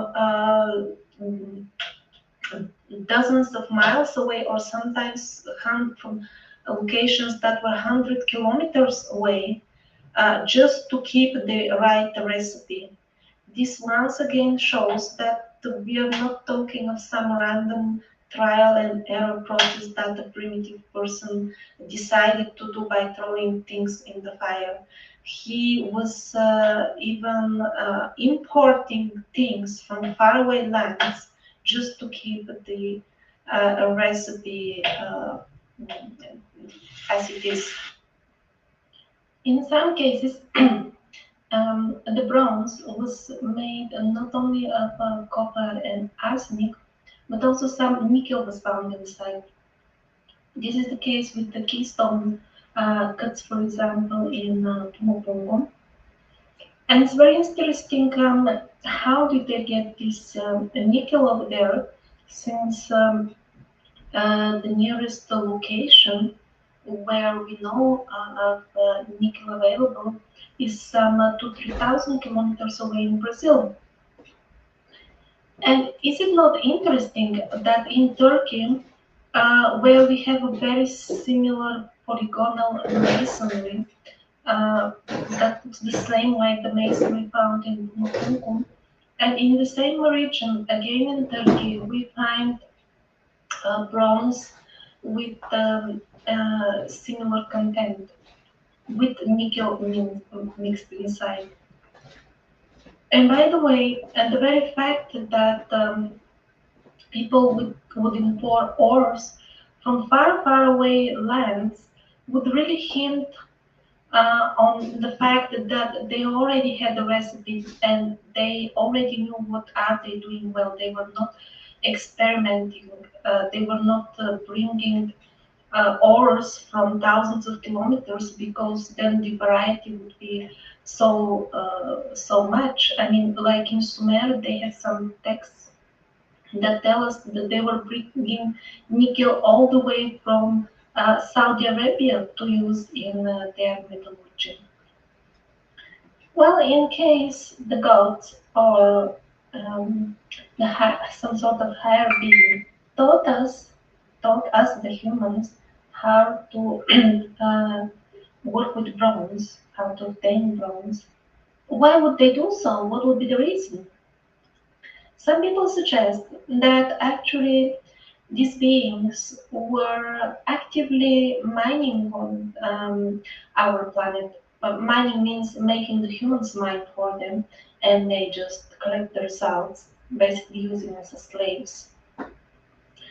And maybe this could be true. For example, the Incas, they had a lot of gold. However, they were not using it in their everyday life. It was only for the gods. It is hard to verify nowadays how much this hypothesis about the gold exports from Earth to outer space is true. However, Andres Claro also adds another aspect to this hypothesis, that it is quite possible that the gods, so-called gods, or the higher beings, were interested not only in gold but also in bronze. Since hundreds of thousands of tons of bronze has been manufactured in very ancient times, thousands of years ago, we can get some idea about the quantity mined by the remains in the uh, ancient mines. Although the quantity is very general, it is still absolutely huge. It is enormous. And the question comes into mind, where is this metal now? There should have been much more metal artifacts uh, found in the ancient settlements. However, they are relatively few. A larger portion of this bronze is actually missing. So the conclusion of Andres Claro is that it is possible that actually this bronze was taken off planet by the so-called gods for their needs, and then it would all make sense. They would basically teach their slaves how to manufacture bronze in primitive conditions, and then take it away. And later on, as the history of metallurgy develops, people, they actually later on take to iron. They start producing iron instead of copper. And I mean copper alloys. That means bronze. Andres Klarov thinks that actually they switched to iron simply because they ran out of copper. It was all taken away. And the history of iron metallurgy is quite different from the history of bronze metallurgy. Over there, we clearly see remains of unsuccessful uh, trials. Over there, people really experimented with iron. There is no given recipe that comes to work in the same way to different places. No, gradually people uh, For some reason, I think it is because they run out of copper, they started looking for alternatives and started applying what they knew about bronze and metallurgy to other metals that they could find around. We are usually told that people switch from bronze to iron because iron is harder. However, it's not exactly like this in all cases. First of all, not usually, but always people use ancient alloys of copper, which were much better than pure metal. And second of all, look at this artifact now. This is an ancient bronze statue dated very roughly 3 to 5,000 or so. And when the scientists wanted to take just a very minute sample to find out the exact composition of the bronze, they actually broke a couple of instruments during the process of trying to extract the sample. So after they broke few tools, they actually had to call specialists all the way from Japan who would do a distant testing, and eventually it came out that this is bronze. However, it is so hard because it has aged. Aged bronze can be much harder than um, iron or many other materials. So don't, Andrei Sperov says, don't be so sure that they didn't know how to age those artificially and make it so hard without having to wait ages that this happens naturally.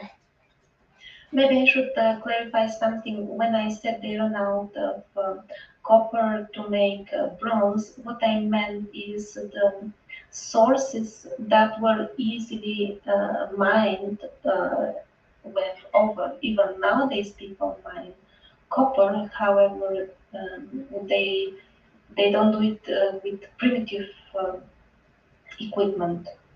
So what I meant is they run out of easily obtainable copper. And maybe the last point is to avoid misunderstandings about who are those gods. What does it mean the gods gave the knowledge of metallurgy to people?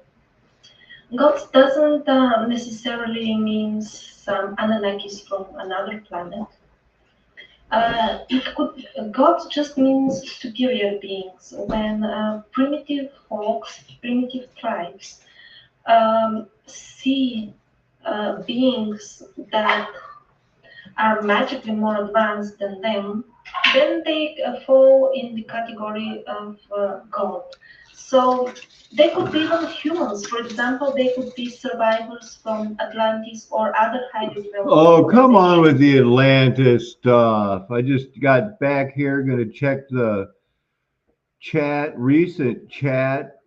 Adios, Bell Break. Thank you so much. Welcome yours, Mr. QB, and everyone else. Thank you so much. We're learning a lot. It's a review on the Lord's Day. They could be also survivors of some of the. Oh, yeah, they could be survivors of Armageddon, remnants of Armageddon. That's what we're thinking. Sorry, Miss Atlantis. Wait for the Anunnaki while you're drinking the ayahuasca, chick. Advanced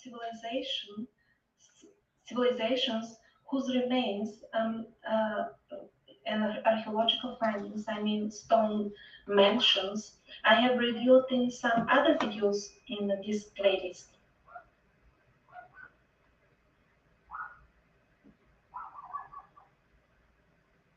This one ought to be crazy, man.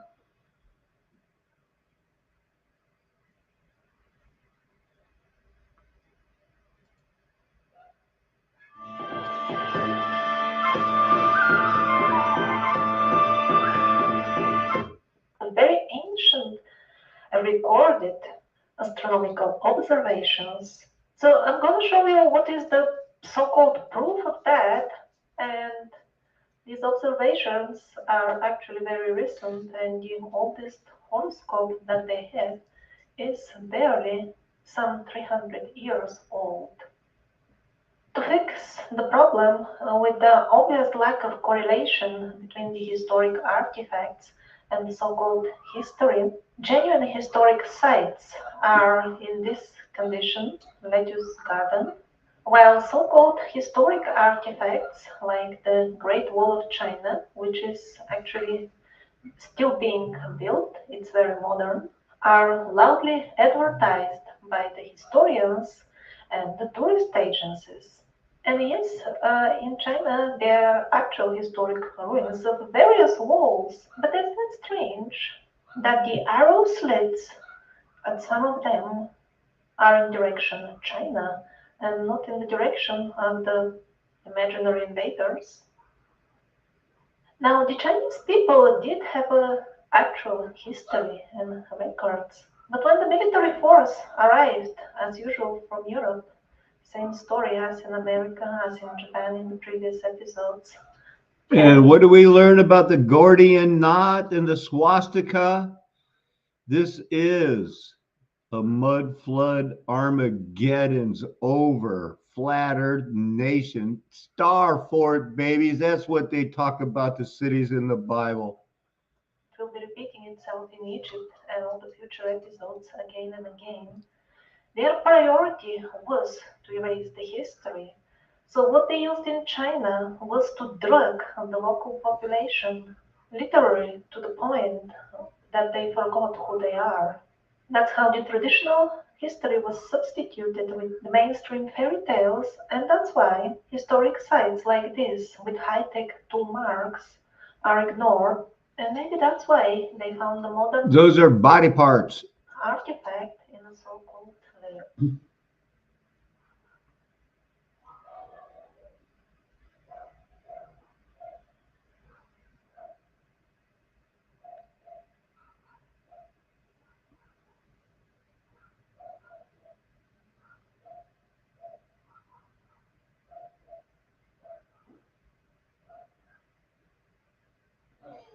Wow.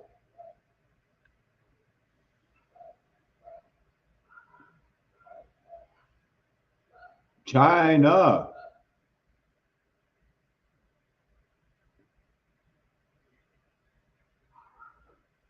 We're from China.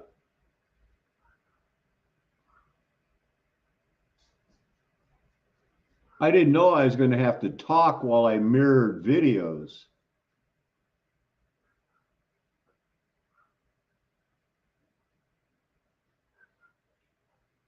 We are the world. The Yungang provinces.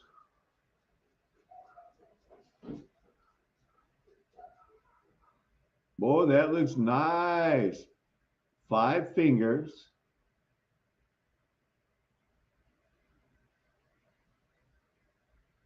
Is that a Buddha? Another false Christ. Look at those grottos. Look at those catacombs. Look who head to the hills.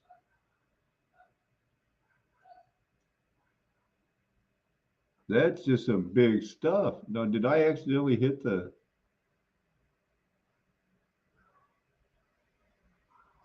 Magic, right? How can they say this is magical? What does magical mean to them anyway? The actual reason to avoid any discussion about these caves are the tool marks. Those aren't tool marks. Used in them. Now, compare the high-tech looking marks from China with this quarry from Estonia, which is barely 100 years old. And still, they look nothing alike. Are very chaotic. Nothing alike. They don't look alike at all. And now, compare the historic Chinese tool mark with the latest modern equipment tool mark. That they're nothing similar.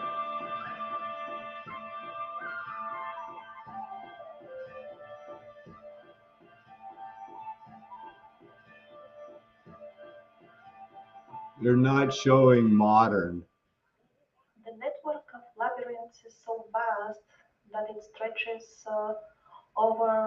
tens of kilometers. Practically an entire mountain is made hollow.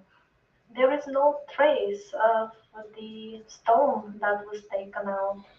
If you can tell, why did the stone, oh, and they quit making the grooves this way or they did them this way? These are body part type things. If you don't want to get out your anatomy books and understand why it would end with a situation like this, then it's because you want to hang on to Atlantis, not machines. No machines dig out that way and this way at the same time and then decide to leave what looks like body parts. Of course, should have been the size of a mountain itself. Was it taken off-site, or was it spread around by one of the great floods? It seems the Chinese have a good record of their own history before the fairy tales. Why didn't they do the steps with their final things? That's what they could do by hand, the steps. Those were forced with military power and drugs upon them by the European colonialists. There are plenty of references to advanced technology in the traditional Chinese chronicles. They had metal flying dragons that were transporting beings throughout the universe, not just Earth. There were metal servants that they were using to do the hard work, which we would today call robots. Oh, sure there were. I'll bet, maybe. It was much more informative than ours, because they were well aware of the developments of the war between the parasites and the humans. For example, they reported in their chronicles that at one point, some of the non-earthly beings... And just think, these videos brought the whole Atlantis and Enochian world since the summer of 2017. Involved in this conflict, closed off contact between Earth people and their allies, the godly beings of the universe. It really appears that compared to the Chinese people of the past, we are in an informational blackout these days. According to the chronicles, even the first emperor of China himself was a non-earthly being, and this is supposedly the burial pyramid of his son. Although both the father and the son didn't exist, according to modern scholars, they assure us that they got buried. However, they were never born. Wikipedia even says that this is the only pyramid in China, which is extremely strange given the fact that China is the home of hundreds of pyramids, some of them very, very large. They aren't open for research, but they leave the impression that they are made mostly of earth. But there are stone pyramids as well.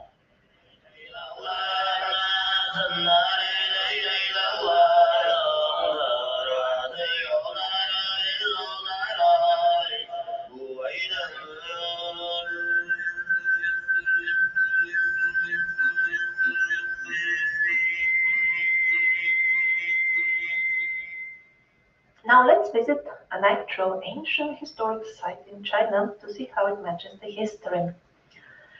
It looks kind of newish to me for a person who lived 8,000 years ago. It looks as new as the pavement around it, doesn't it?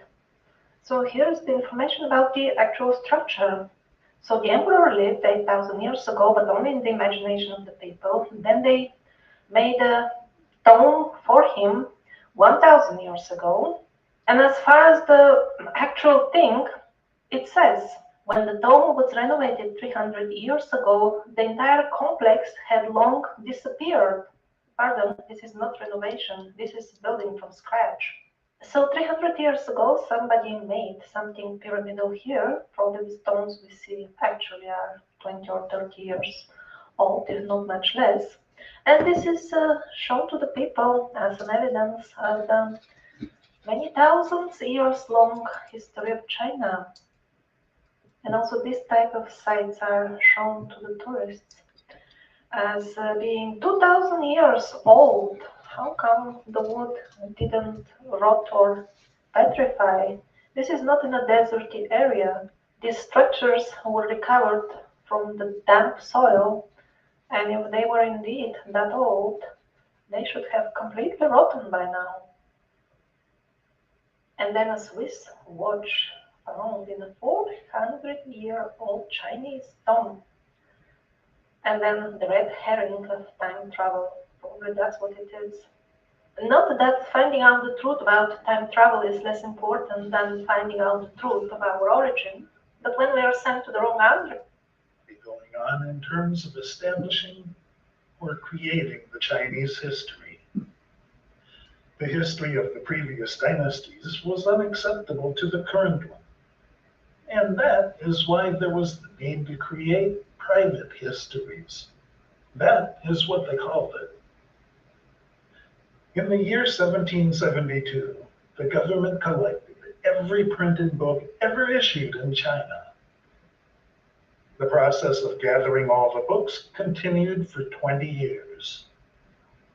The committee that oversaw the collection of the books consisted of 360 men. All books were separated into 4 categories. After a couple of years, 3,457 of them were printed again in a new form. And the rest of them, mainly 6,766, were only cataloged, but some under different names. And this complete rewriting and issuing of completely new books happened at least 3 or 4 times in the history of China. We don't know exactly how many times because there were no records from one rewrite to another. And each time there was a language reform, which made it very difficult for the people to understand the older hieroglyphs. The hieroglyphic writing of China is one consisting of symbols, and as people were forced into language reforms, they not only lost part of their history, which could no longer be recovered from the old chronicles, even if they wished to, but most importantly, they were losing connection with the paradigm of the advanced old civilizations which laid the bedrock of their culture. So, what is the aftermath of these language reforms and writing of private histories? Anybody who has tried to read the chronicles that are available unanimously agrees that this is the most chaotic and unsystematic historical record that they can imagine. So these murky waters of the history of China gave scope to the modern history fabricators to run their imagination wild. And they did so without any pang of conscience whatsoever. And so we read about fairy tale kingdoms that existed thousands of years ago. And what is the dating based on? I would really like you to show me the basis of their dating. The bases are, quote, the well recorded, sophisticated astrological observations that were running in an uninterrupted line in burning old books. On the other hand, the general population was helped into forgetting the original advanced culture that they had some connection with by rewriting their hard disk with the help of opium. The British could not colonialize China, and that is why they had to find an alternative method to undermine their culture from inside by poisoning them. Not all drugs are poisonous and addictive, but the way opium was used in this case was absolutely negative. And although modern interpretations of the full development with the cunning introduction of opium in China by the British is always presented as some sort of economic operation for profit, please don't forget that it is the smaller players who are after money, those only fulfill orders. Those who are on the top are not after money because they issue money, they create money. They can create as much money as they want for themselves, and they do it by simply printing more and more and giving them to friends.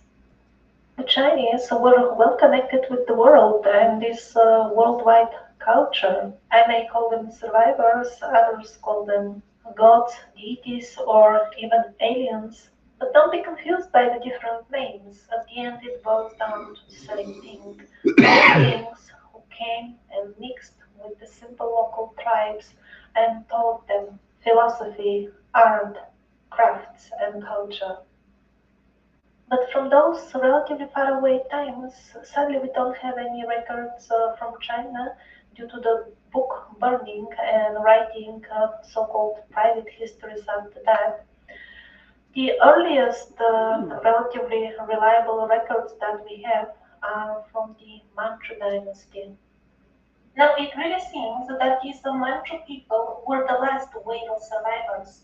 First of all, they were foreigners, so their language is alive till nowadays in some villages. So we know for sure their language is radically different from Chinese.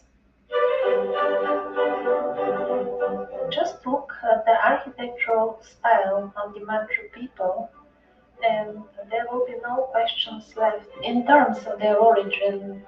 No, this is not a mistake. These are ruins in China, not in Europe.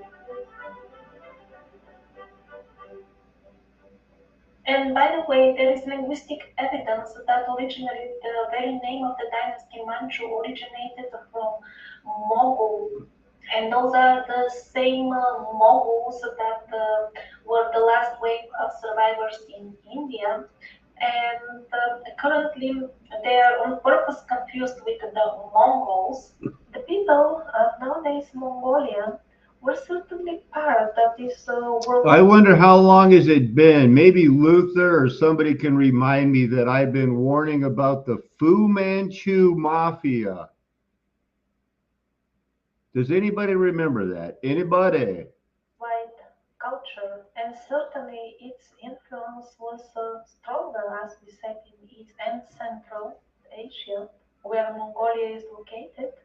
But to put an equation mark between the modern Mongolians and the Mongols or Mongols mentioned in the older texts is a mistake. For example, in the Chinese chronicles that we are talking about, this is the description of the Mongols: very tall white people with blonde hairs and blue eyes. And that's how all other contemporary writers describe them. So, how do the mainstream historians read these chronicles? Exactly like the devil reads the Bible. Aha, so here it says Mongolians lived in China. Correct, yes. Mongolia is close to China, so there was some mixture, yes. And they don't even tell you that it is not Mongolians but Mongols. And as far as the description of the outer appearance of these Mongols, that's deleted, just skipped, as if it is not there. The Manchus themselves claim that they are descendants of a dynasty which ruled over the entire earth. That would be kind of a ridiculous and out of place claim if they were indeed the small, insignificant tribe that the mainstream historians are convincing they were, so obscure that nobody even ever recorded anything about them. But such a Now, and don't get your hopes up like, oh, they're the ones. They're another group of Hopis, lost people out worshiping the wrong way. You don't pick like, oh, I never heard of them. They look like they had a good civilization. I'll bet they were right. No, they were another lost group. And that's the way you have to look at it. claim would be completely normal if the Manchus were indeed Manchus. descendants of the rulers of Tartaria, who seem to have had the last connection with the Hebraeans. And by the way, a lot of the material in this episode is just concise quotes from the works of Anatoly Fomenko. A lot of it is translated in English and published for free on his website. So if you want to find a lot more interesting stuff, you can visit the website. And by the way, the Manchu dynasty ended up in China, again fleeing from Siberia, or at least some part of them. Some other records suggest that others come from the nowadays Macedonian territories. It was most likely an international gathering of survivors. Part of them went to Japan and founded the samurai dynasties. Yet another division of these warriors settled in China. So what were they fleeing from? Why did they? Maybe they weren't fleeing. Maybe they were rebelling against the world and Christ and the Apostle Paul's message and saying, Genghis Khan is the incarnate Christ. That's what was happening in their star forts around the world cities. They abandoned their homeland. It was like this. In the older times, there were no countries in the sense that we have them nowadays. There were just tribes and nations. But as the parasitic influence was increasing, countries started to appear. The parasites began to use the tactic of divide and conquer amongst those countries to have the people kill themselves rather than having an all-out war against the parasites. When the survivors also found themselves already in such a situation, they also had to make some sort of a country, and that was Tartaria, which was immediately broken into pieces, and then these pieces were defeated separately. The last standing one, or at least one of the last standing, was in Siberia. And when the last piece of Tartaria was defeated by the newly formed Russia, the general population simply remained to live on the land where it was born, and gradually its memory was washed away by the mass media. But the army, the military force, they didn't wish to settle of such a life which seemed like slavery to them, and instead decided to flee to relative safety, China and Japan. There are some remnants of their style of combat. These are the Eastern martial arts. Since all records about Tartaria have been meticulously destroyed, we know very little about these things, although they happened relatively recently. But whatever little is in the works of Anatoly Fomenko, I'm presenting it here. At that time, the king of Tartaria was murdered, and there was only a young prince left. Maybe the army took him to a relative safety to Japan or China. Another interesting detail from the Chinese chronicles is that these Manchu people were foreigners, and they were of a very small number. They were trying desperately not to mix with the local population, but since they were so few, their assimilation within the local race became inevitable and was just a question of time. And here comes a very curious note from these Chinese chronicles. It says that after the Manchus got assimilated by the locals, they lost their special abilities, like psychic abilities to fight. I find this very, very important. So maybe the Tartarians, well, it all looked very different nowadays. In the beginning, it was kind of okay, like these photos. But when he started walking around, he discovered that the Chinese can have a very practical attitude towards history.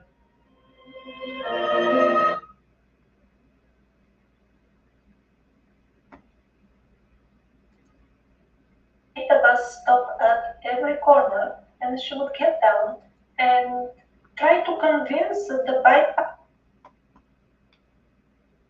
I want to see just a little bit of that one about Japan.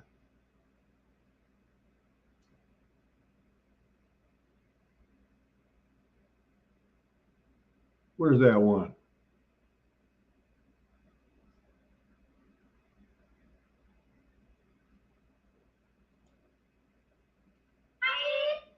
That's the thing. And it was artificially created, so to say, to replace another country, the biggest on earth, and yet a country that you will not find even a single sentence about in your standard history. In the official history of Japan, they conveniently simply don't mention where the Russians came from. The center of the Rusoi was Edo, and we see some buildings there that really don't fit in the Japanese style of architecture. Traditionally, the Asian population of Japan used to construct their buildings out of wood, not stone. The choice of material is not the most important. Most importantly, we see how in the history of building in Japan, all of a sudden, without any prior evolution, we see full-fledged, elegant, megalithic stone masonry, which is a distinct signature of the survivors. That is how they built their buildings all over the world. This is St. Petersburg in Russia. This is Saxo-Yerman, Peru. This is Norba, Italy. Polygonal megalithic building masonry is a very peculiar building style, where each stone is uniquely shaped and yet fits all neighboring stones with amazing accuracy. The chance that this style has evolved independently in various locations all around the world is very close to zero.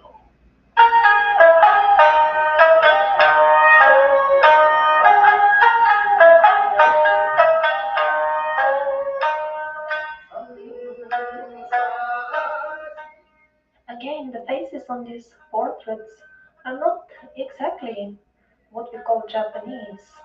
This is how contemporary artists depicted the kings of Japan, the shoguns.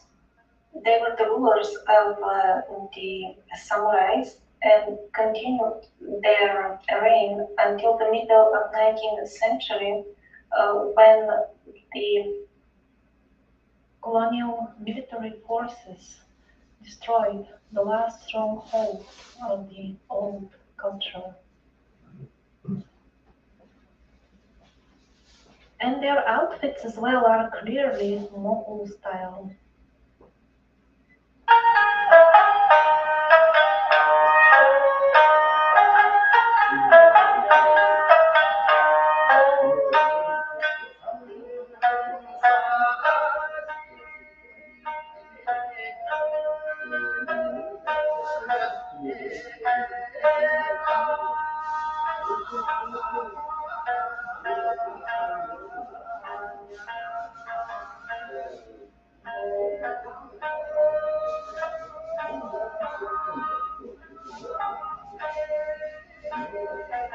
So this is funny, it says common in Japan and then we have these people with clearly European faces and outfits performing something.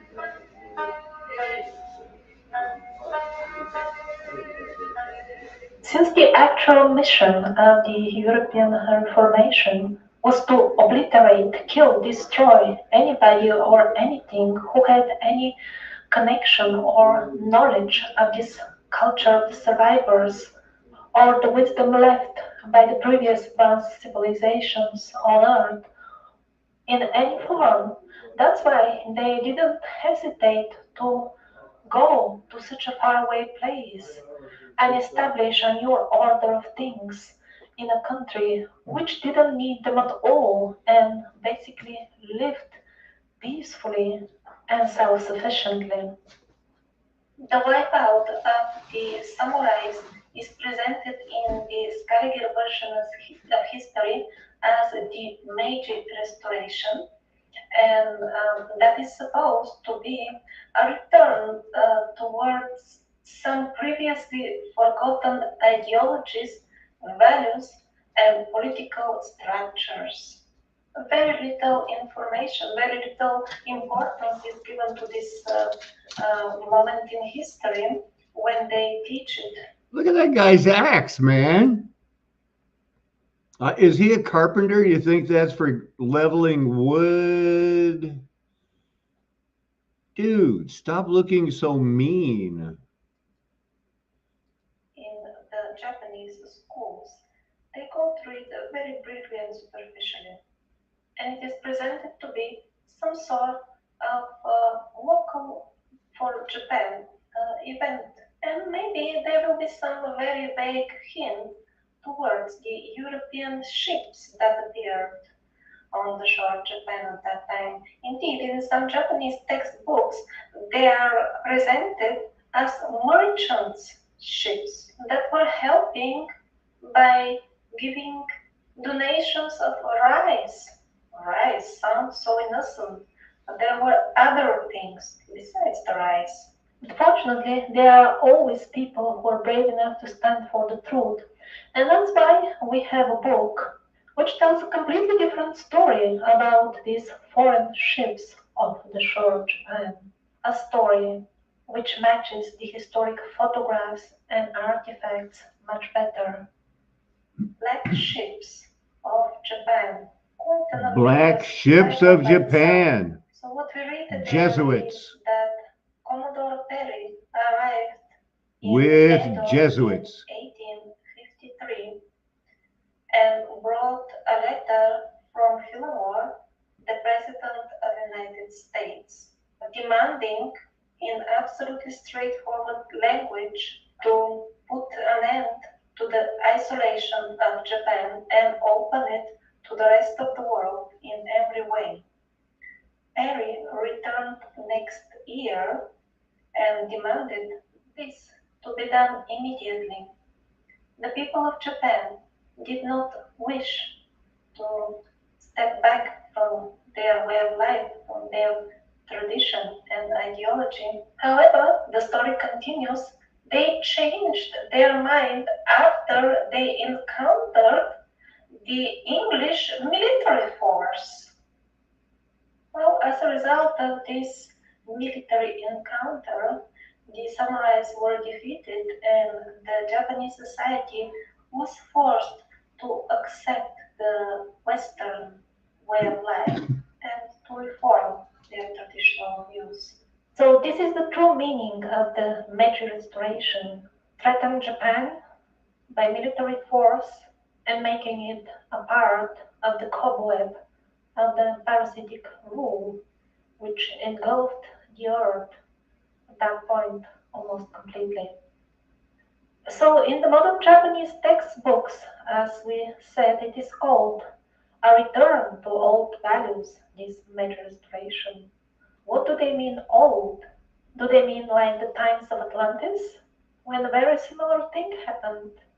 People used to live in harmony with nature, and then the parasitic influence infected. That was called the Golden Age, Sylvie. Actor playing a samurai are about to enter the room in which they are. So, okay, the samurais themselves are depicted as Asians, but even on this piece of art, surprise, surprise, who is standing at the threshold? Who is the enemy which is about to enter the room, and that's why they commit suicide? It is a person with clearly Caucasian features, dressed in some sort of military uniform, maybe something like Napoleon's uniform, something of that sort. So Anatoly Fomenko, on whose research the most interesting stuff in this episode is based, he describes his visit to this museum. So he was accompanied by colleagues. So for you hardcore mud flooders and no Anatoly Fomenko, you know that he was silenced for 30 years, and then the Russian government said, okay, put it out now. Because they need this. This is the Fu Manchus and the commies running the world, baby. Japanese historians. And when they reached this scene, um, he pointed at this European person who was causing the suicide of the samurais and asked them, who is he? At this point, the Japanese historians they pretended that they don't understand well the speech of foreigners and yeah, couldn't answer for this reason, although even a beginner in English will very well understand the question, who is he?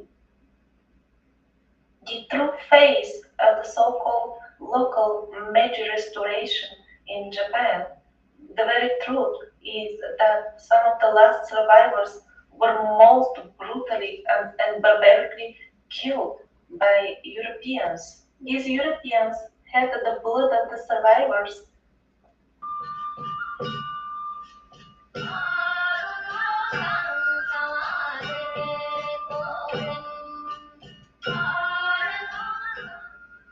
So how come the historic quarters of the most important Japanese towns look exactly like European cities?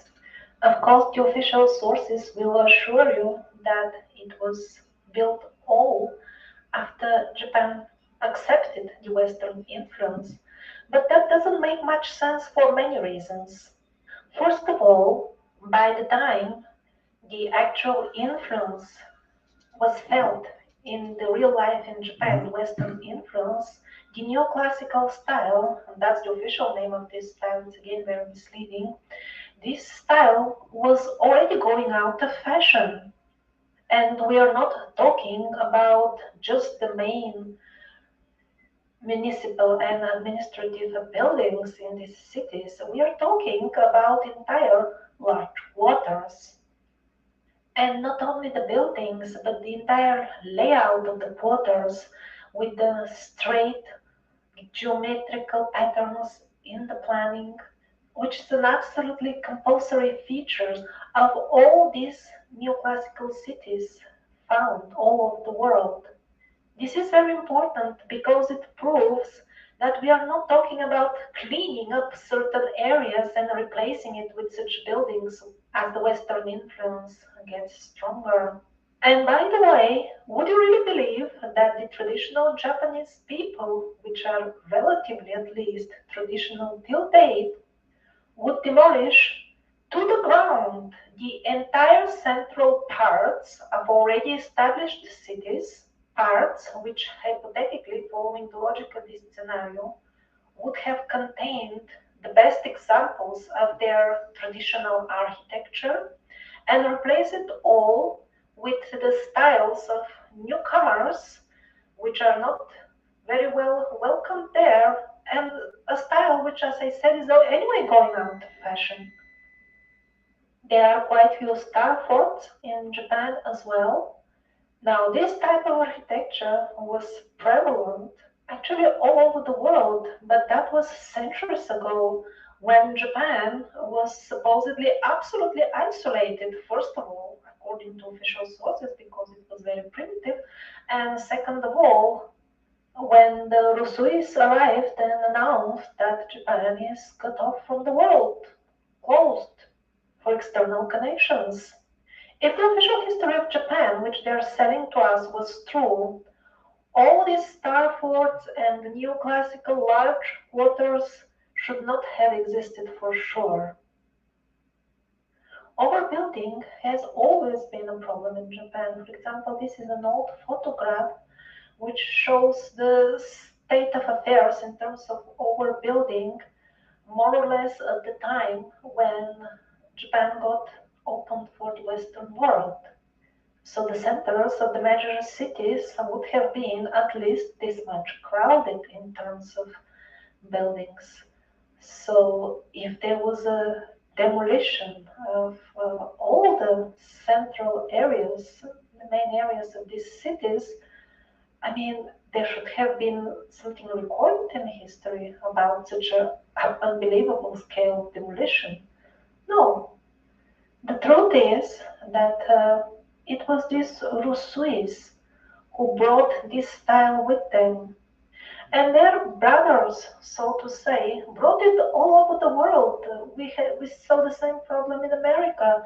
Again, same style of buildings, and again the explanation was very, very fishy. And now combine all this with the artificial 1000 years which were added to the mainstream history, which means that many of the empires and exotic kingdoms which we have been conditioned to believe were ancient actually existed hundreds of years ago, then everything falls into place actually. And the full story of the so-called neoclassical style looks much more sensible. It's not that the people all of a sudden felt nostalgia and started building in a style which was forgotten for many, many centuries. So people used to build in this very same way 2000 years ago, and then all of a sudden 200 years ago, they adopted the same style without any change. And on the top of that, very importantly, as we're going to see in the future episodes, they use the same techniques. Now here it gets very suspicious, very, very suspicious, because the official academics are telling us, oh, 2000 years ago they used something, we are not sure what, we can't really replicate it nowadays. And then we see the absolutely same technique, again unknown to us, in buildings built 200 years ago in St. Petersburg. So this is a photograph of the aftermath of the nuclear devastation in Japan. Not only in the background we see a building, the style of which looks very awkward along the official Scaligerian history of Japan, but also in the foreground, the head doesn't look less awkward. Its features are not particularly Japanese. That looks like my nerd son-in-law, Benjamin, the curling expert of Milwaukee. Benjamin, get up off the ground, man. Very interesting. More than 80% of Japanese gold are originally Indian gold.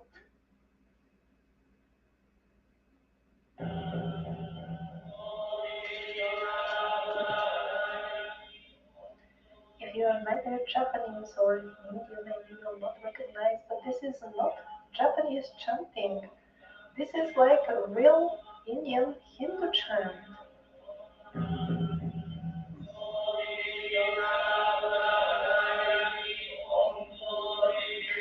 So in this documentary, there is a rich evidence that what is commonly known as traditional Japanese Buddhism is nothing else but a branch of the Hinduism.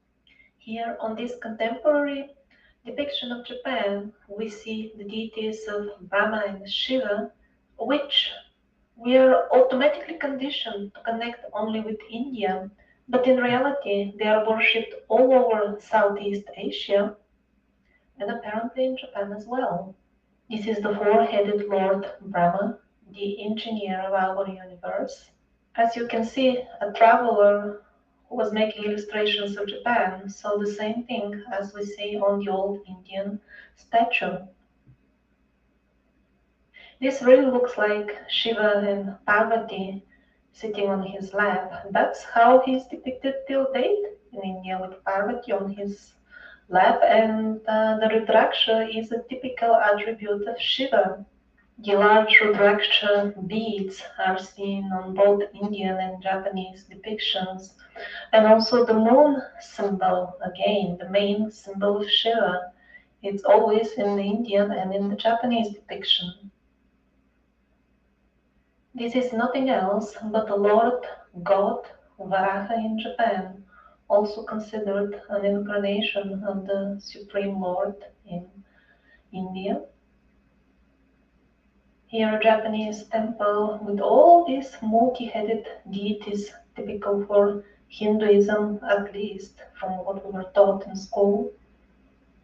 So here we see a Japanese bowing down to some foreign-looking statues, and let's see the inscription below it, Kan Roi. Well, Kan by itself is the Mongol name for a ruler. Roy means king. So, yeah, this is the king. And what is he bowing down to? Deva. And yes, that is the Hindi word for God. So, when they were making up the history of all nations, not only Japan, they always used the same trick: ignore obvious parallels and make things look as if they developed locally. Everything: religion, culture, governments. Why? First essence, they are Hindus themselves, and presenting the religion of Japan in wrong light nowadays is also very important for those who have interest in keeping the human race submerged in ignorance. And when we start tracing the root of what we call Hinduism nowadays, the Hindus themselves call it Sanatana Dharma. When we take a close look at that, one thing leads to another, and again, at the end we find the root and the survivors of Hyperborea, which may also be connected to Atlantis. And here it is how. So it is not that the people who live in India came up with all this knowledge, Sanatana Dharma, Vedic scriptures, Hinduism, all this is very synonymous. So the people don't even claim that they came up with this. It was given to them by rishis or sages, wise men, who appeared amongst them specifically with the purpose to come and educate them. So where did these wise men come from? It is described in the Vedic books themselves. They came from the north. Well, there was a lot of stuff north of India that this Vedic Pandit pinned down their original Primeval forefathers and seed givers. Yes, exactly. Seed givers for the people. Here in this Chinese city, they even erected a modern monument celebrating this union of the human and reptilian genes. So now you know where the evil starts, with the liars from Satan's camp. Creatures of this type, but a lot of them do. Besides bowing down to them, they embrace them and kiss them. This is a real historic statue. Well, it disappeared recently, but that seems to be a pattern. It seems to happen to many important artifacts. That reveals the truth. That doesn't seem to have the same quality. Not that I doubt their CRISPR technology and cryptozoology. So in certain areas of Russia, dwarfs like this have been spotted many times. There are a few corpses, also mummies, which are available. This is definitely not some rumor. It is a real thing, witnessed and studied by many. This one was actually alive. They killed him.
Body part.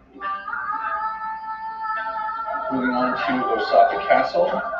Again, giant megalithic blocks, some of them weighing up to 100 tons.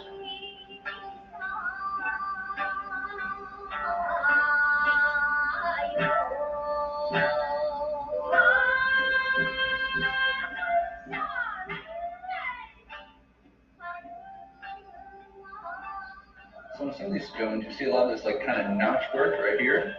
And I noticed this also on the other stones that I showed you previously. And one of the guys told me, a local, said that they were used to break the stone off. So you gotta wonder, maybe these stones were reused for something, and they were used for something else previous to building giant walls and things like that. Yes, it really looks like as if they chopped the older, bigger megaliths whenever they could to make the new ones.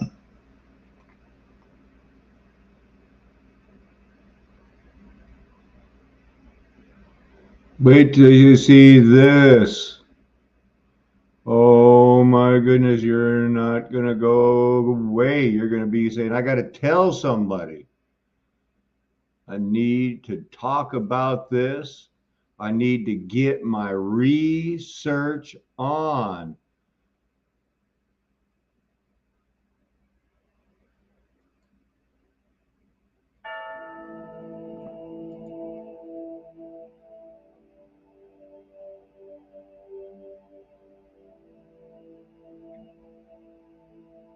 So super strong walls are quite remarkable. But why are they in such a deplorable state now? Who and why would destroy such nice buildings instead of using them? And why were the Cathars mercilessly killed? Hundreds of them even burned alive.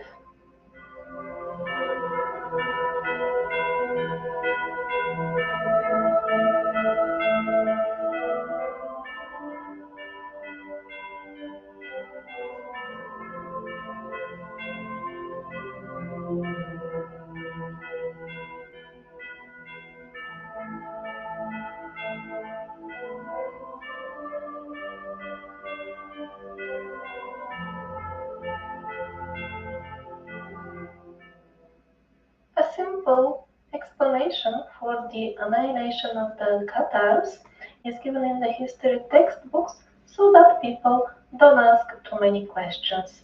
They were simply declared to be heretics, meaning people holding beliefs radically different from the rest of the society, and so it would look normal Here we go. that they would be brutally killed.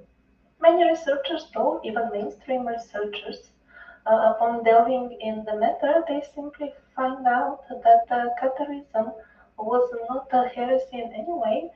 It was simply and solely a branch of the Orthodox Christian Church. Regardless of exactly which church it was a branch of, the main point is that it wasn't any sort of heresy. And here's why. For example, Cathars had their own specific cross. As you can see, its points are somewhat thicker, and it's also placed inside a circle.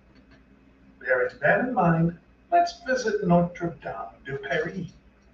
Not only one of the main Christian temples of Paris itself, but also one of the most important in the whole of France.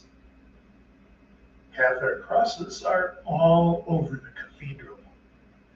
This one in particular is above the main entry, and this is the main scene depicting the Last Judgment. Clearly, the main figure is depicted with a Cathar cross on his head, a style of depiction which is standard for Orthodox icons. If indeed Catharism was a heresy, then why would they literally fill up their mainstream Christianity cathedral with heretic symbols? Moreover, mainstream historians themselves assure us that Notre Dame de Paris was born in the 13th century, and that is exactly the time when supposedly the Catholic Church, the popes, organized special crusades for a total annihilation of the Cathars. So we are to believe that while sending armies to erase them from the face of the earth, at the same time the Catholic Christians were adorning their most important cathedrals with Catholic crosses? The stories that the textbooks tell about the Cathars don't really jive with reality. First of all, what was the real reason for killing them? They were not really heretics, as it has become obvious. So that was not the real reason. And second of all, when exactly did it happen? Let's visit the museum Old Dupuy in Toulouse. They have a collection of Qatar crosses over there. And interestingly enough, even the mainstream archaeologists over there have dated them at 14th and 15th century, as it is written on the tag next to them. But according to the artificially created and non-realistic Scandinavian history, at that time the Catars should have been already dead completely, all of them destroyed. How come their crosses are still around? Well, to avoid that uncomfortable moment, they have labeled them as steles discoidales or disc-shaped, steles stones. It's true that these are stones shaped as discs, but why don't they just write the truth that these are Qatar crosses and nothing else? And absolutely the same crosses dating at absolutely the same periods can be seen in the museums of Eastern Europe, where they show the Orthodox crosses at that time.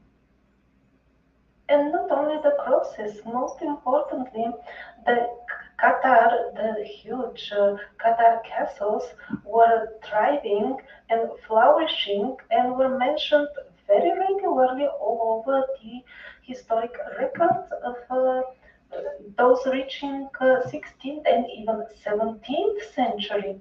But the Qatars were supposedly dead already in 13th century. How come? It seems that the annihilation of the Catars, along with many other events that were unpalatable for the history fabricators, to just get rid of them and not to attract unnecessary attention to them, they were just pushed back in time. Before reviewing why exactly were the Catars uncomfortable, let's see what kind of explanation did these Caligarian followers cook to explain the numerous references to the flourishing Qatar castles up to the 17th century. So the story they are telling us is as follows. Yes, the Qatar castles were destroyed in 13th century during specially organized crusades against the Qatars, but we find later references to them because some local people, local noble people restored them after they were demolished and used them. And although it is written Qatar castles, there were no Qatars in them as such. And then the penguins continue, the modern followers of Scaliger. And now we see the castles laying in ruins again because they were destroyed for the second time in the 17th century when all these noble people became poor and could no longer afford to maintain them, and that's why they ordered their demolition. Really, all these independent noble people who got hold of them, none of them thought to keep them until they acquire money or leave them as a heritage for their children and grandchildren.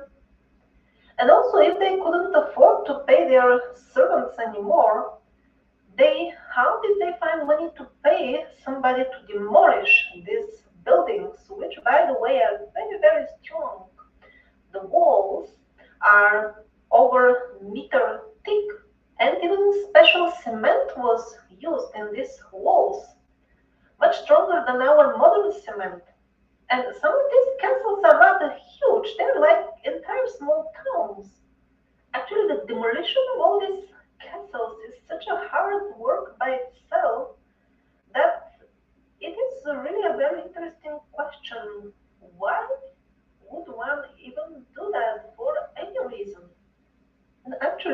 looking at the overall condition of the castles now and at their very thick and strong walls, the chances that all this got demolished manually would be less.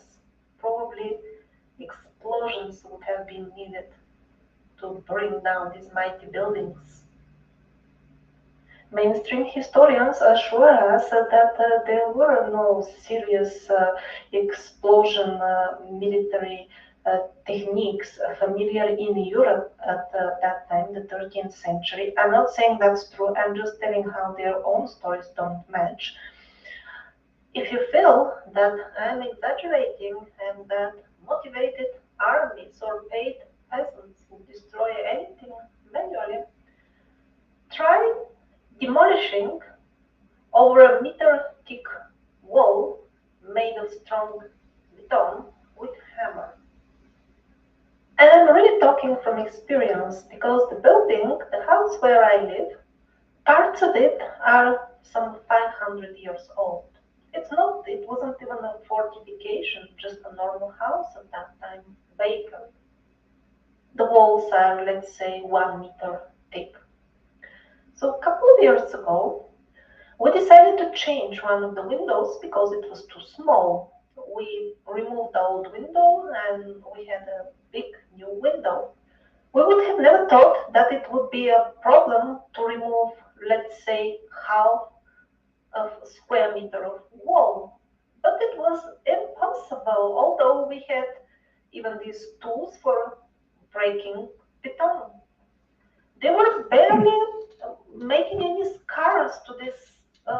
It's stones mixed with something harder than beton. It was a castle. Barely anything is still standing, and this one, we are being assured, just fell apart by itself on its own. Nobody destroyed it. Just like that, within 200-300 years, fell apart on its own.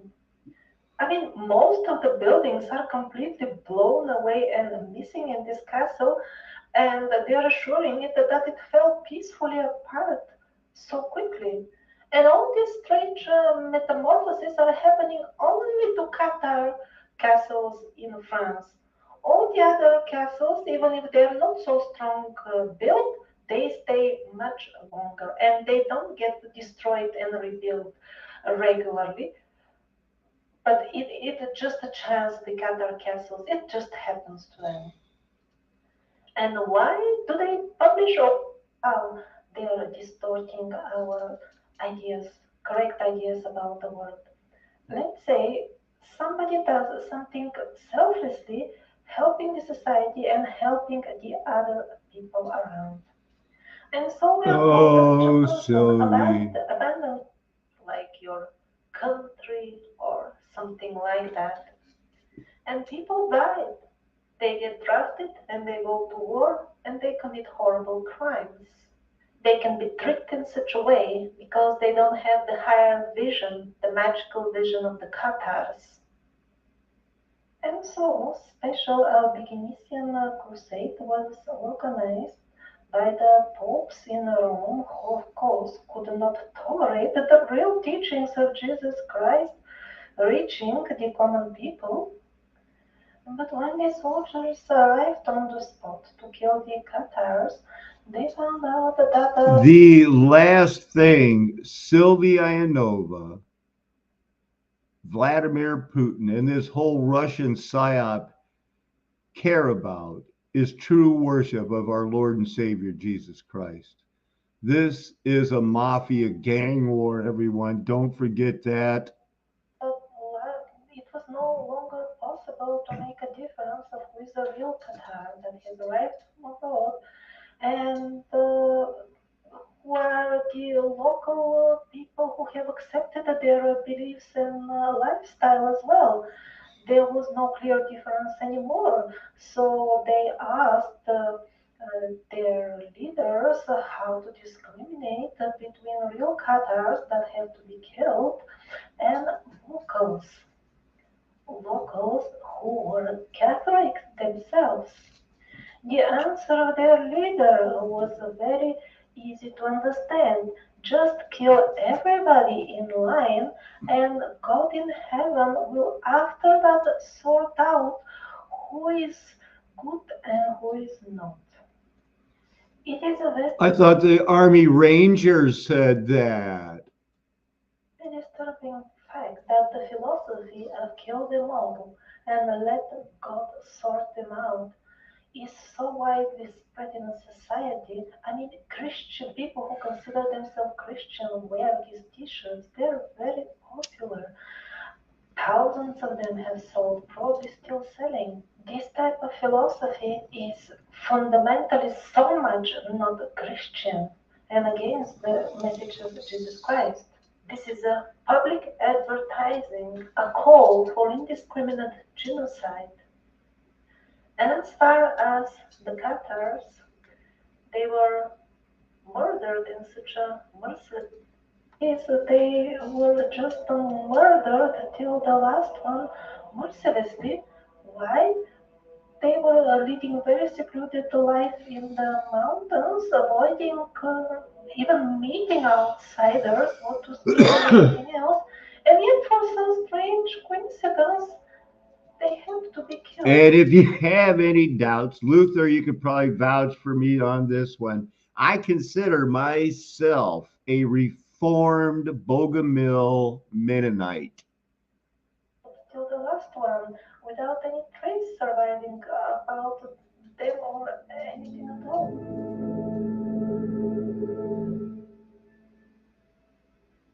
It is also not by chance that this region of France is called Roussillon.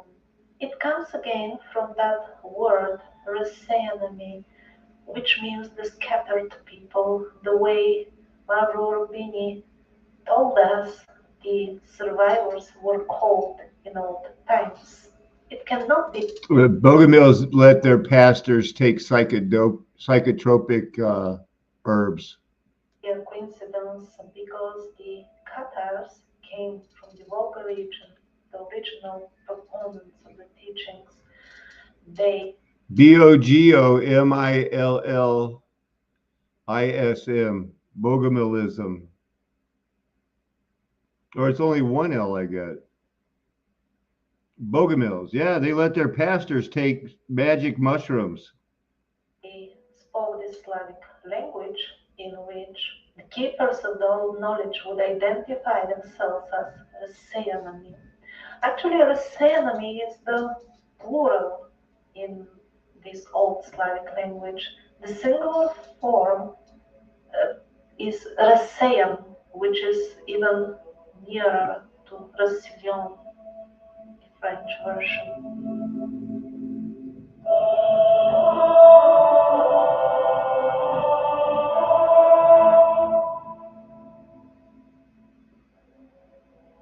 A monument has been erected nowadays in France commemorating the annihilation of the Cathars.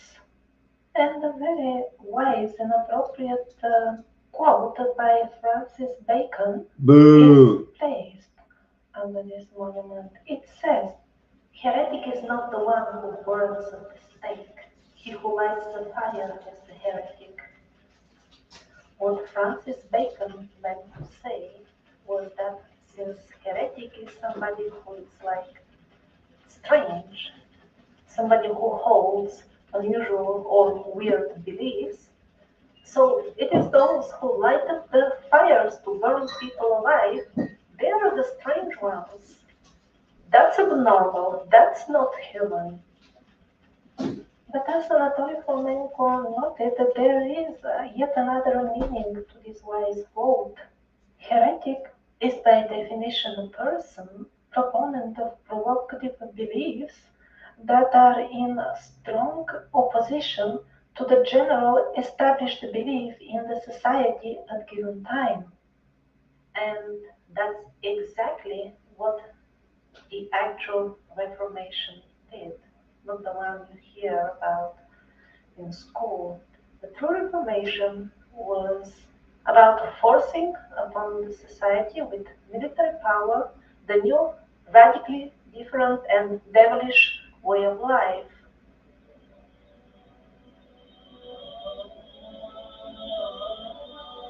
What is with all these weird pictures? Saints were being burned.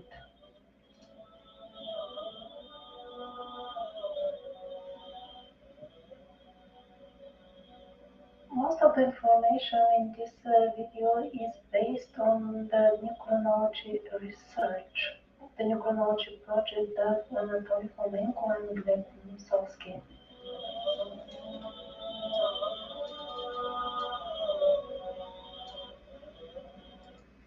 They would go to her and ask, what have we done to deserve such unfair treatment, to deserve all this suffering? What kind of God has put us in such a situation that we are forced to live under constant oppression of this criminal government? The answer they received was quite unexpected. She said the nation had to pay for its sins because it's the Bulgarians, the other Bulgarians, who allowed Pope Bogumiel to be murdered along with his followers in such a brutal way. That sounds quite abstract to most Bulgarians because what they know about Pope Bogumiel is basically his name only. They are just a couple of lines in some. And now's the time I ask you to remember, they're talking about the Bulgarians. I want you to remember the English spy who wrote 007, Ian Fleming, friend of Aleister Crowley, who wrote Chitty Chitty Bang Bang about the land of Bulgaria, what they considered vulgar because of the way they were raising their children. So they put in a king to eat them. Remote page of the history textbook of their childhood. He's not treated as any major figure in our history, but now I understand that he was. And not just Bulgaria, but entire Europe as well, because the Bogomils, or Cathars, they were the last stronghold of the true teachings, the genuine philosophy of Jesus Christ. At least on such a scale, even now there could be very small, isolated societies which still maintain the true teachings Hallelujah. of Christ, but those, they will be always small. If they're too big, they would have been killed already. But we just found out about it. Despite the well-wishing philosophy of certain New Age groups who preach that don't pay attention to karma, you just it will change as you go. Well, apparently it doesn't. Right. There are cases. Right. Apparently it doesn't. Look what's on these playlists. See, she's crazy. This girl's so nuts, man. Why she gotta be so crazy? Huh? Oh, look at that. New End Times. I wonder how old that is. I'm looking for something about St. Petersburg, Russia, because they love Russia.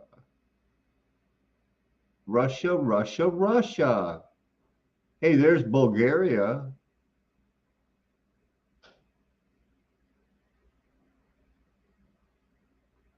She loves Madame Blavatsky. Don't get any hopes up on her. Look at this, Armageddon soon. Please.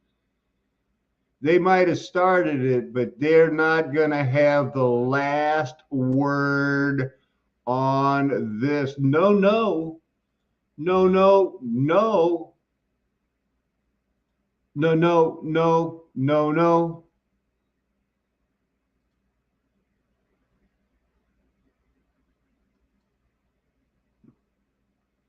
Her first videos. This is back when I started watching about 6 years ago. That's when she got tabbed, man, to start putting out stuff for the KGB. This was kind of cool. It's not Russia, but it's cool.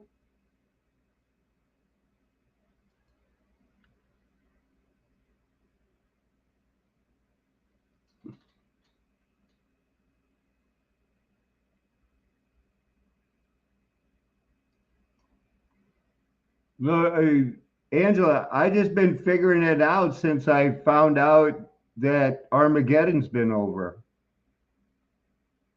I've known that, something happened, with Jesus. I was like what they call a preterist. The Lord has guided me to develop a systematic theology called premillennialism, where also the golden age is past. That started in, I think, April 2018 is when I had my second vision. It's what I call when I came out of the matrix.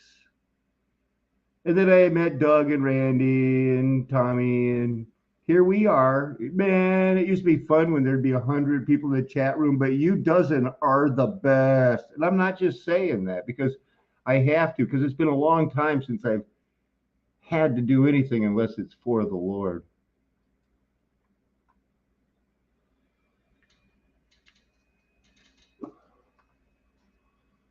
So we're zooming in and out of here. Allegedly, these are old canals in South Africa. Could be body parts, could be canals. A lot of her videos, like those Gary Schoen ones. So these are some pretty continuous straight lines going on for a long way.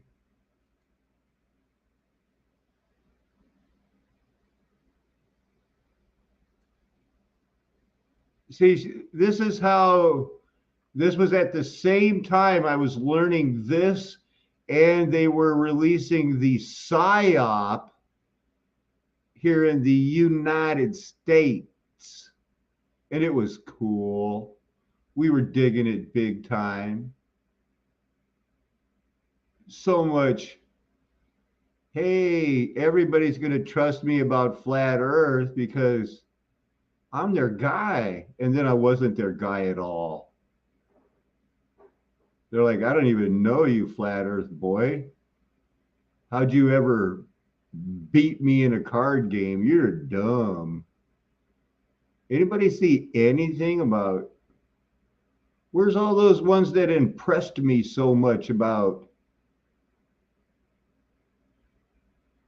St. Petersburg? Stolen history, Africa. See, I always think, oh, that looks good. She might have taken him down, but I can't imagine why.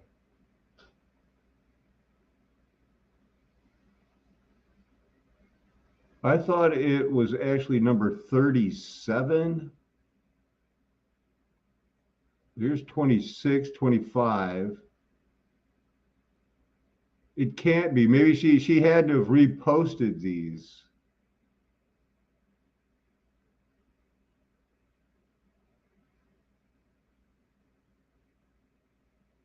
Something happened and she didn't repost all of the videos.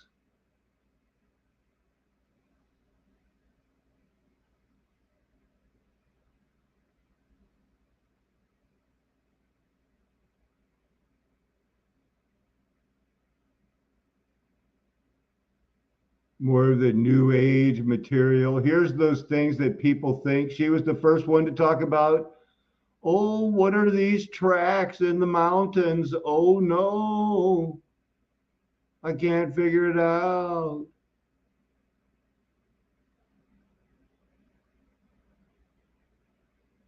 No, the Lord has had me move on from this, but this was a big part of my deal of understanding what happened. I started, switching from flat earth to Erie Canal, Native American, ended up going and doing the peyote thing. I gave up in case you can't tell.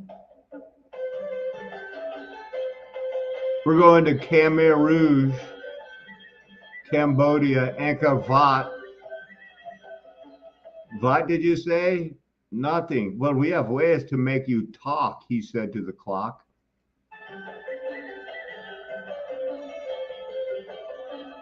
Because the clock would only tick. See, so we have ways to make you talk.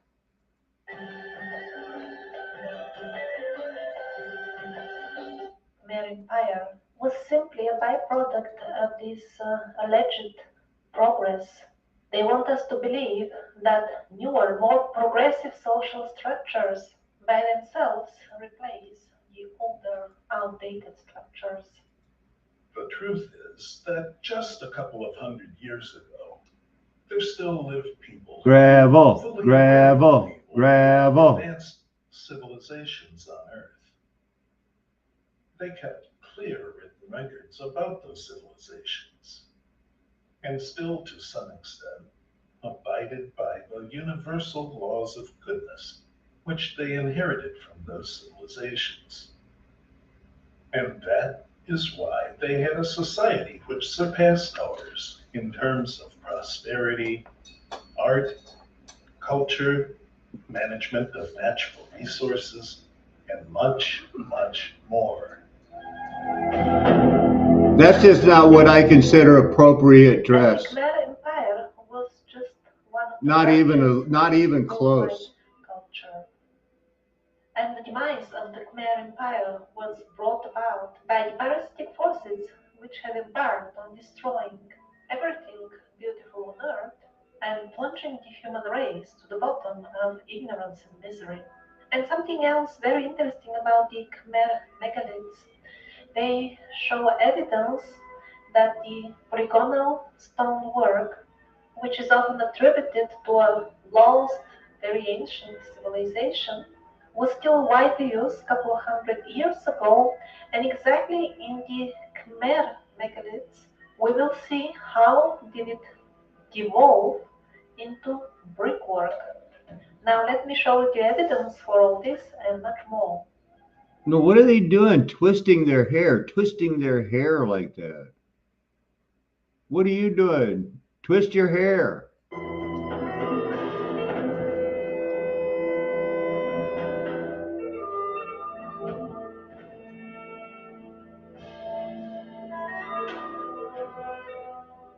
Angkor Wat. Hey, that's my moped. I told him to leave it in the garage. That Laura Dune, wait till I tell her off. Media and even some so-called history books assure us that in year 1859, Henry Mohawk discovered this amazing city that was lost in the jungle, and they even assure us that even the locals didn't know about it, which is not even mainstream history. Just one of the numerous earlier mentions of Angkor Wat is this Japanese map. There was even a Japanese settlement at that time in Angkor Wat, and that is year 1635. Japanese inscriptions Whoa! on the walls of Angkor Wat further confirm this. The people who built the temple complex, commonly known as Angkor Wat, belonged to the Vedic society. It's a sure bet that if you encountered them now, you would call them Hindus. And since, in one of the previous episodes, we saw how the Japanese, for all practical purposes, are Hindus themselves, their close ties with Angkor Wat isn't surprising at all.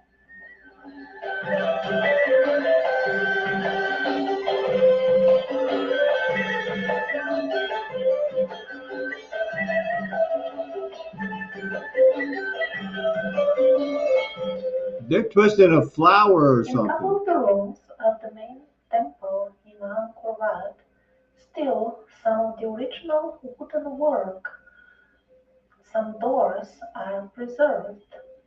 The floor here is modern, but the doors are original. So if the complex was indeed built some 1,000 years ago, how come this wood didn't rot in this Because the 1,000-year millennium was one day. It was it's a day with that Lord is like 1,000 years, and then here we are. It's messed up now. When they show the pictures of the trees growing out of Angkor Wat, at least that's how I was taught to say it. That's how long ago it happened. How long did it take that tree to grow? About 310 years. moist and hot tropical environment. If it was indeed left unattended for centuries, as they are telling us, it would have rotten. The bugs would have eaten it a long time ago. Here, the original wooden elements can be clearly distinguished Okay, I'm thinking back. I stumbled pretty hard on trying to frame that in my head, but I think the Lord is telling me, you know what I meant. Now, come on. The one day of the Lord is like a day, but it's really 1,000 years. from the modern That's what that guy support Darren was because talking of the about. renovation. I mean, I think that's a good Is it idea. possible that these wooden doors were actually made during historic renovations and didn't belong to the original temple? I don't think so, because although there were minor traces that here and there the Hindu temples were later reused as Buddhist temples, it was clearly visible that they were refashioned without that fineness, that refinement that the original builders of the temples displayed. And it is out of the question that they could have rebuilt such doors with such elaborate carvings. The carved doors are most definitely original, and they show that Angkor Wat is not as old as they're telling us. As you can see, the doors are not found in some deeply hidden, protected place. They are very close to the outside environment, which is very moist and very hot.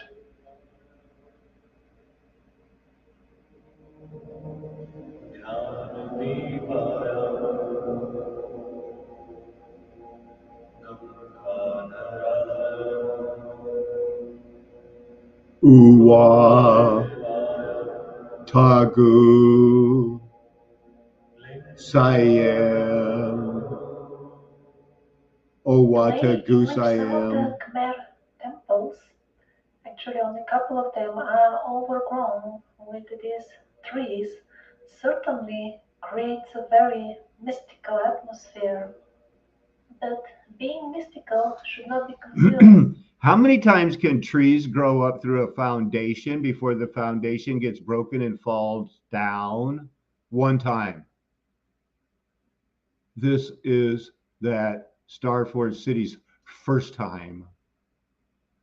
A first time. I was just seeing if the Lord could make me say it that cool 2 times in a row. First time. Third time was as good as the first time I said first time. With being very old, because an actual critical study of the situation with the overgrowing with these trees also shows an evidence that the full complex was not abandoned a long time ago, as they are trying to convince us, but in much more recent times.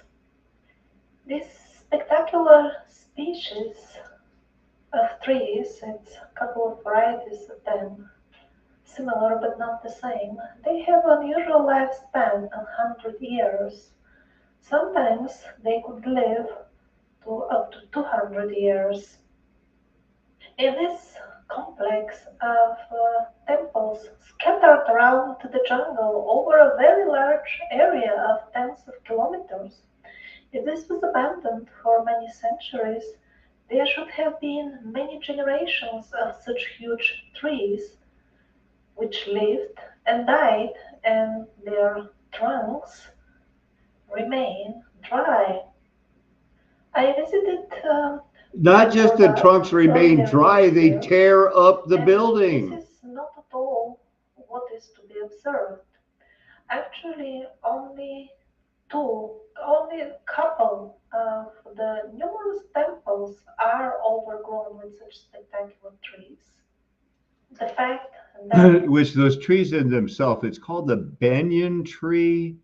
It actually is one of those trees where all of these are like an alpine. They all have one common ancestor from a bird that flew over and pooped on this area to hide it and preserve it.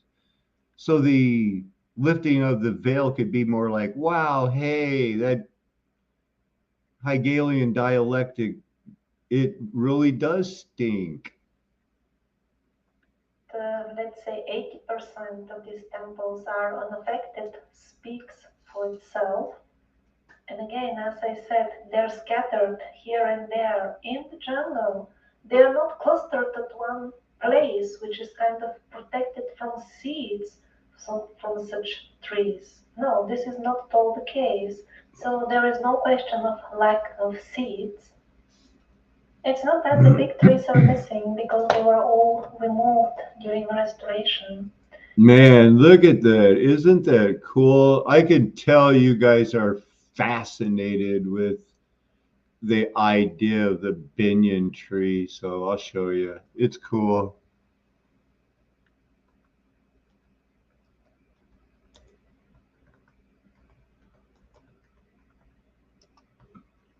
I hope I'm pronouncing it right. Oh, banyan? Stop it. Why do I always have to spell it wrong? Did I spell it wrong or right? How did the Great Banyan get its name? He was naming trees.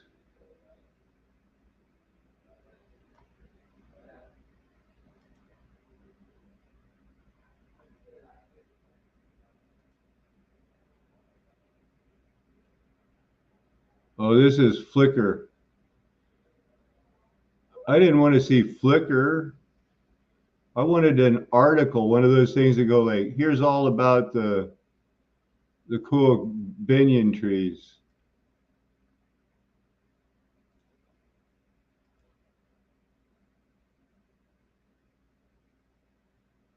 Wow, the Joshua tree is a type of banyan tree.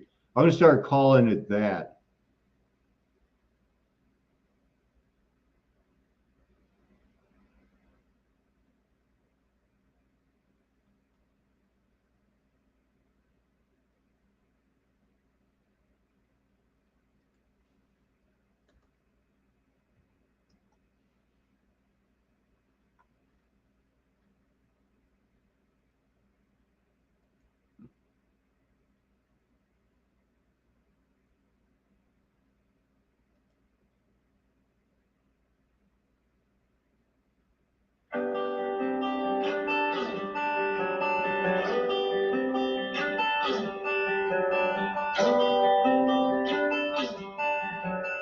And finally, great banyan tree. It's supposedly 300 years old, and it's on my right and on my left. It makes sort of push in itself.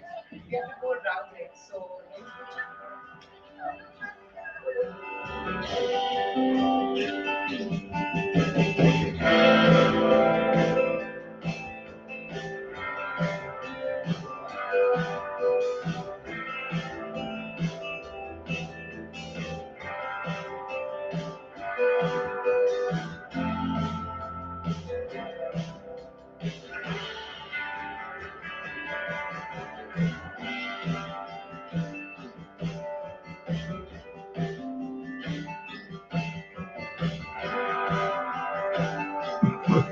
There's other trees that claim to be the wildest, but it's not even close, people.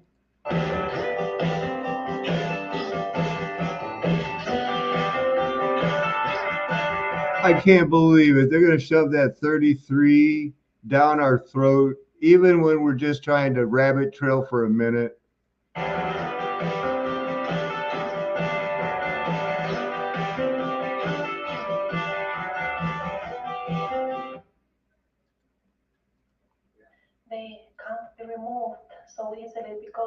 The roots grow in between the stones. And for removing them, one would need to first dismantle the full building. So it's not that a couple of decades ago there were much more trees and now they're simply cleaned up. No, there is no claim that this is the case and it can't be the case. The number of the trees is one thing, but also their size. There are very few spectacular huge trees, while small trees with small diameter are by hundreds in these couple of overgrown temples. So this also shows that the place was abandoned relatively in recent historic times. Otherwise, we would find around the numerous dried trunks of huge trees. Notice here, all the trees are small, really big, spectacular trees. They're growing off the main Rare. trunks, Also, spreading out. That's what they recent do. years, articles started appearing in the media that it's urgent. The trees started destroying Angkor Wat in an alarming rate. Wow, so they were not doing it for the fantasy hundreds of years that it was abandoned, and now that we take care of it and we clean it, they started destroying it at an alarming rate. How come? So the historians, mainstream historians, understand that this makes their stories very shaky. They're fantasy stories that everything is very old and lost, forgotten civilizations from a long time ago. That's why they write sheer nonsense, like they say things like the trees that before were supporting Angkor Wat are now destroying it. How come before they were supporting it?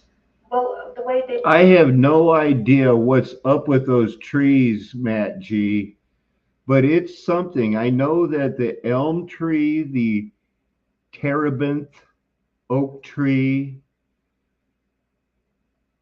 something going on there.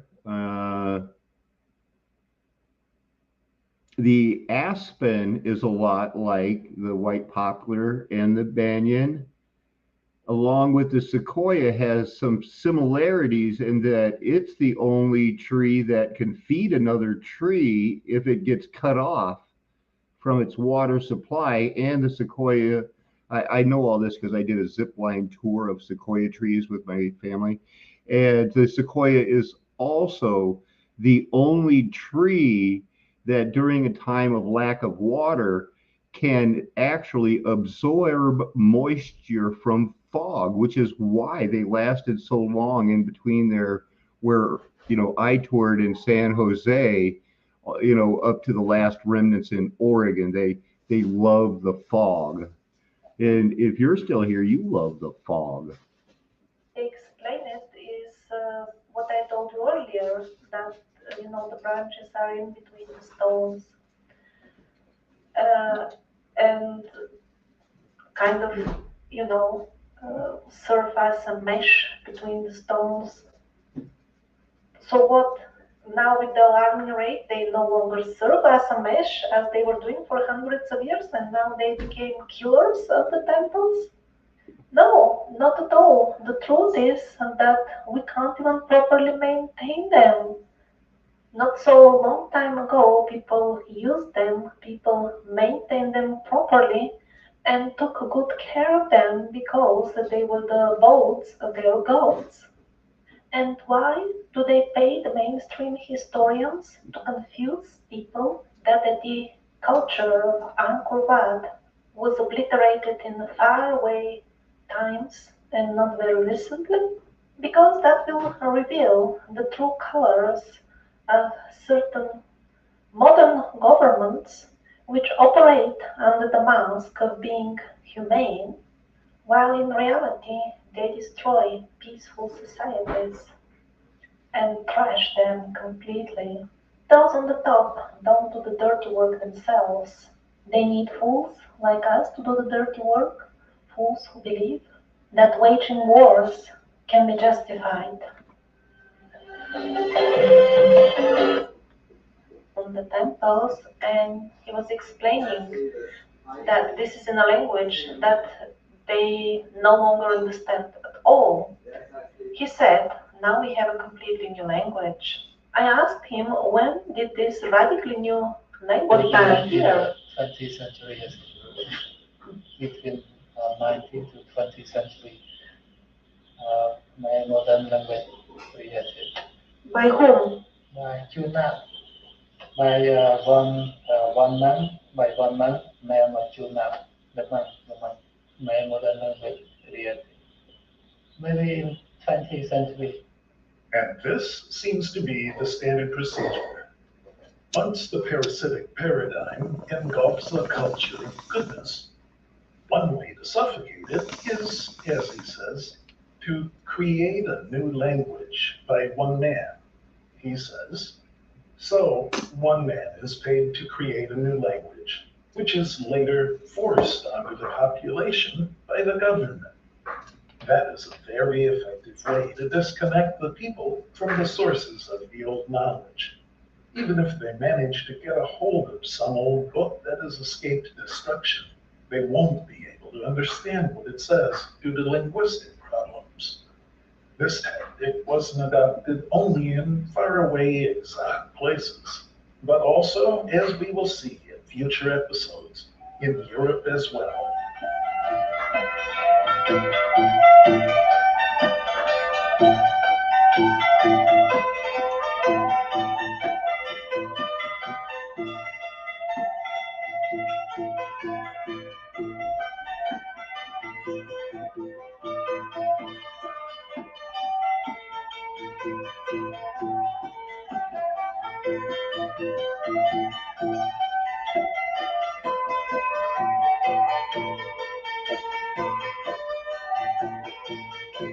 Enough. So then on the left side, it looks as some sort of cast concrete. Now the academic explanation for this is that the stone was originally shaped with chisels, and then they started rubbing it like crazy against another stone until both of them became perfectly smooth to fit each other. Here are some examples of how well they can fit. Now, if somebody would be kind enough to provide a practical demonstration of something like this, I could be inclined to believe that by such a technique, precision has been achieved for fitting this type of stones when we have two perfectly flat surfaces facing each other. Maybe that could be achieved by the technique described, namely endless rubbing until you fall unconscious.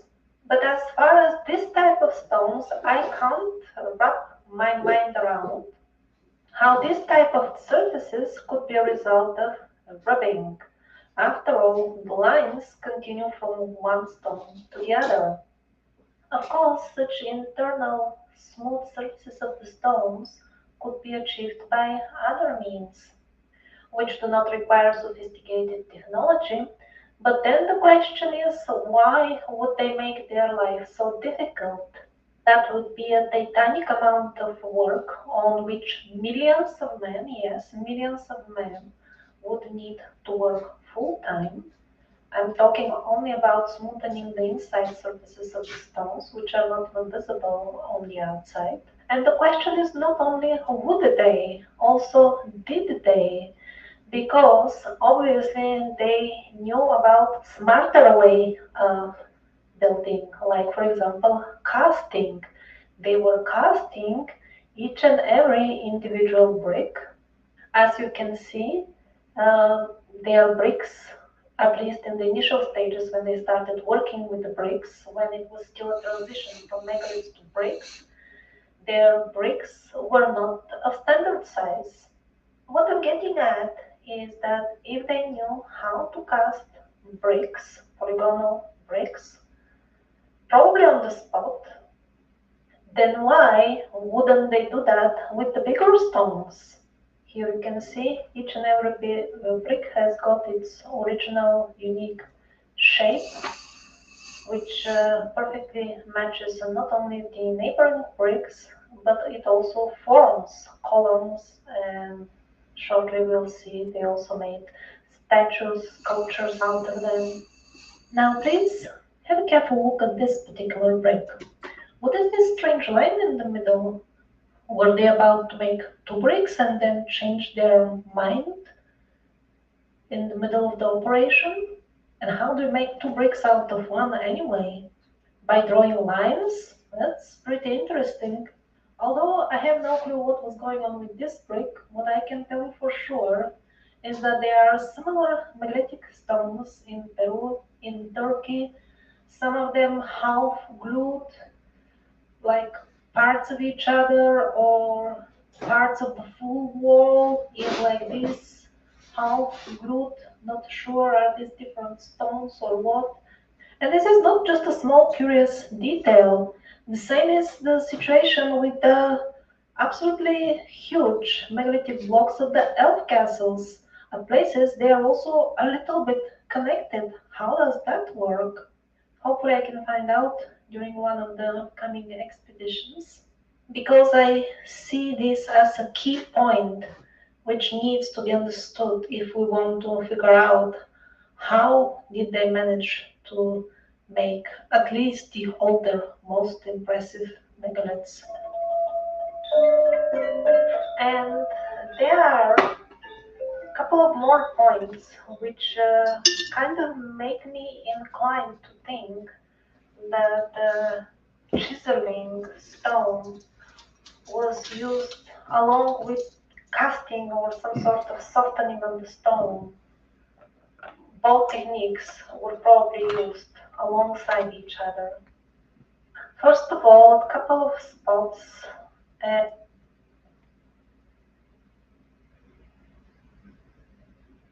and this culture was devolving worldwide as the consciousness of the people was getting lowered.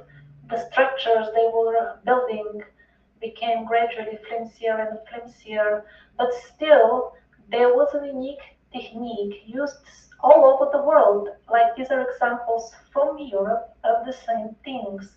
Figures cast out of cement on the top of the bricks. Even at that point, we had very successful stone imitations. And as we slide further on the timeline and we get near to the current moment of our glorious history, I think now we are about at the level of the Longur monkeys, and in a couple of decades we'll be as smart as the macaques. Just see how durable and beautiful is our restoration work. This is Angkor Wat again.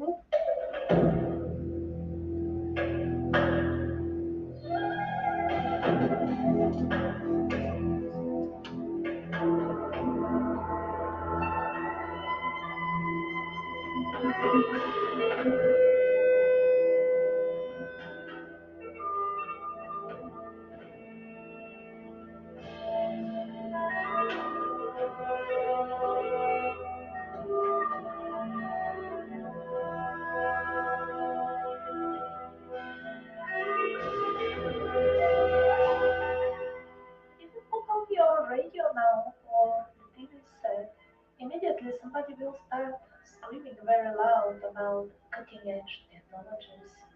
So how come people with blunt edges only and allegedly 1000 years ago made bricks that still last while our bricks left outside on the weather fall apart in a decade if not much less? Why such lack of correlation between the cutting edge technologies and the benefits derived from it for the common people? Indeed, we have some access to cutting edge technologies, but they're given to us only in a small amount, enough to entice us to live the beautiful life in houses amongst nature so that we can get trapped in cities where we lose our freedom because we can no longer grow clean food, or if needed, they can get access to any food, depending on how it plays out. But at the end, The cutting edge technologies all boil down to a simple process: convincing the people to manufacture and install themselves various devices and substances and other subtle means, all designed to connect the human consciousness to a central hub, which would be capable of remotely controlling all those who had voluntarily agreed to become part of that network. So that's why the common people get little or no benefit of the really cutting edge technologies. They assume and expect that the technologies will improve their lives, as suggested by the Hollywood movies, but in reality, the technologies are introduced for an entirely different purpose.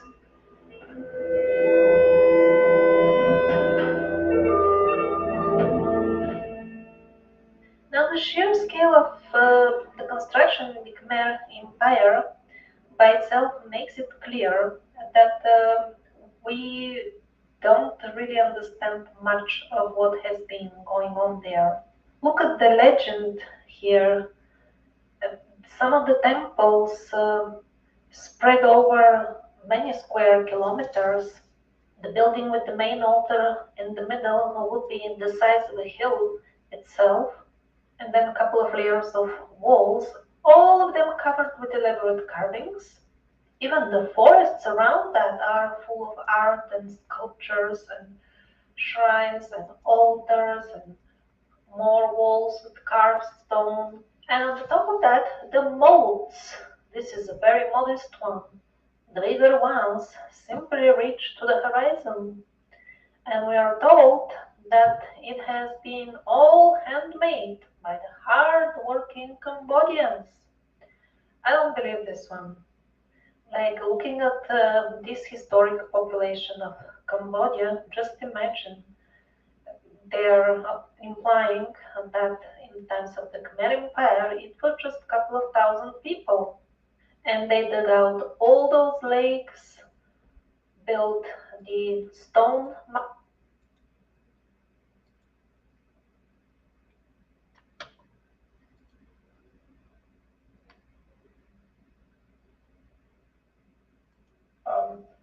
Great Geographic Empire, and then the second is the road network.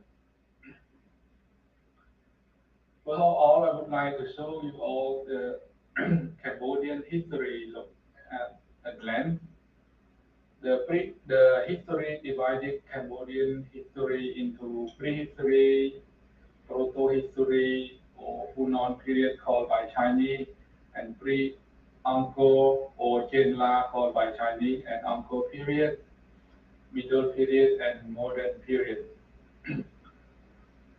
For the prehistory, Cambodia has very long prehistory site, many prehistorical sites, as you can see in the map. Mostly the prehistorical site located close to the river and in the mountain. So there are many excavation of pre-Indian influence.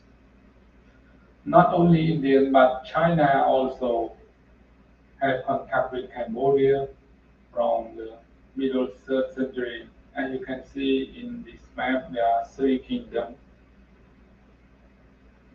So the Chinese record Cambodia from the 1st to approximately 5th century as Hunan period. Hunan was the Chinese, as you can see this from Angkor to Wat. So this is how the temple in Wat Phu look like, but actually the temple was constructed during the Angkor period. The remains from the Chenla period, there are still some, but I do not include it in this slide. Sorry.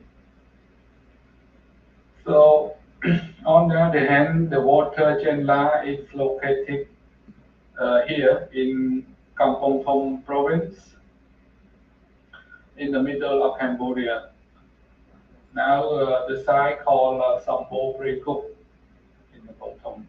There are some brick temple, and I think only one sandstone temple. many brick temples. So now we pass to Angkor period from 9 to 15th century. At the end of 8th century, Java invaded water Kerala.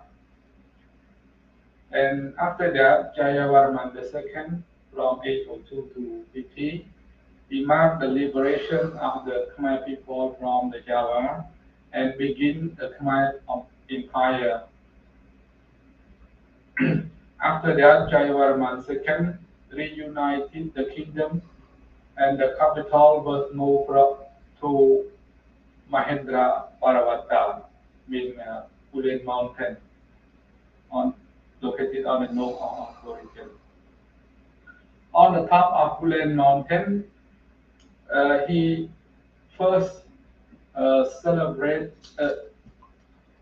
Devaraja or God. There are many sites on Ulen Mountain. You can see this is the Dai, and there are a lot of hills there. This is the highest temple on Ulen called Aram Rungchen. This temple probably the place where the king Jayavarman II performed a ritual ceremony called Devaraja. So this is the highest place in this area.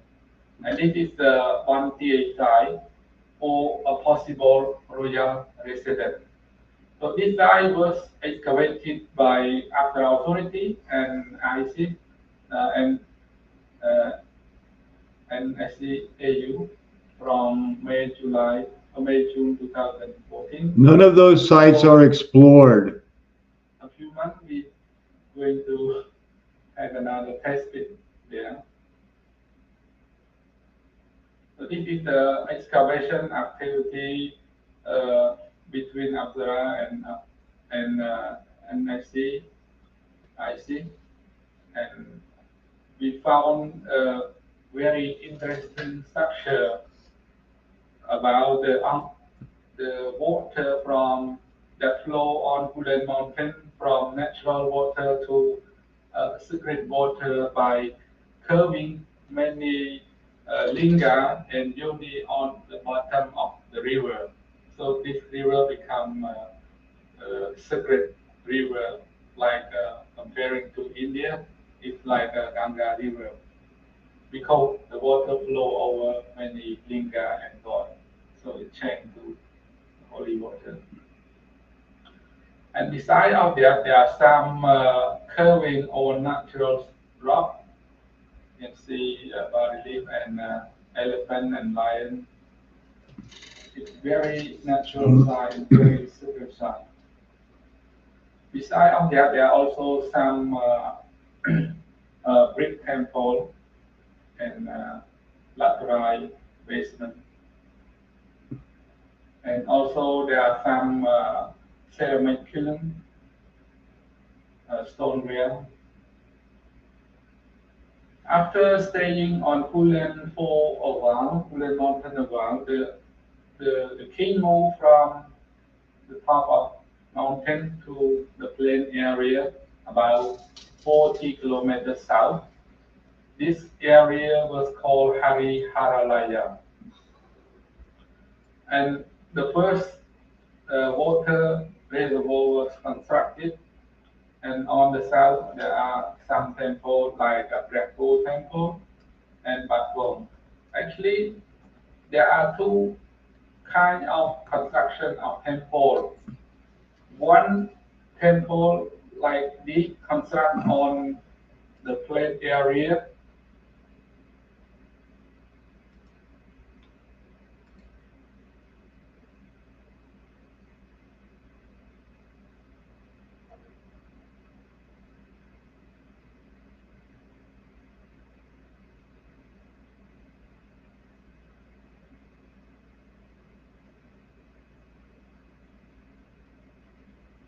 Oh boy.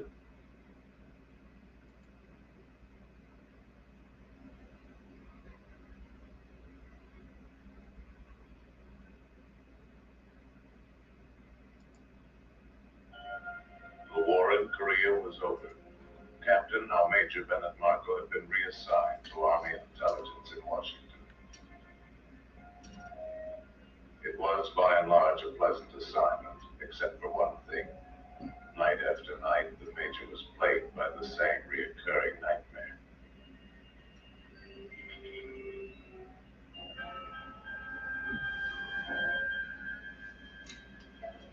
Three, two, one. Go, Frank.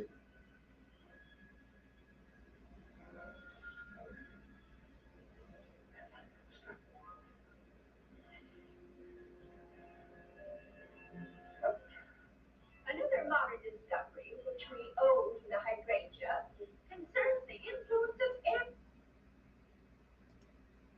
This famous scene shows how they were kidnapped, captured, set up to be captured during the Korean War so they could be brainwashed.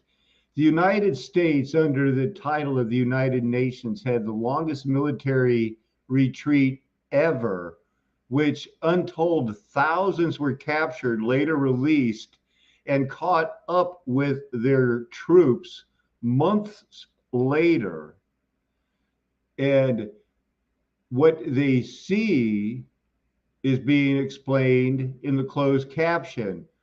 What's really happening is what's really happening. The hydrangea is a very simple plant, but there are more complications. The cultivation of hydrangeas was evolved from a number of varieties originally found in Japan, not all of which, of course, have the same characteristics. Two of them do not share the quality of producing blue flowers in mineral-rich soils.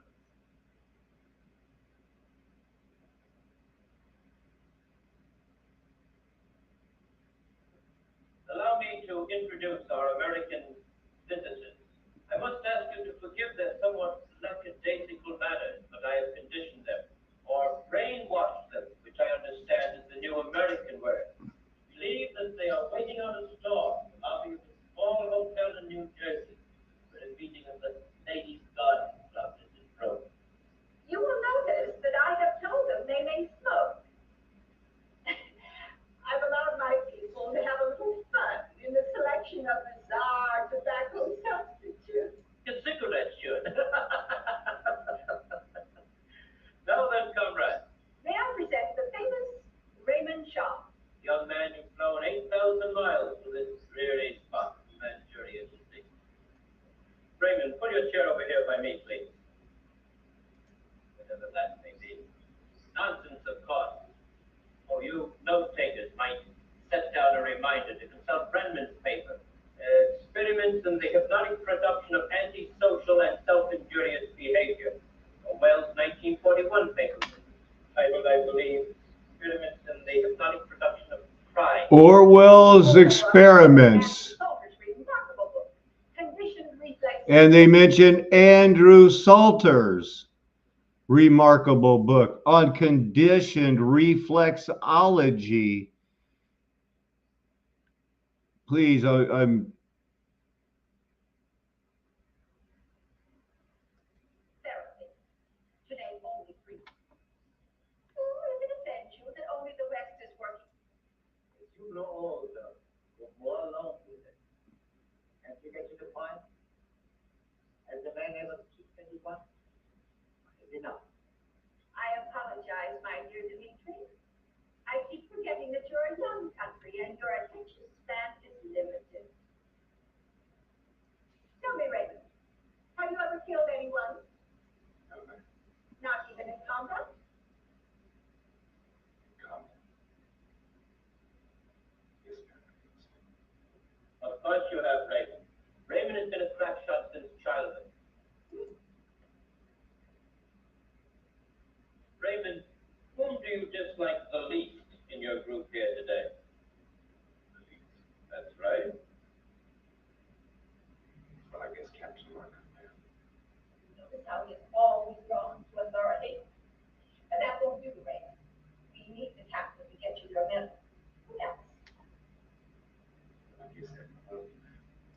mental abnormality to death. Watch the way he goes, excuse me.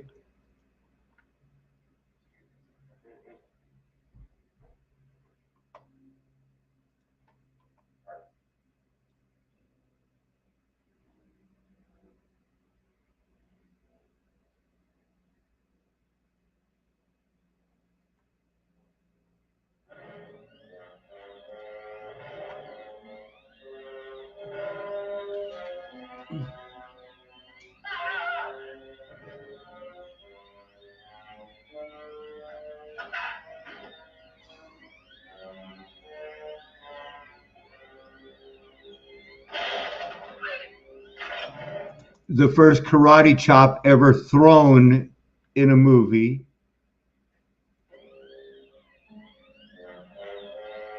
That's what Frank claims. Queen of Hearts, psychic programming. Remember, this movie was shown for 1 week and then pulled because the week it came out, JFK was fake assassinated.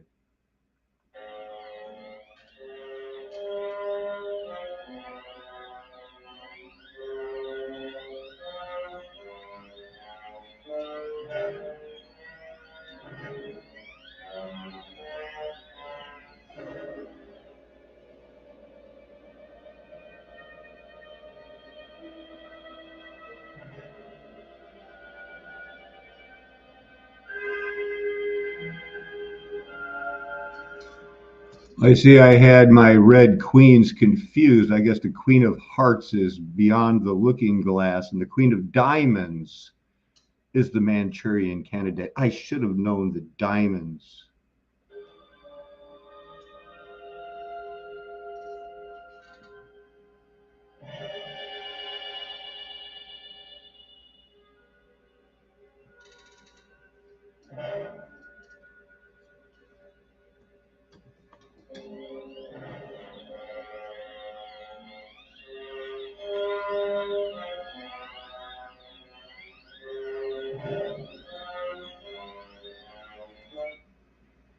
You know what I think?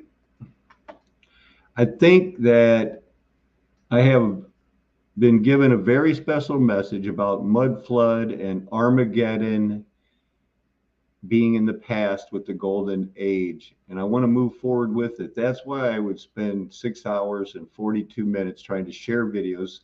I want to thank Randy from Wisconsin for joining me in the first hour.